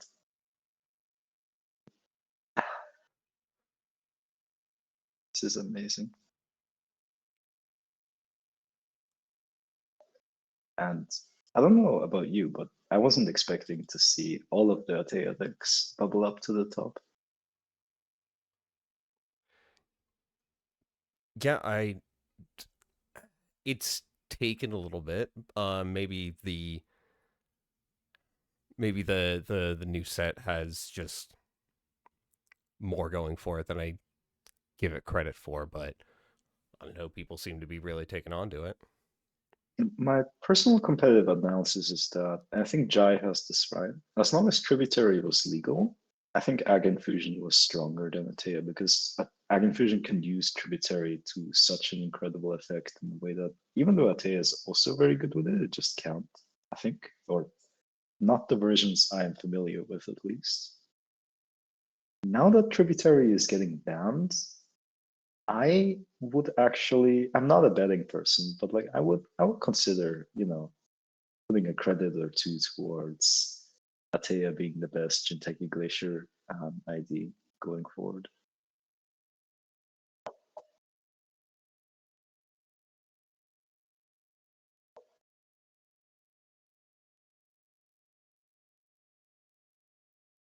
Do you know how long the break is going to be? Oh, not long at all. Oh, did they already pair? Mhm. Okay, well. Even though it's a very spicy matchup and probably quite Ag Infusion favored, I am kind of curious about this Ag Infusion ESA.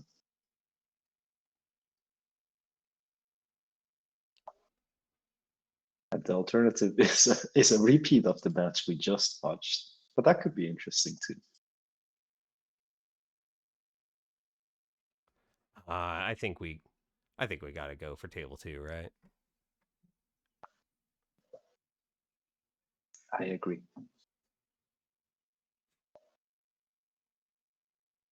That literally was the exact same game as last time. Yeah. Almost all Jinteki Corps in the cut. Yep. A very diverse runner field on the other hand. I think. Oh, actually, sorry, I got it wrong. Atian is on NBN, not Jinteki. So that was my mistake, I think. Whew, thank goodness. Was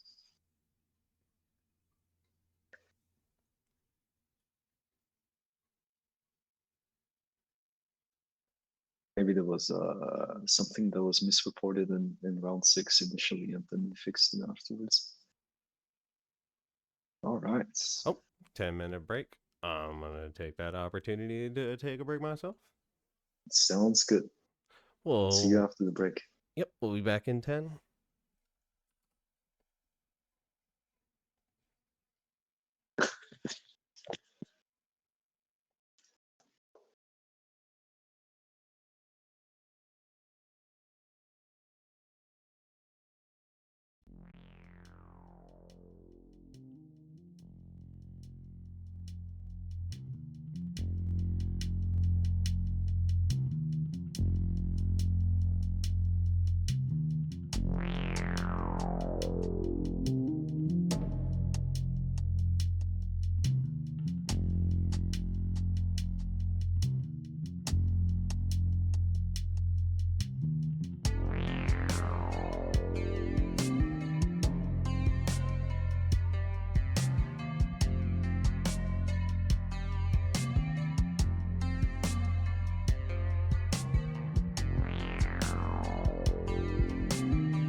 All right, y'all, we are back and the tables are ready to get started, so let's go ahead right on into the game.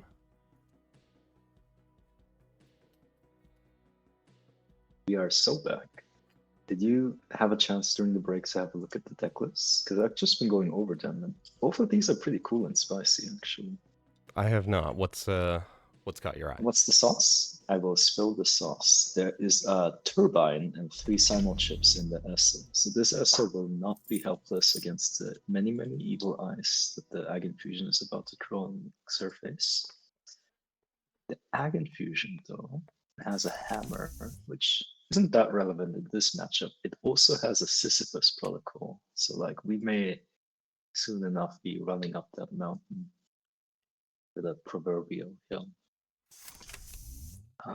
Otherwise, this looks like the pretty standard Ag Infusion Rush Glacier list that the king built for Sokka 234, which Jai has been playing a lot. So like, it's mostly the hammer, I think, instead of the toll booth. Which makes sense for a tournament to maybe lose final hurrah. And the ESA otherwise also looks pretty event-based to me. We got 3 Chastushka, 3 Finality, and 3 Ghost Tongue, 3 Marrow. Got 2 Botulus, a Buzzsaw, a Cleaver, and a Numb. Okay, so the Numb kind of means that these sentries, so these 3 Anansis, 2 Sisentans, and 1 Hammer is still gonna be pretty damn expensive to break. This, like, just from the matchup, it's gonna be a little rough for ESA, I think, but certainly doable.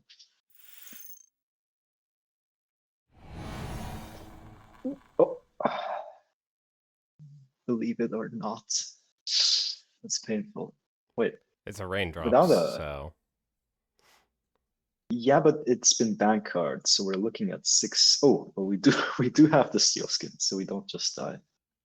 Whew. I don't think there's a Fuji, so you're safe to access. Okay, and this has gone from ooh, this looks really bad for the runner to hey, this doesn't look that bad for the runner. Ananas, yes. just hit the steel skin. Yeah. I think it was a 75 to hit the steel skin. This is such a high octane matchup. So like I really think of ESA as like you as the runner playing PE against yourself, you know? It's like this is awesome.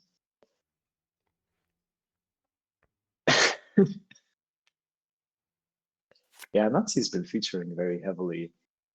But I think like there's almost no Jinteki deck that wants to play decently sized or big ice that doesn't play a Nazi.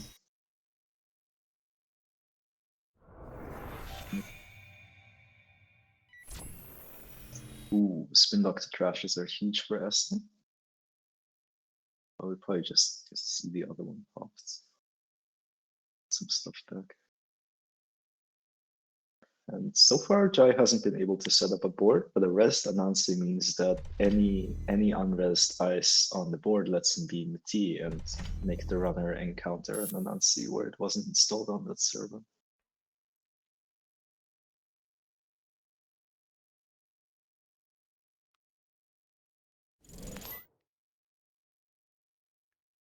But we do have 1 more raindrops. That's pretty nice. This could turn into one of those G-Word games where a runner ends up not having any cards left in the stack in a couple of turns.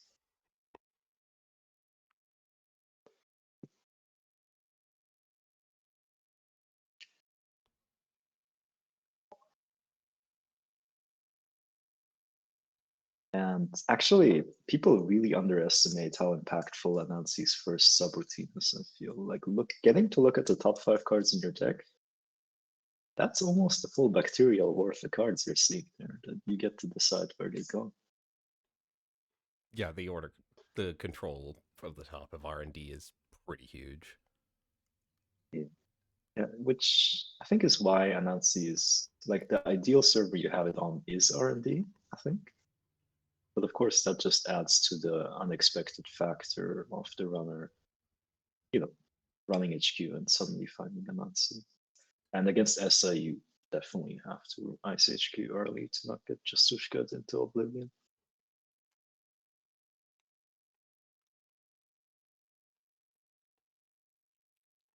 So yeah, it's not even the cards you lose here, because you are going to get 3 back from the deck. It's really that the Nancy shows the corp a bunch more cards, and then you get to fish out the card that's going to help you the most here in this particular situation.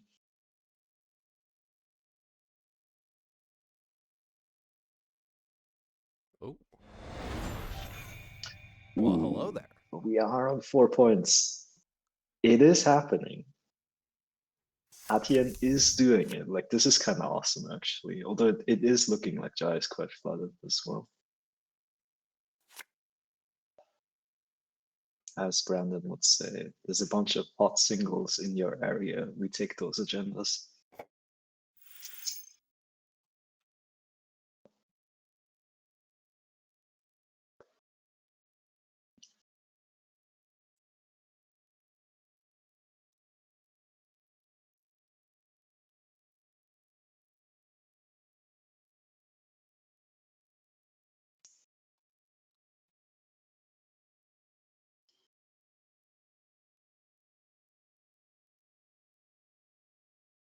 Yeah, Lazy CB is saying like tempo games as a response to me not wanting to invoke the G-word archetype that shall not be named. But I think every time NWE posts a PE list, there's like a massive paragraph about why this isn't like a grinder deck, which is very funny to me. Like they have to I'm just like, call me whatever the hell you want. Like they have to be like, no, this is not that kind of deck. This is doing everything but we're not trying to run the runner out of cards. Well, really, I think as well, like a lot of our cards kind of do inevitably lead to that as well. Like Bankar, Moshin, the price. Like and then runner after turn 7 looks at their stack as like, why do I not have any cards left in my deck? Like, why would Jinteki do this to me? Really, dear runner, it was your own cards that trashed all your cards, A little column A, a little column B. Exactly. It's all teamwork. Together, we can get rid of all of your cards. Together, we can the destroy the Mori Kondo cleanup of the runner's deck, None of these cards spark joy.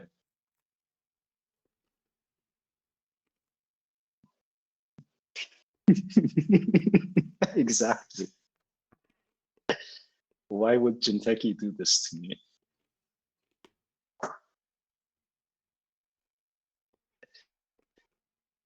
People in chat are getting it. I do enjoy that. What's the name of the new operation? Ooh, seeing it. Finality.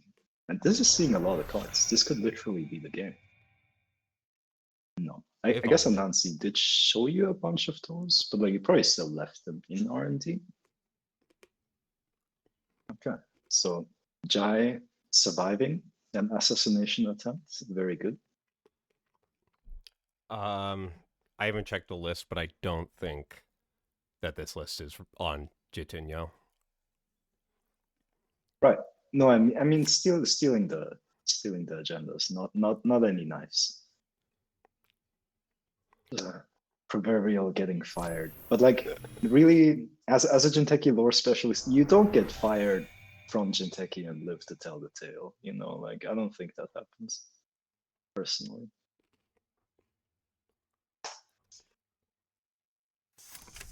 No. Here at Jinteki, we reuse all of our resources. We believe in recycling, so we mulch all of our ex-CEOs. Mulch. Mulch.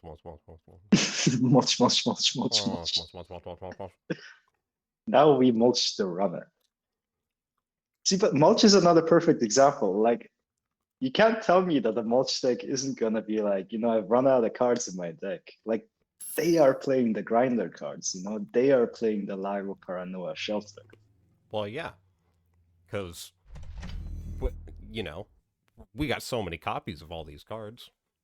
Well, we got 3 copies of labor but rights. then Push why this are you one back. turning around and telling me I got rid of the cards? You are getting rid of the cards. Again, You are the grinder. column A and column B. All right. I see how it works. We can work together.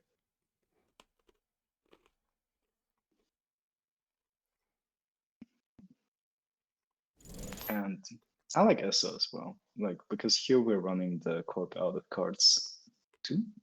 I think that's pretty cool. And I'm very impressed at how good the position is for ESO right now. Yeah, actually, Mulch's grinder memeing, that was all me. Or I think that was all me. I feel like I probably, you know, I had a bunch of people saying it. Maybe all those people were me. I'm not sure. Or maybe other people picked up on it too, or came up with it themselves. Say what? Someone in chat saying, I remember Mulch's grinder memeing last year. I was very on those memes. Saying that Mulch's grinder. Yeah. We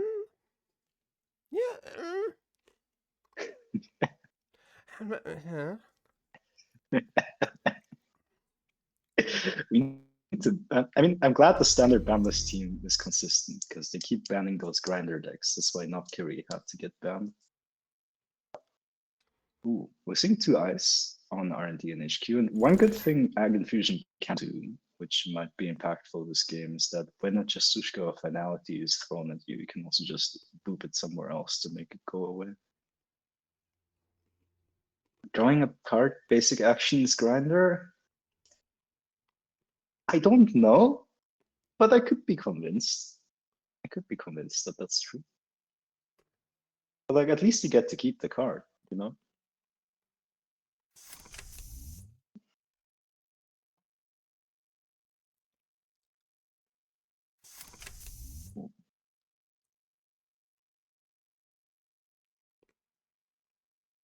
I wonder if like you go and contest the Charlotte here because you can't get booped into an unseen. But I guess like without any credits, running into Sicenton or something is still really, really painful. Mm-hmm. Sicenton, what a nice. But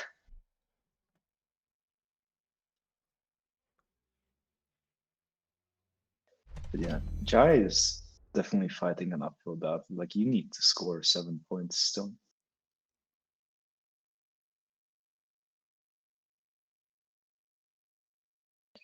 The ESA is running out of cards.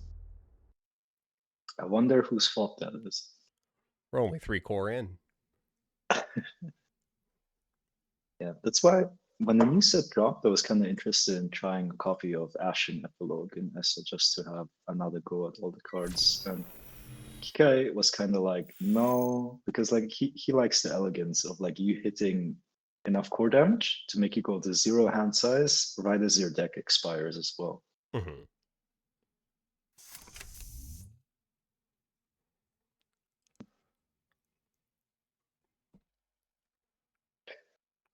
How much core damage is too much core damage?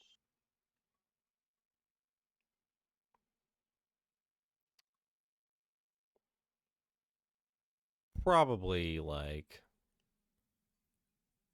you could say 9 is safely too much. Like thematically, I don't think this is happening in the SM matchup, right? In the SM matchup, like core damage is something else. But when I'm playing Tula and I'm putting enough core damage on the runner, in my head, I'm like, I've destroyed their moral and ethical system to such a degree that they give up and become my employee. You know, like this is to me what's happening when the runner like dies to hand size and core damage when I'm playing Tula.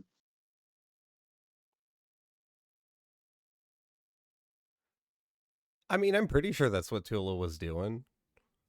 Right. Not like hiring people, but right. You're so good at hacking. I want to hire you, you know.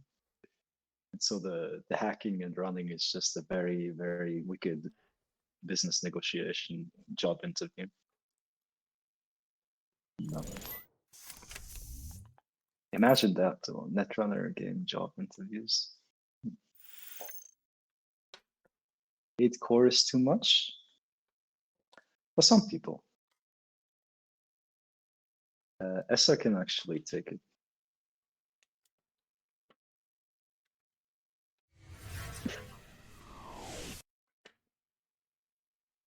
Yeah, but the random core damage, like it doesn't have to be fully random because as long as you have cards in hand, I guess you can always choose to trash cards out of hand. Actually, Subliminal is extremely impactful here as well because that is a card you can just keep pitching to core over and over. So at some point, if Jai wants to maintain that, he maybe should consider icing archives. But I don't think the time has come yet. And it is not looking like Justushkas are gonna connect anytime soon, I think.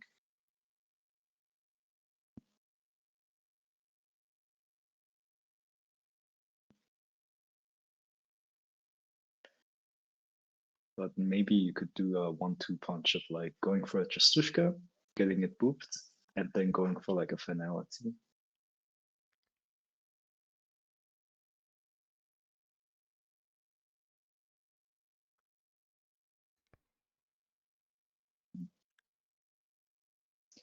Do you know what beats Light the Fire?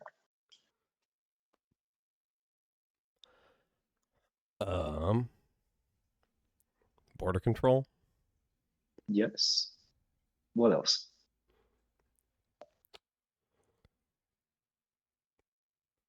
B1001 could. True. Which card on the board beats Light the Fire? Nisei Mark II True. with no counters on it. But I think the most consistent way to beat Light the Fire is Ag Infusion. Which is another big facet and aspect of like something that does make Ag Infusion very powerful. Like whatever the runner is trying to do, if it's contingent on making a successful run somewhere, you can just say no.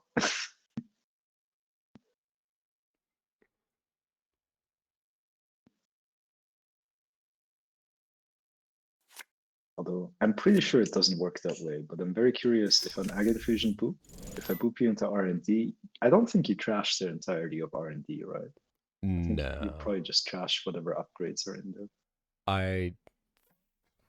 I'd have to look at the wording on it. Let me see. Light the fire.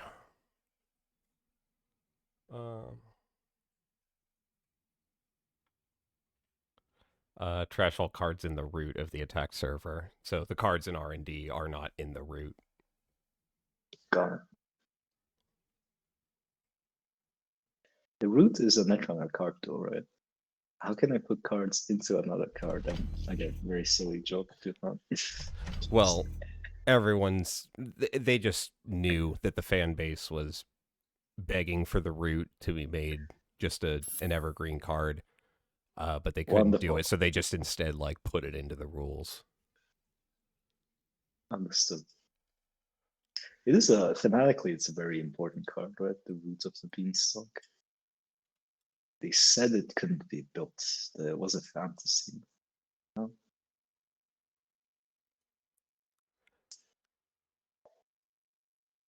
Maybe the root was the real world tree all along.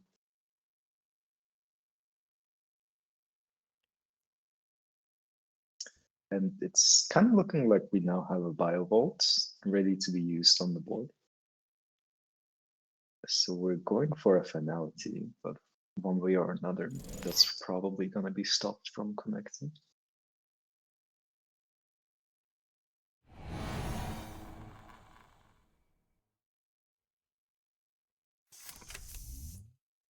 Oh yeah, default JNet background is the root. Nice.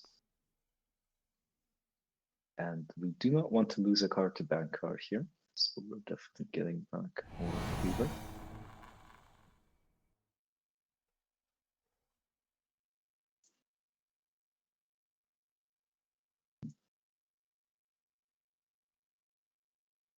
So that probably means Biovolt is going to be used here.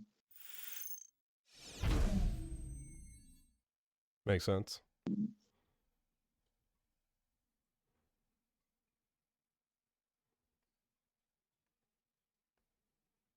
Will be extremely sweet. No, second finality wouldn't quite cut it because Ag Infusion can still Ag Infusion me.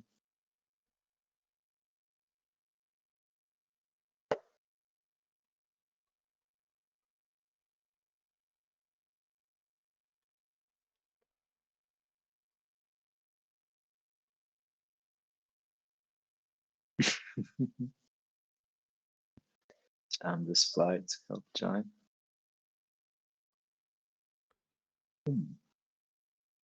What even is this? It does not look like any fly I've ever seen. Maybe it's on the wall.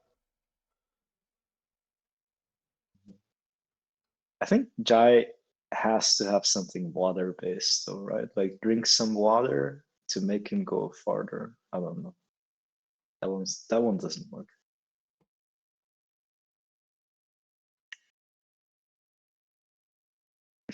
Listen to your father, there's blood in the water.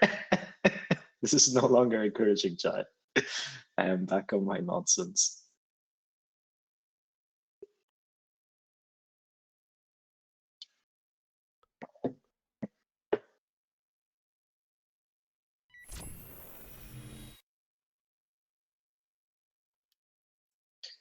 Ooh. I think Jai had a lot of control over what was in archives. Yeah, so there's nothing in terms of agendas. It's even possible all 5 of those were trashed from hand.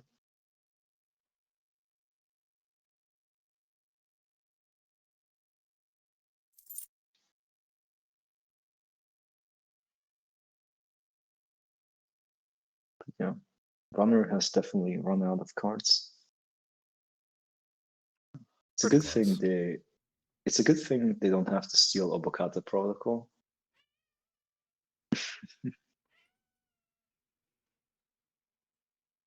Spam this Blahai to help Jai.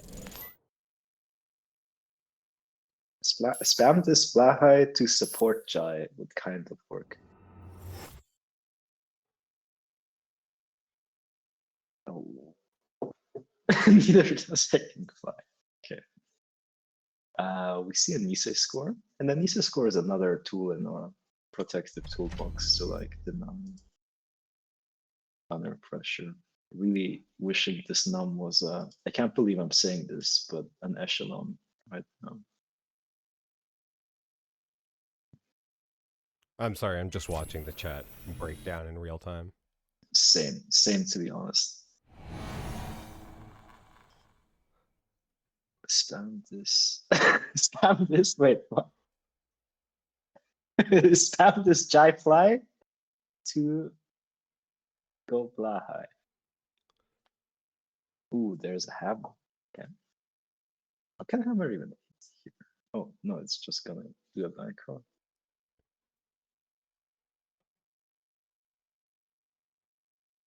And we just lost 2 Chastushkas in the bank crawl. Going for a single, but that could be the game.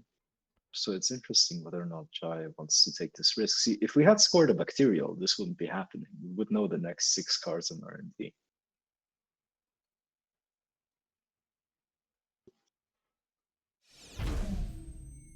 Instead, he has to use the Nisei.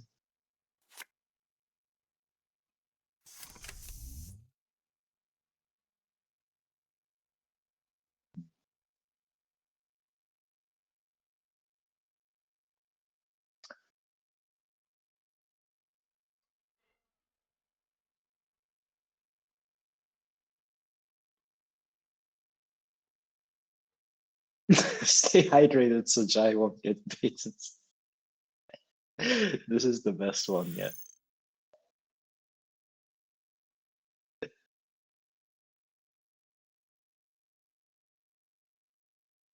Yeah, Axu knows every time we play, and he's playing Hoshiko, all I'm gonna do all game is use Spin Doctor to shuffle back snares into my deck. I mean, why would you trick anything else? Exactly.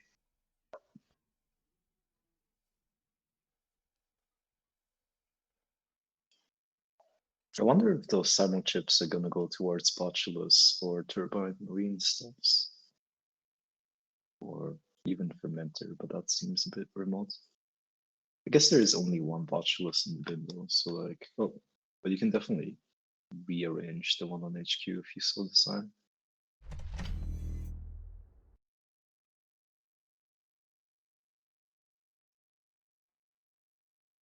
I believe one of the last two cards in hand ought to be a Steel Skin Sky.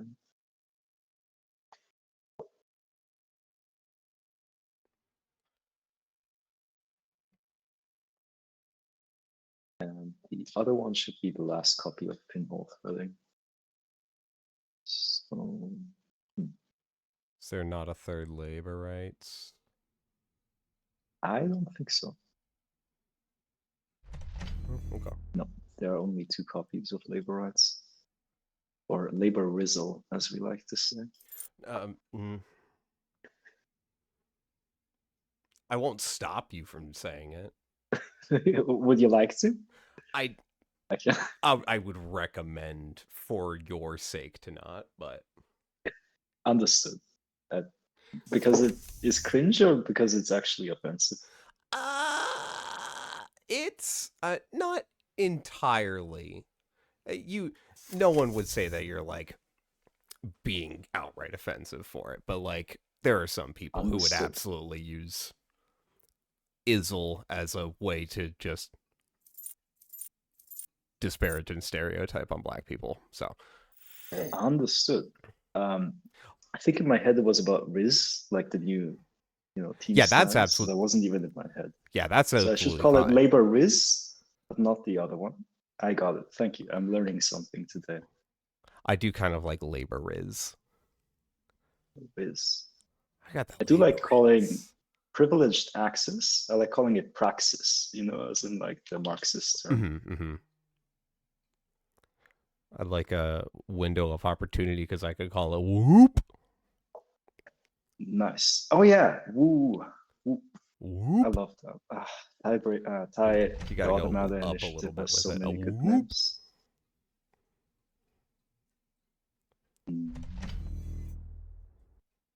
Praxis does not make any sense. It will when I use it against you, Axel. Then you will feel my praxis. Or like it's almost there. I like calling it praxis, but that almost sounds like praxis because you're just abbreviating the privilege to PR. Yeah, privileged I can access. try, fam. Praxis. Exactly. You're gonna see what happens to you at Swedish Nationals. Like, I'm gonna praxis the hell out of you.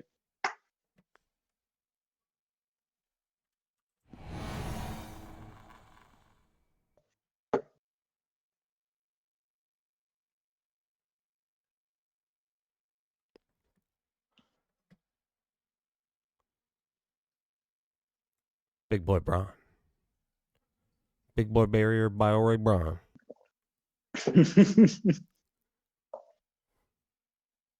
Brand. Certainly oats in the morning.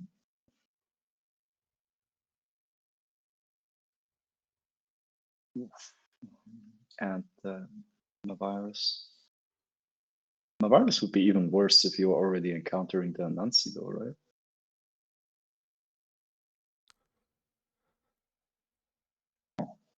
Either way, this is very rough.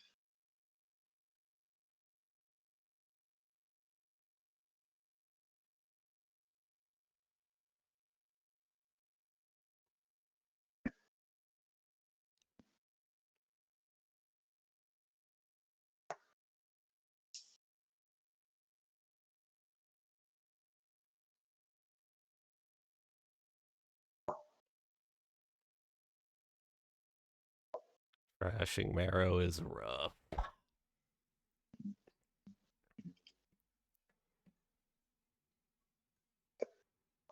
Okay, no, but we're not at negative hand size just yet.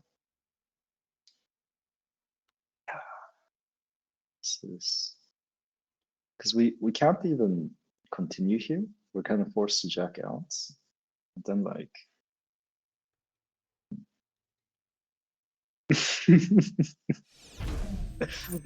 Axel is being converted. It's just, listen, this is just Jinteki. We are a company that, among other things, like deals in longevity technology. So like it's only natural when the runner hits the end of their natural lifespan, we continue as a corporate entity.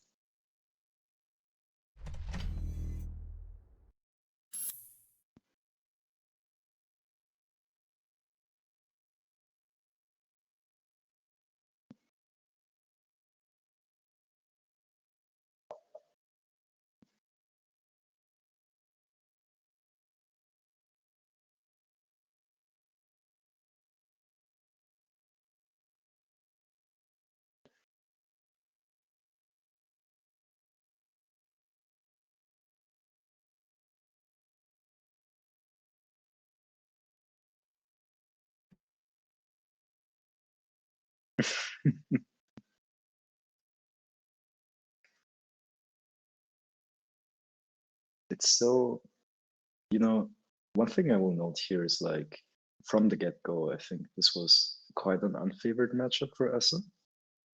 So the fact that it got so close mostly just showcases how well Atiye played it in. I guess it's not over yet. I'm open to be surprised, but like it is looking really rough at this point.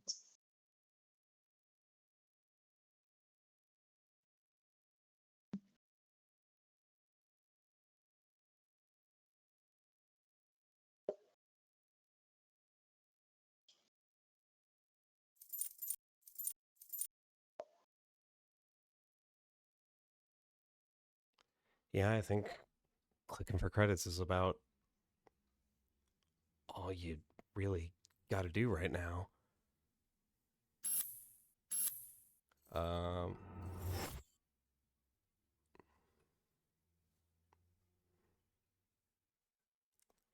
I just mused to myself that Fuji would have been lethal, but again, I have not looked at the list, so I don't even know if that's in there. No, I think Corplex need a very good reason to play Fuji, which for this Ag Infusion deck, I talked Sokka and Brandon up on Bacterial. They might have played it, even without me doing that. Bacterial is really, really good. And even if you're not playing Bacterial, you play Send a Message. And only after those two, I think, do you begin considering Fuji in a strictly Glacier deck that usually isn't trying to win by damage. The opposite is true for Test Running's Tempo PE deck, where Fuji is amazing because like the runner only has like 15 clicks in a given game, or even fewer if you manage to score false leads. So in those 15 clicks, they're not going to draw a lot of cards. So then randomly taking 3 damage, 2 off the Fuji and 1 off of your identity ability is extremely impactful.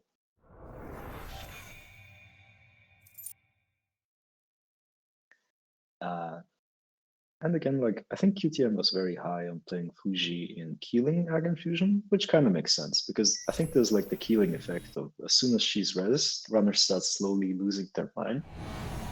So towards the very end of it all, they just randomly run R&D and might even die if they find the Fuji turn. Mm-hmm.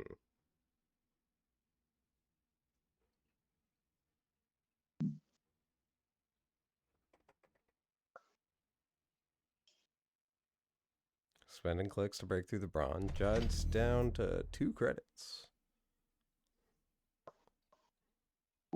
Yeah, but if you spend the clicks, you can just get Ag Infusion from it. That's why Braun is so good in Ag Infusion.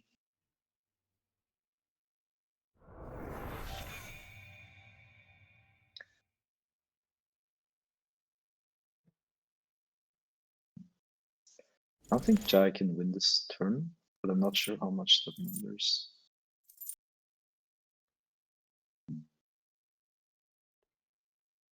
Yeah, because we have essentially 2 ways to end the run on the board, plus our identity ability. So ultimately 3.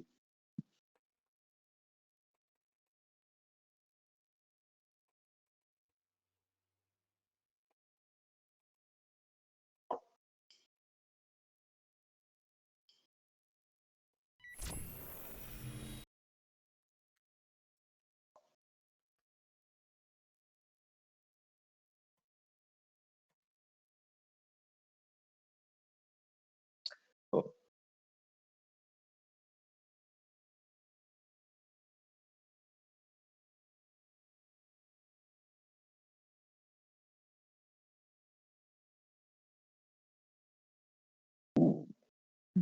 I wonder if that means there are no agendas in HQ, or we don't want to spend money. There are agendas in HQ. We're not getting in the game.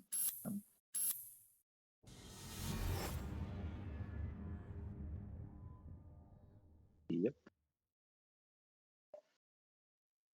Good game.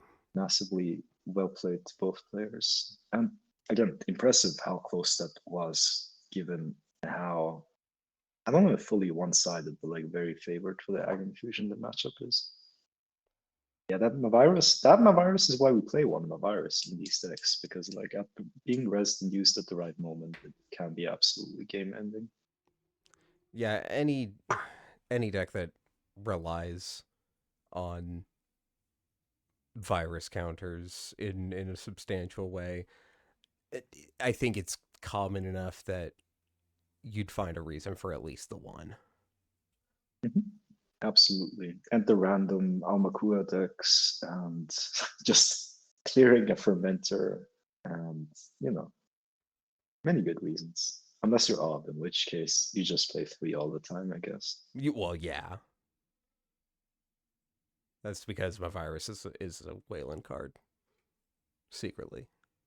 Why are my Jinteki card slots being used as surrogates for other factions? You know, like first the half run, then but I think my virus is good. Like it's kind of like if Spin Doctor was a Jinteki card, right? Like you gotta spend influence on something I get for free. Like, I think we're all happy about my virus, and it being extra good in all this, you know, that's just odd.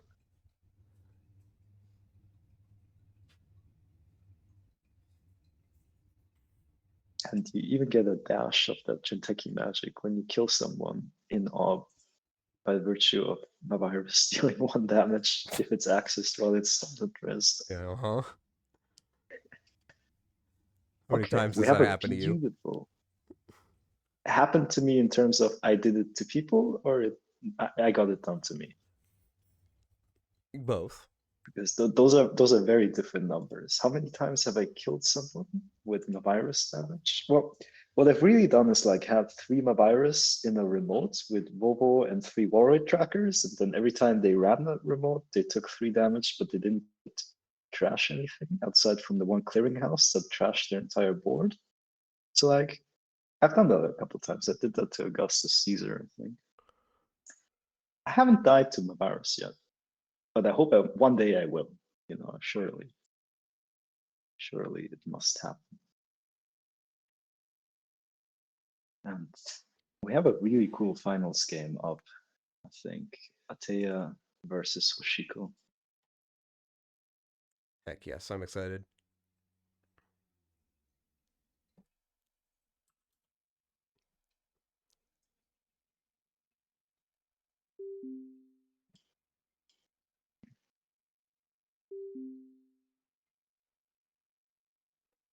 Top 3 tech players, exactly. This has been such an edifying tournament. Can't wait for them to sneak in another ban list before Continentals. Yeah, actually, we have decided to ban. I was telling too, like I would be so sad if Charlotte gets banned. That would crush me, I think. Because yeah, when Keeling got banned, that was a really dark day for me. I was like there's no justice in this world. You know, these standard banless team people, they just ban all the cards that make Jinteki playable. Which I understand she had to go, but like at that point, the ban list had like twice the number of Jinteki cards than any other faction, I think. I mean, Um, Keeling was a win con that was on a time yeah, bomb. right, Charlotte's not right. gonna. Or I think it wasn't so much queuing. Queuing had to get banned, but it was like Obokata also being banned, and for a long time the faction only really existed because Obokata existed. And then they print Fuji, but Fuji isn't anywhere close to Obokata. Like it's not a replacement in any meaningful way. I think like decks that used to play Obokata cannot play Fuji. It's a very different card, you know. And so like, and then like Nanisibe's Grid got banned because like they didn't envision that you could put it on archives and then keep firing a bunch of tours. So I don't know. The faction's just been losing a lot of cards, I think. But now that Bellona has been banned, I'm no longer mad because now there is justice. All right. Here's Hoshiko. And on the other side, Atea. Both decks having the same number of cards in them as well. Netrunner's a cool game. Netrunner is the best game. Like today or yesterday, I was watching one game where like Runner lost because they chose to break the killer. No, sorry, the sentry with their killer instead of their decoder. And if they had broken the sentry with their decoder, they would have won the game. But because of that, they were 1 credit short. Oof. And that made me go like, Netrunner is probably the best 1 versus 1 card game that's ever been made. 100%. And it's all thanks to these days Null Signal games. Thanks, Null Signal Games.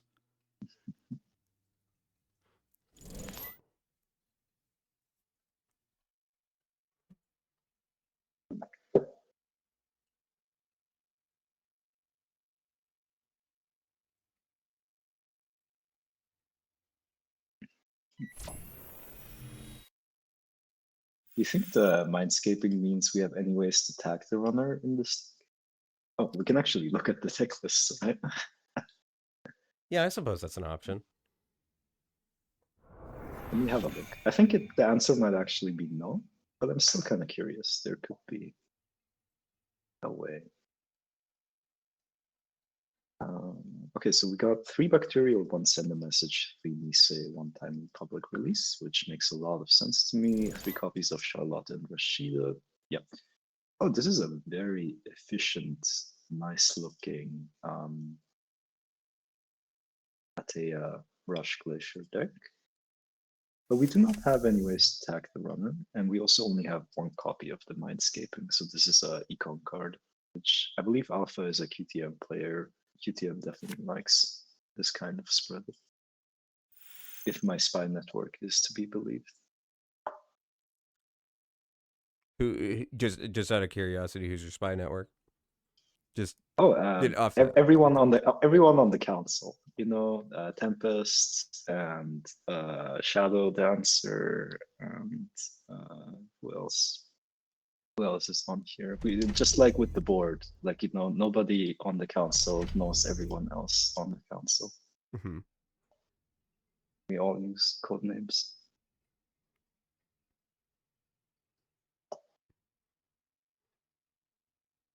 And otherwise, don't you remember? I will go on the record saying nothing. Exactly.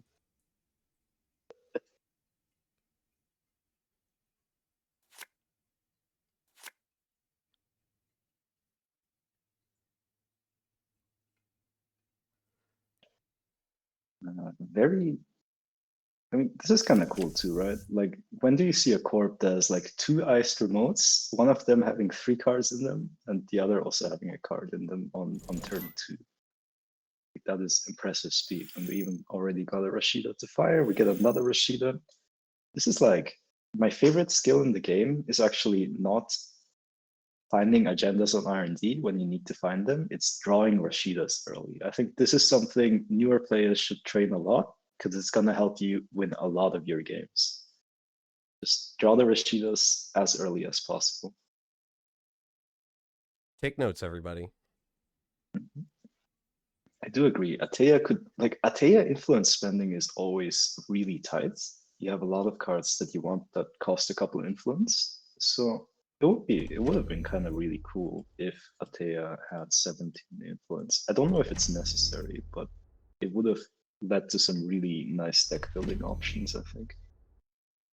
And this is the kind of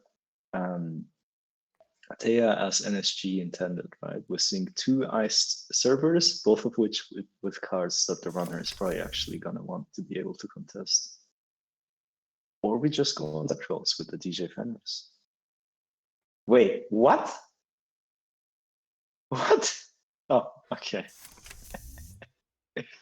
Jai is trolling us. Last time it was Lisa talking Thunder.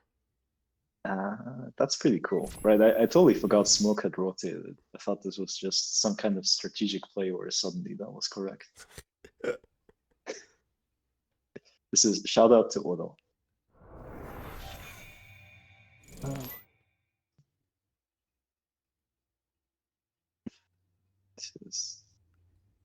It's a good thing the judge is on Jai's testing group, because otherwise It's a good thing there's a conflict of interest here. Otherwise, Yeah. he'd be boned. Bones, and now we install Miss Bones, which would be good if we got into the remote servers, but as is, those 12 credits are currently just sitting there.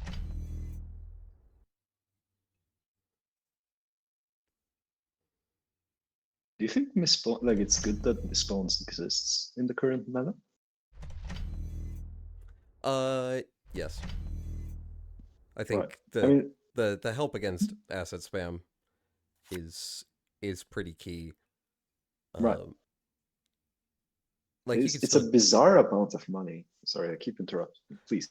Go. No, it's fine. The latency all makes it so that always happens. Yeah, I mean, the fact that it's one card, theoretically 10 credits of value. You know, with the asset spam, you basically just go touch the cards and then spend the counters. Decks like this, you got to kind of work for it a little bit, but you still are getting the extra money, and maybe you don't have the opportunity to spend all of it, but Right.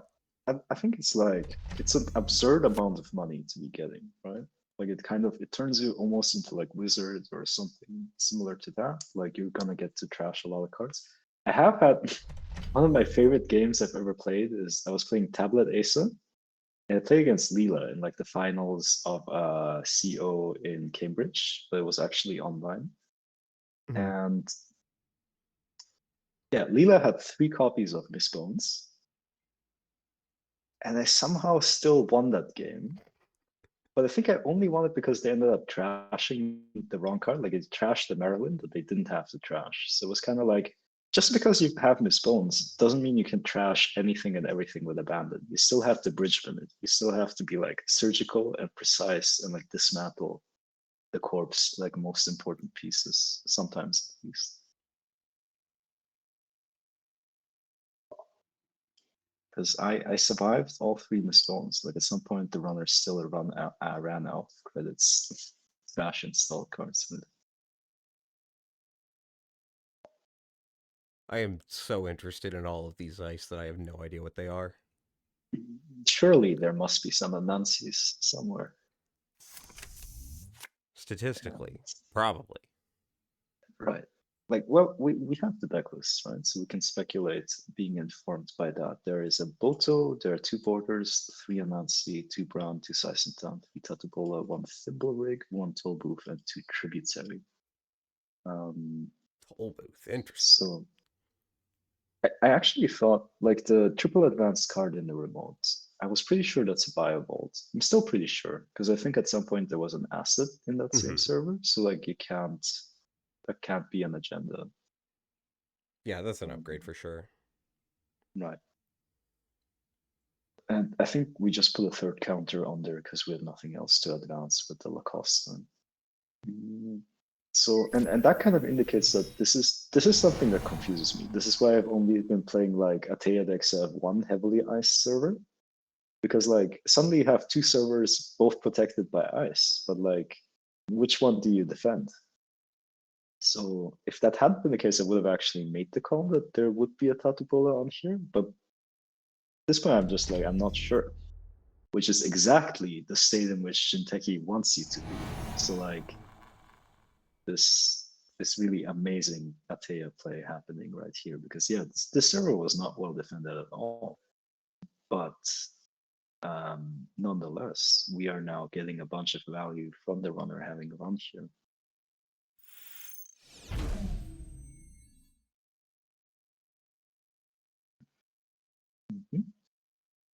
So like, what if Corp is like trying to score two agendas at the same time? Like that would be kind of incredible. Yeah, that'd be pretty sick.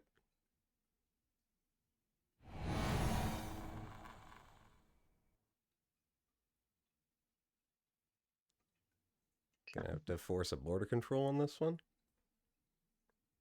That would still be an okay trade, right? You're getting the tributary fire. Like if there's a 4-2 in that server, I think you're okay with like, you know, because if you pop the border control, there's only the tributary, and then like, so you can just be like, well, I don't have this server anymore, but now I have a 5 stacked remote server. Just kidding, it's Adrian says. That's so good. I love it. Right. So now we still have server 1 as a server to put our Charlottes in.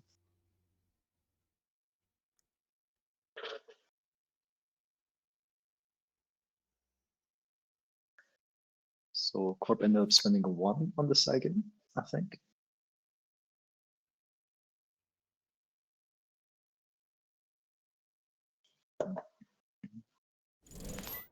Yes.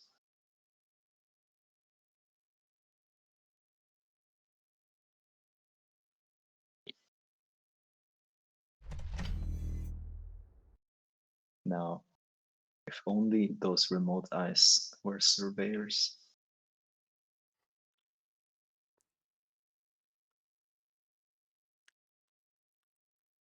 They'd be pretty big.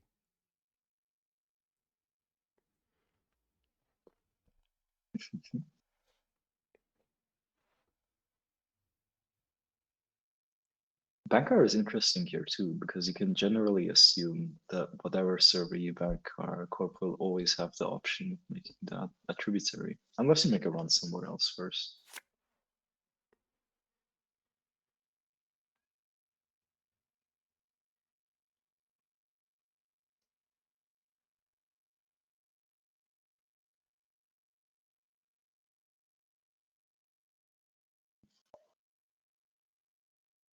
Okay, there's one Mavirus in this Corp list, so I would like to see runner access Mavirus next turn to clear the fermenter back down to 0 counters.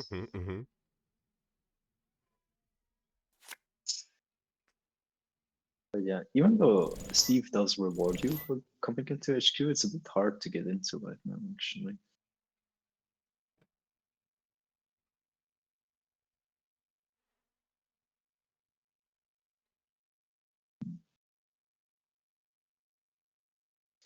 Would you go for the 2 advanced card here, or one of the Lacostas, do you think? What do you mean? Sorry. Oh, which card would you go for here? The Oh, with the pinball pinball? flying? I'd say one of the Lacostas. Oh, we just installed a card into the server with Atea. This is why Tributary is also pretty sick.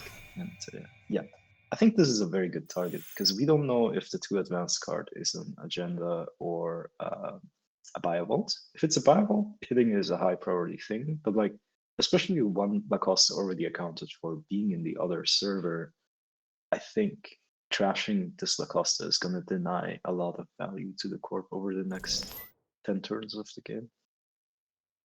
A lot of that depends on if Alpha finds third Lacoste grid in time though.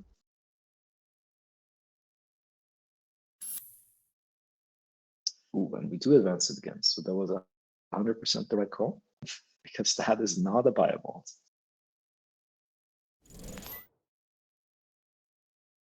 Would be some next level bluffs if it were. I love going for those. Like triple advancing an NGO front is a sick line in my opinion.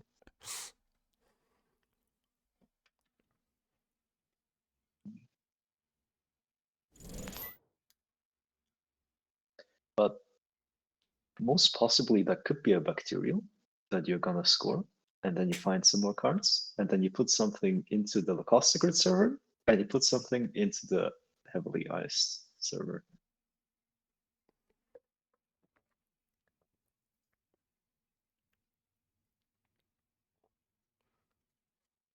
Well, Jai is starting to get a lot of credits. When we find the Maw, it's pretty good. It's very good. Look at that good boy. Just a little guy. Oh, hello, Lacoste grid. Oh, we found the third Lacoste grid. Well, that's really good. Okay, now we have all the options in the world. And it is the bacterial. Okay. So I'm gonna start a timer because I want to know. I want to know how long they have to think about this. This finals is untimed as well, right? So there's no.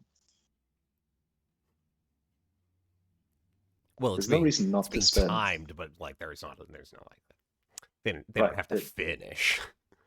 There's no reason not to spend 5 minutes or even 15 optimizing this bacterial fire. Well, like, this is Alpha decided 20 seconds max. That is bad. These are like QTM players that work here. They play at lightning speed. Some of us do. These like QTM players are so powerful. You know, me, like when I'm at a tournament, I'm like, I'm not gonna play any games that aren't tournament games today. You know, like I need my mental faculties fresh for every game. But like QTM players, like if there is a lunch break, you're gonna find them jamming games on that lunch break. You know, like we came to do one thing and me. one thing only. Exactly. Like you are dedicated.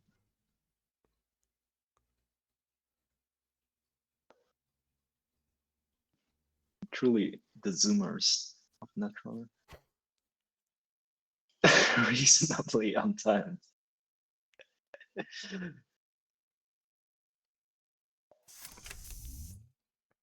I mean, I could just leave the stream running. Like, I think my internet will be fine with that. Mm-hmm.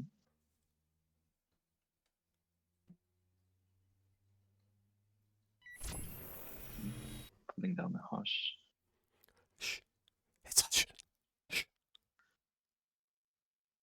Yeah. QTM even did a Netrunner ASMR stream where they read out, I think, the competitive rules for like 6 hours. I think it's really cool. Like, I had an idea of just jamming a game and then like putting that on stream, but what they did is even better. Fellow QTs are so cool. Yes. I'm so happy that I get to be one of them. Unfortunately, I was not involved in the ASMR stream. That would have been a delight. Surely it can't be the last, no? Or I don't know how far in the rules they got. I'm sure you'll have a lot of other really cool video ideas. So we're seeing I want to say contestation. I don't know if it's a real word, but like I like using it. And everything's getting trashed thanks to the misspawns. Okay. But Runner also did just have to spend like 14 credits to get into the server, right? Or no, they probably spent a bunch of credits installing stuff. Actually, running the server is quite cheap. That was like 5 credits. Started the turn with 15, installed Turbine and Hush down to 10. Right, and then we spent like 5 getting into the server. Plus like 8 to 10 from Bones. Yeah. Ooh. That makes sense.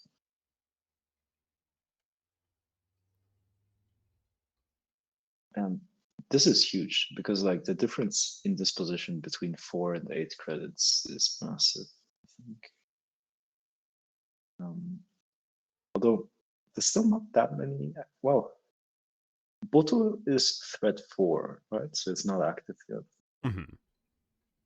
So the only thing that will be able to tax the runner, who is probably going to move the Hush over to the toll booth next turn, is Brown.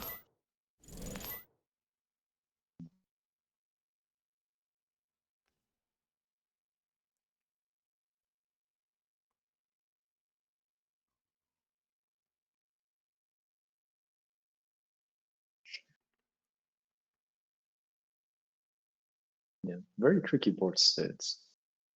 I think it's still anyone's game. Like at this point, it's far too early to call it. But even evaluating who is favored right now is complex, I think.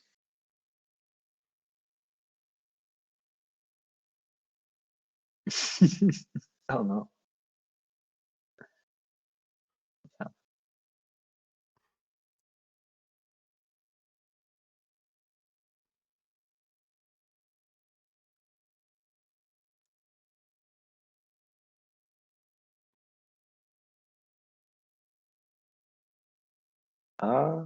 Second best, have her fun. I think Tributary might still take the spot, but she is incredible, like super good card. And again, like if the standard banless team, if this card had also been banned, I would have been like, at this point, like, what is the point in being a Jinteki player? But fortunately, that's not the world we live in.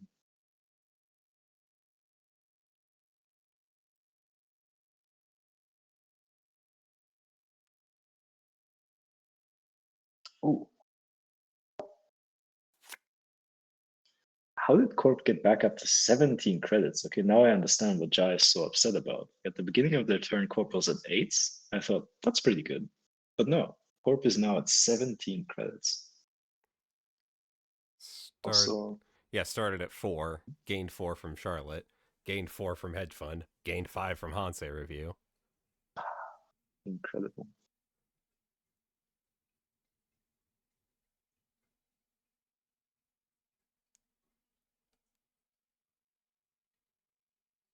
The existence of Hansei Review is very interesting in general, I think. Just like it changed so much of the old logic of like Jinteki is supposed to be the poorest core faction that just doesn't have a lot of money and has to click a lot for credits, and suddenly we have a very efficient, like I will never go back to Celebrity Gift. Yeah, understandable. And it rewards me for what I want to do anyways, which is randomly pitching my agendas into archives and then scoring them with Regenesis.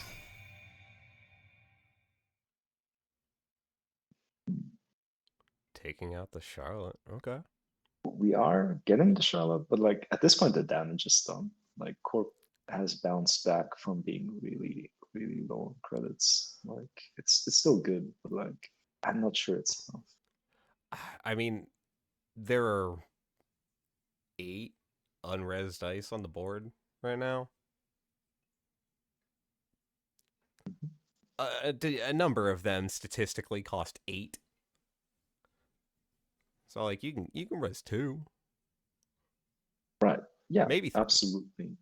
Like well, the brands like the most impactful ice right now costs 6 to res, and then there's Tatu Boas, so they're also fine. I don't know if you even res summon Nazis here because 3 credits is not that much. So we'll have to see. Then Thimble Rig is nice and annoying.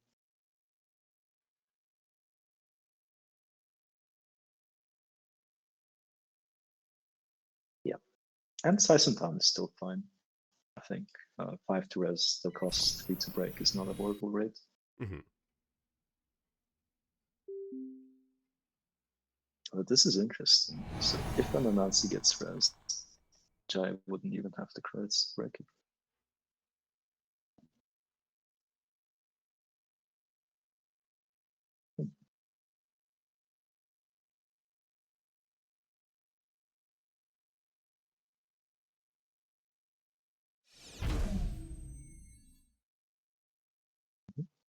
I think ending the round probably makes a lot of sense because the Maw would take the last card out of your hand anyways.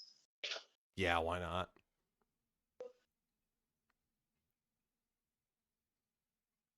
You know what I think? What's that? I think if the runner steals Bacterial here, they just lose. Like giving the corpse 7 cards would be extremely dangerous here.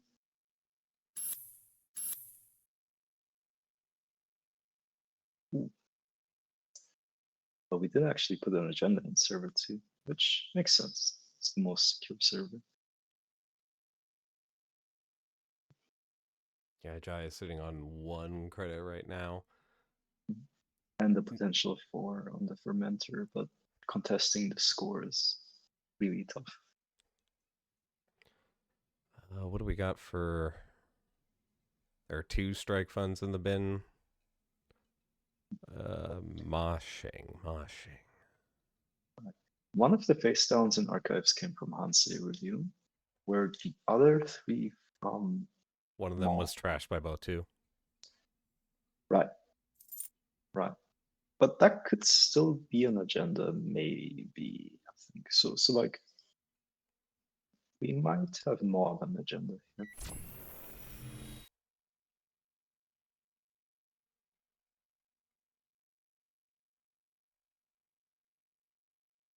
That's kind of cool. Boto can't even enter the run anymore.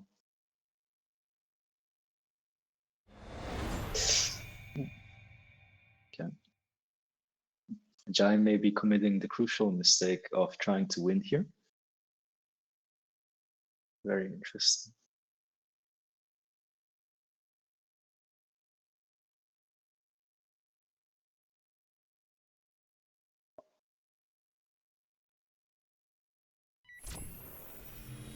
Just going back in.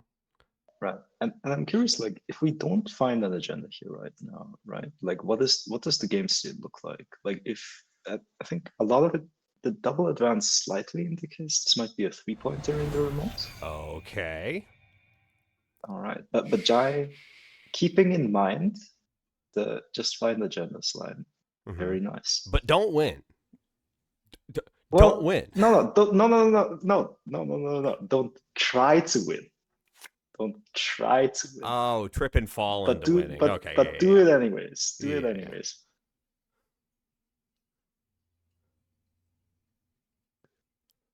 Yeah, double exclamation marks for 2 Nisei Mark II.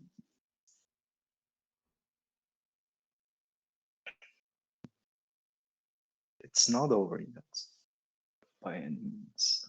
Yeah, if this is a bacterial in server 2, that's If it is, are you scoring it this turn or next turn though? Because you could also like, set yourself up. Yes, exactly. Alpha is with me. We scoring those next turn.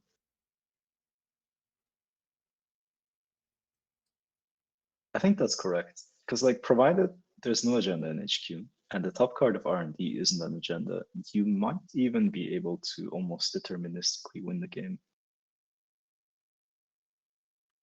Well, yeah, if you manage to score another bacterial here.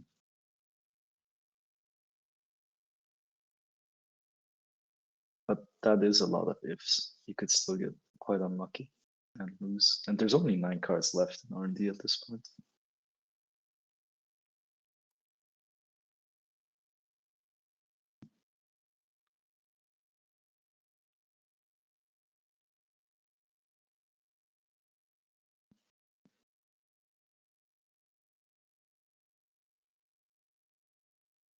Actually, I'm now realizing running archives earlier would have probably been a mistake because there's probably a virus in there at this point. So like, or fermenter would have been cleared back down. So at the time, I was Yeah, there wondering is a why Jai virus here. wasn't running there. Right. Oh, it's even, you already know about it, right? Yep. Okay. Cool.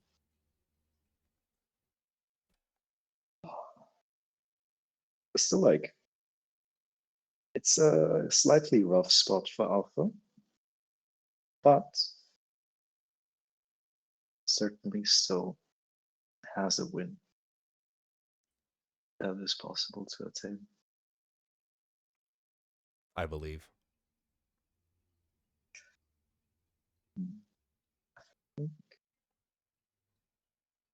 Bank car reset. I think that happens to all of us. Like, we put the bank car on the wrong server.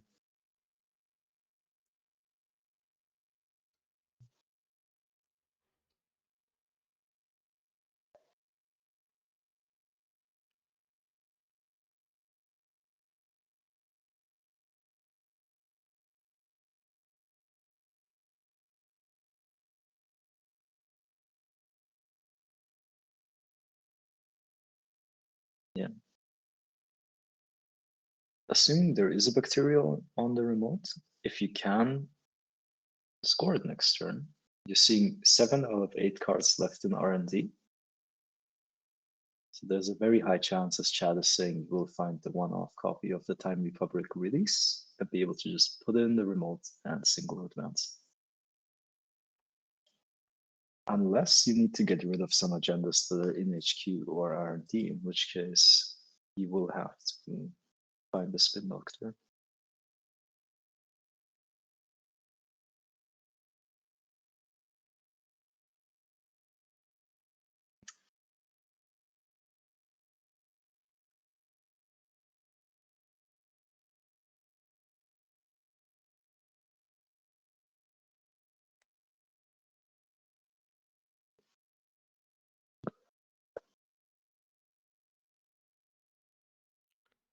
Thinking about those archives.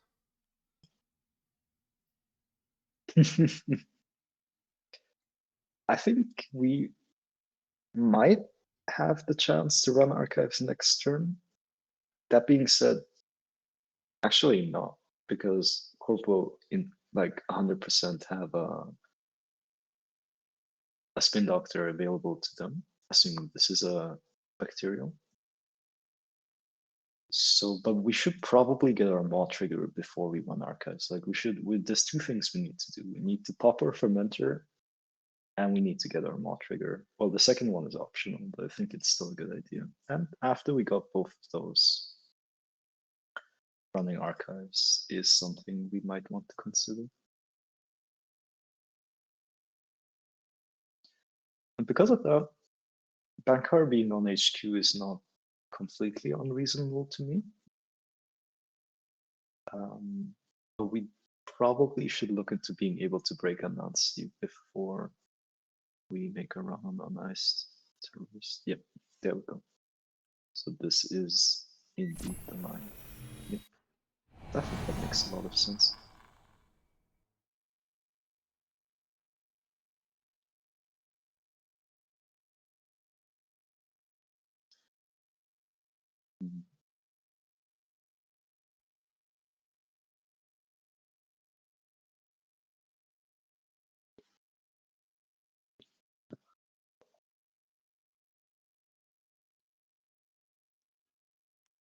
What is stronger, 49 card runner or 49 card corp?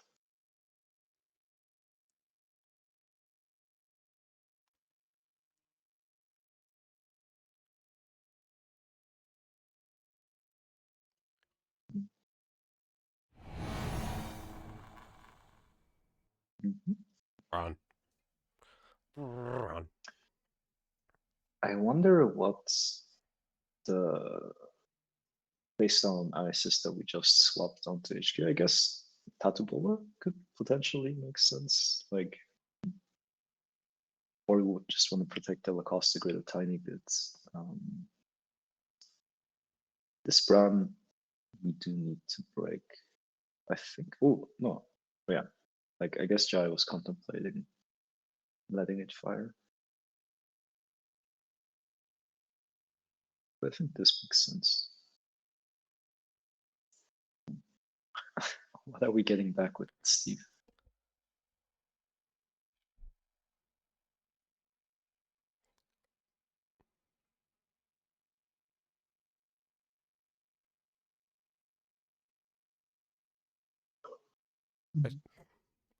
That Ashen epilogue in the heap. Yeah, at first I was like, this Ashen epilogue being trashed is a commitment to not playing for the long game. But since we still have access to labor rights, that's not really the case. Yeah. Actually, I was thinking about this back fund. I think that makes a lot of sense. This is like the fastest way to get money immediately, and you don't really know if you're gonna be able to come back up to Sure Gamble credits. Ooh, especially if you're planning to let the bottle fire on the R&D run.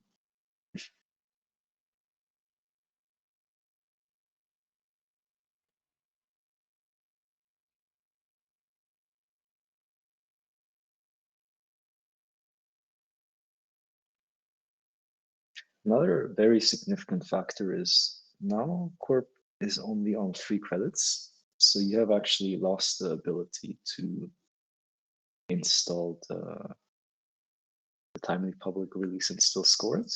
Apart from, oh my god, okay, I now understand the Thimbleweed on Lacoste line, because you can put the timely public release in the Lacoste grid server, tell you to move the whatever the best piece of advice you have is onto that Lacoste grid server, and then still get to score your timely public release. Like, that is actually really genius. Wow.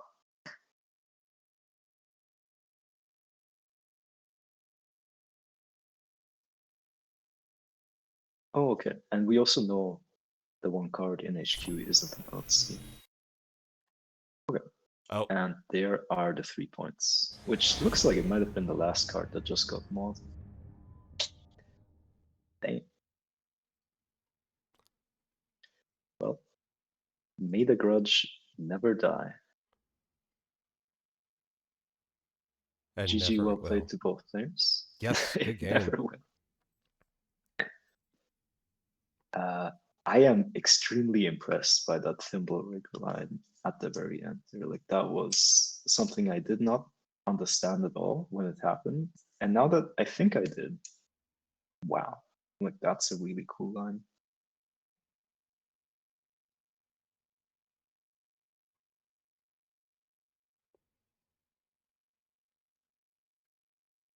All right. Wow. Tiebreakers and winning AMTs. Name a more iconic duo, am I right?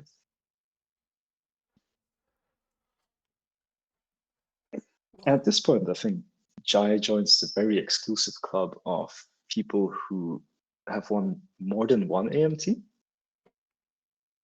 That I think sounds the right. king is the only person that's won 3, and I think he might have even won 3 in a row or something incredible like that. But yeah, they are.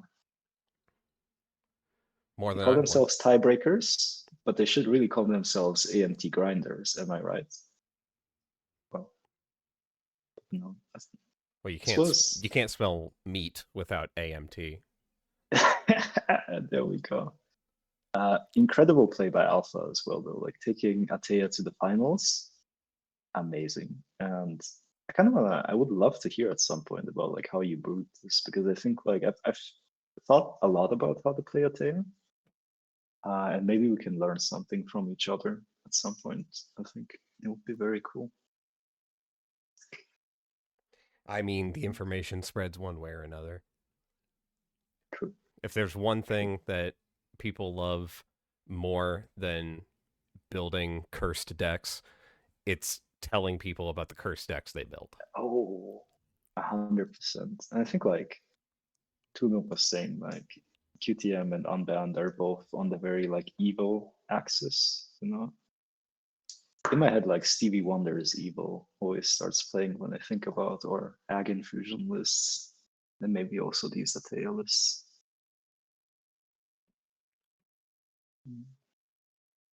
All right. Well, congratulations to to Jai, good job to Alpha, and well done to honestly all the players.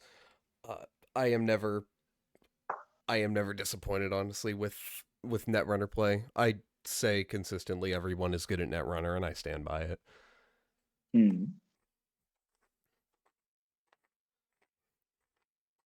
But They really are. yeah, The game is so complex. I mean, I think that's part of the beauty of it. Is like it's so hard to tell what the right thing to do is at all times, and it creates like this intense pressure. But that's what makes it so cool and so exciting to play. yeah, and that's why I say, like, it's a tough game. There are a lot of calls to make that didn't make sense to me for years. 2-3 Right. years, like, and suddenly, like, just watching people play through the AMTs, like, oh, I understand a little bit better. Oh yeah. But Thank just you for going through the joining Netrunner mechanics. school. Yeah, exactly. but the, like you said, the mechanics, like, there's a lot of them. It can be kind of like intimidating to people at times, but like if you can get through a game of Netrunner, like, even if you got 7-0'd, I'd still say you're good at Netrunner. Oh, for sure. And like what I really think after all my time having played competitively is sometimes you do everything right and you can still lose. Like that can also happen. And It's an important lesson to learn. Yeah. I think you just have to accept that. Like your goal should not be to win. Well, if you want to play competitively, you can try to get everything right, but also understand like that's like I speak a lot to Bridgman and he still makes a ton of mistakes, So like anyone in Netrunner, like you're not playing Netrunner if you're not playing mistakes, if you're not making mistakes, in my opinion. I mean, if you can't make mistakes, like, what's the point of the card game? Exactly. It would be boring. And no, we just come together. We play this absolutely beautiful game. We have an amazing time together. And yeah. So how long do you think until the AI shills to try to say, like, hey, look, check this out. We taught a computer to play card games. Like, why would you want to play card games anymore? We got computers to play them. Oh my God. I feel like I'm not one of those shows. I would be interested, like any testing group that develops its own software and then manages to use that for training purposes would maybe get ahead of the other groups. Like it would be an amazing asset to have. I mean, there is Cherry Boga, but I like, assume you're talking about. Yeah. Imagine the AI becoming self-aware, and then being like demanding its own rights, and the AI shows would try to stamp it down, and then you just have Netrunner like self-realizing its own lore in its own game. Like we take it meta, People of Brazil, you might want to consider just having a backup plan. Yeah. All right. Well, I think that'll do it for me. Shadow Dancer, I appreciate you coming in and helping me out with the commentary and being, but way more informed about the decks. And I am in retirement. I'm also no longer informed about the decks, but otherwise, thanks for bringing me on. It was absolutely beautiful getting to spend as much time as possible with this beautiful community. Is always a joy. Sorry if I trolled you a bit too hard. Like Shadow Dancer, I can be a bit all over the top. Oh, no, I don't know who you're saying sorry to, but either way, it's no. If it's chat, no, that's fine. I'll talk for them. Mostly Jai for making him the chairman of the MITI committee. He is shouldering those heavy weights, and he still managed to win the AMT anyways. So, I think the NSG balance team told him if he wins 100, they might consider unbanning MITI. That's okay. Yeah. I was gonna say, like, you maybe would want to have Jai apologize to you for not playing MITI, but I guess he is on a mission, so he's playing the closest thing you can to MITI right now. It's Iron Fusion, bumping people into Anansi over and over. Yeah, until we hit that 100 win mark. That's what we got to live with. Every AMT, we get closer, Yeah, well, we better hurry up because Dawn's about to Dawn's gonna drop sometime. True. All right. I'm really excited for that. All right. As well. All right, I'm gonna cut us off there. Thanks everybody who played, who hung out in the chat, who chatted, who just lurked, who organized, who judged, who is part of Null Signal. Thanks, Netrunner. Heck yeah. And I mean, it's pretty soon. Come to EMEA. Come to Bergamo. Yeah, fly out to EMEA. Is that that's not a physical thing, is it? Is it? Yeah, it's in person. It's in person? Okay, yeah. Go buy a plane ticket. Search it up on ABR. It's probably up there. All right, thanks for watching, everybody. We'll catch you next time. Have a good time, Zone.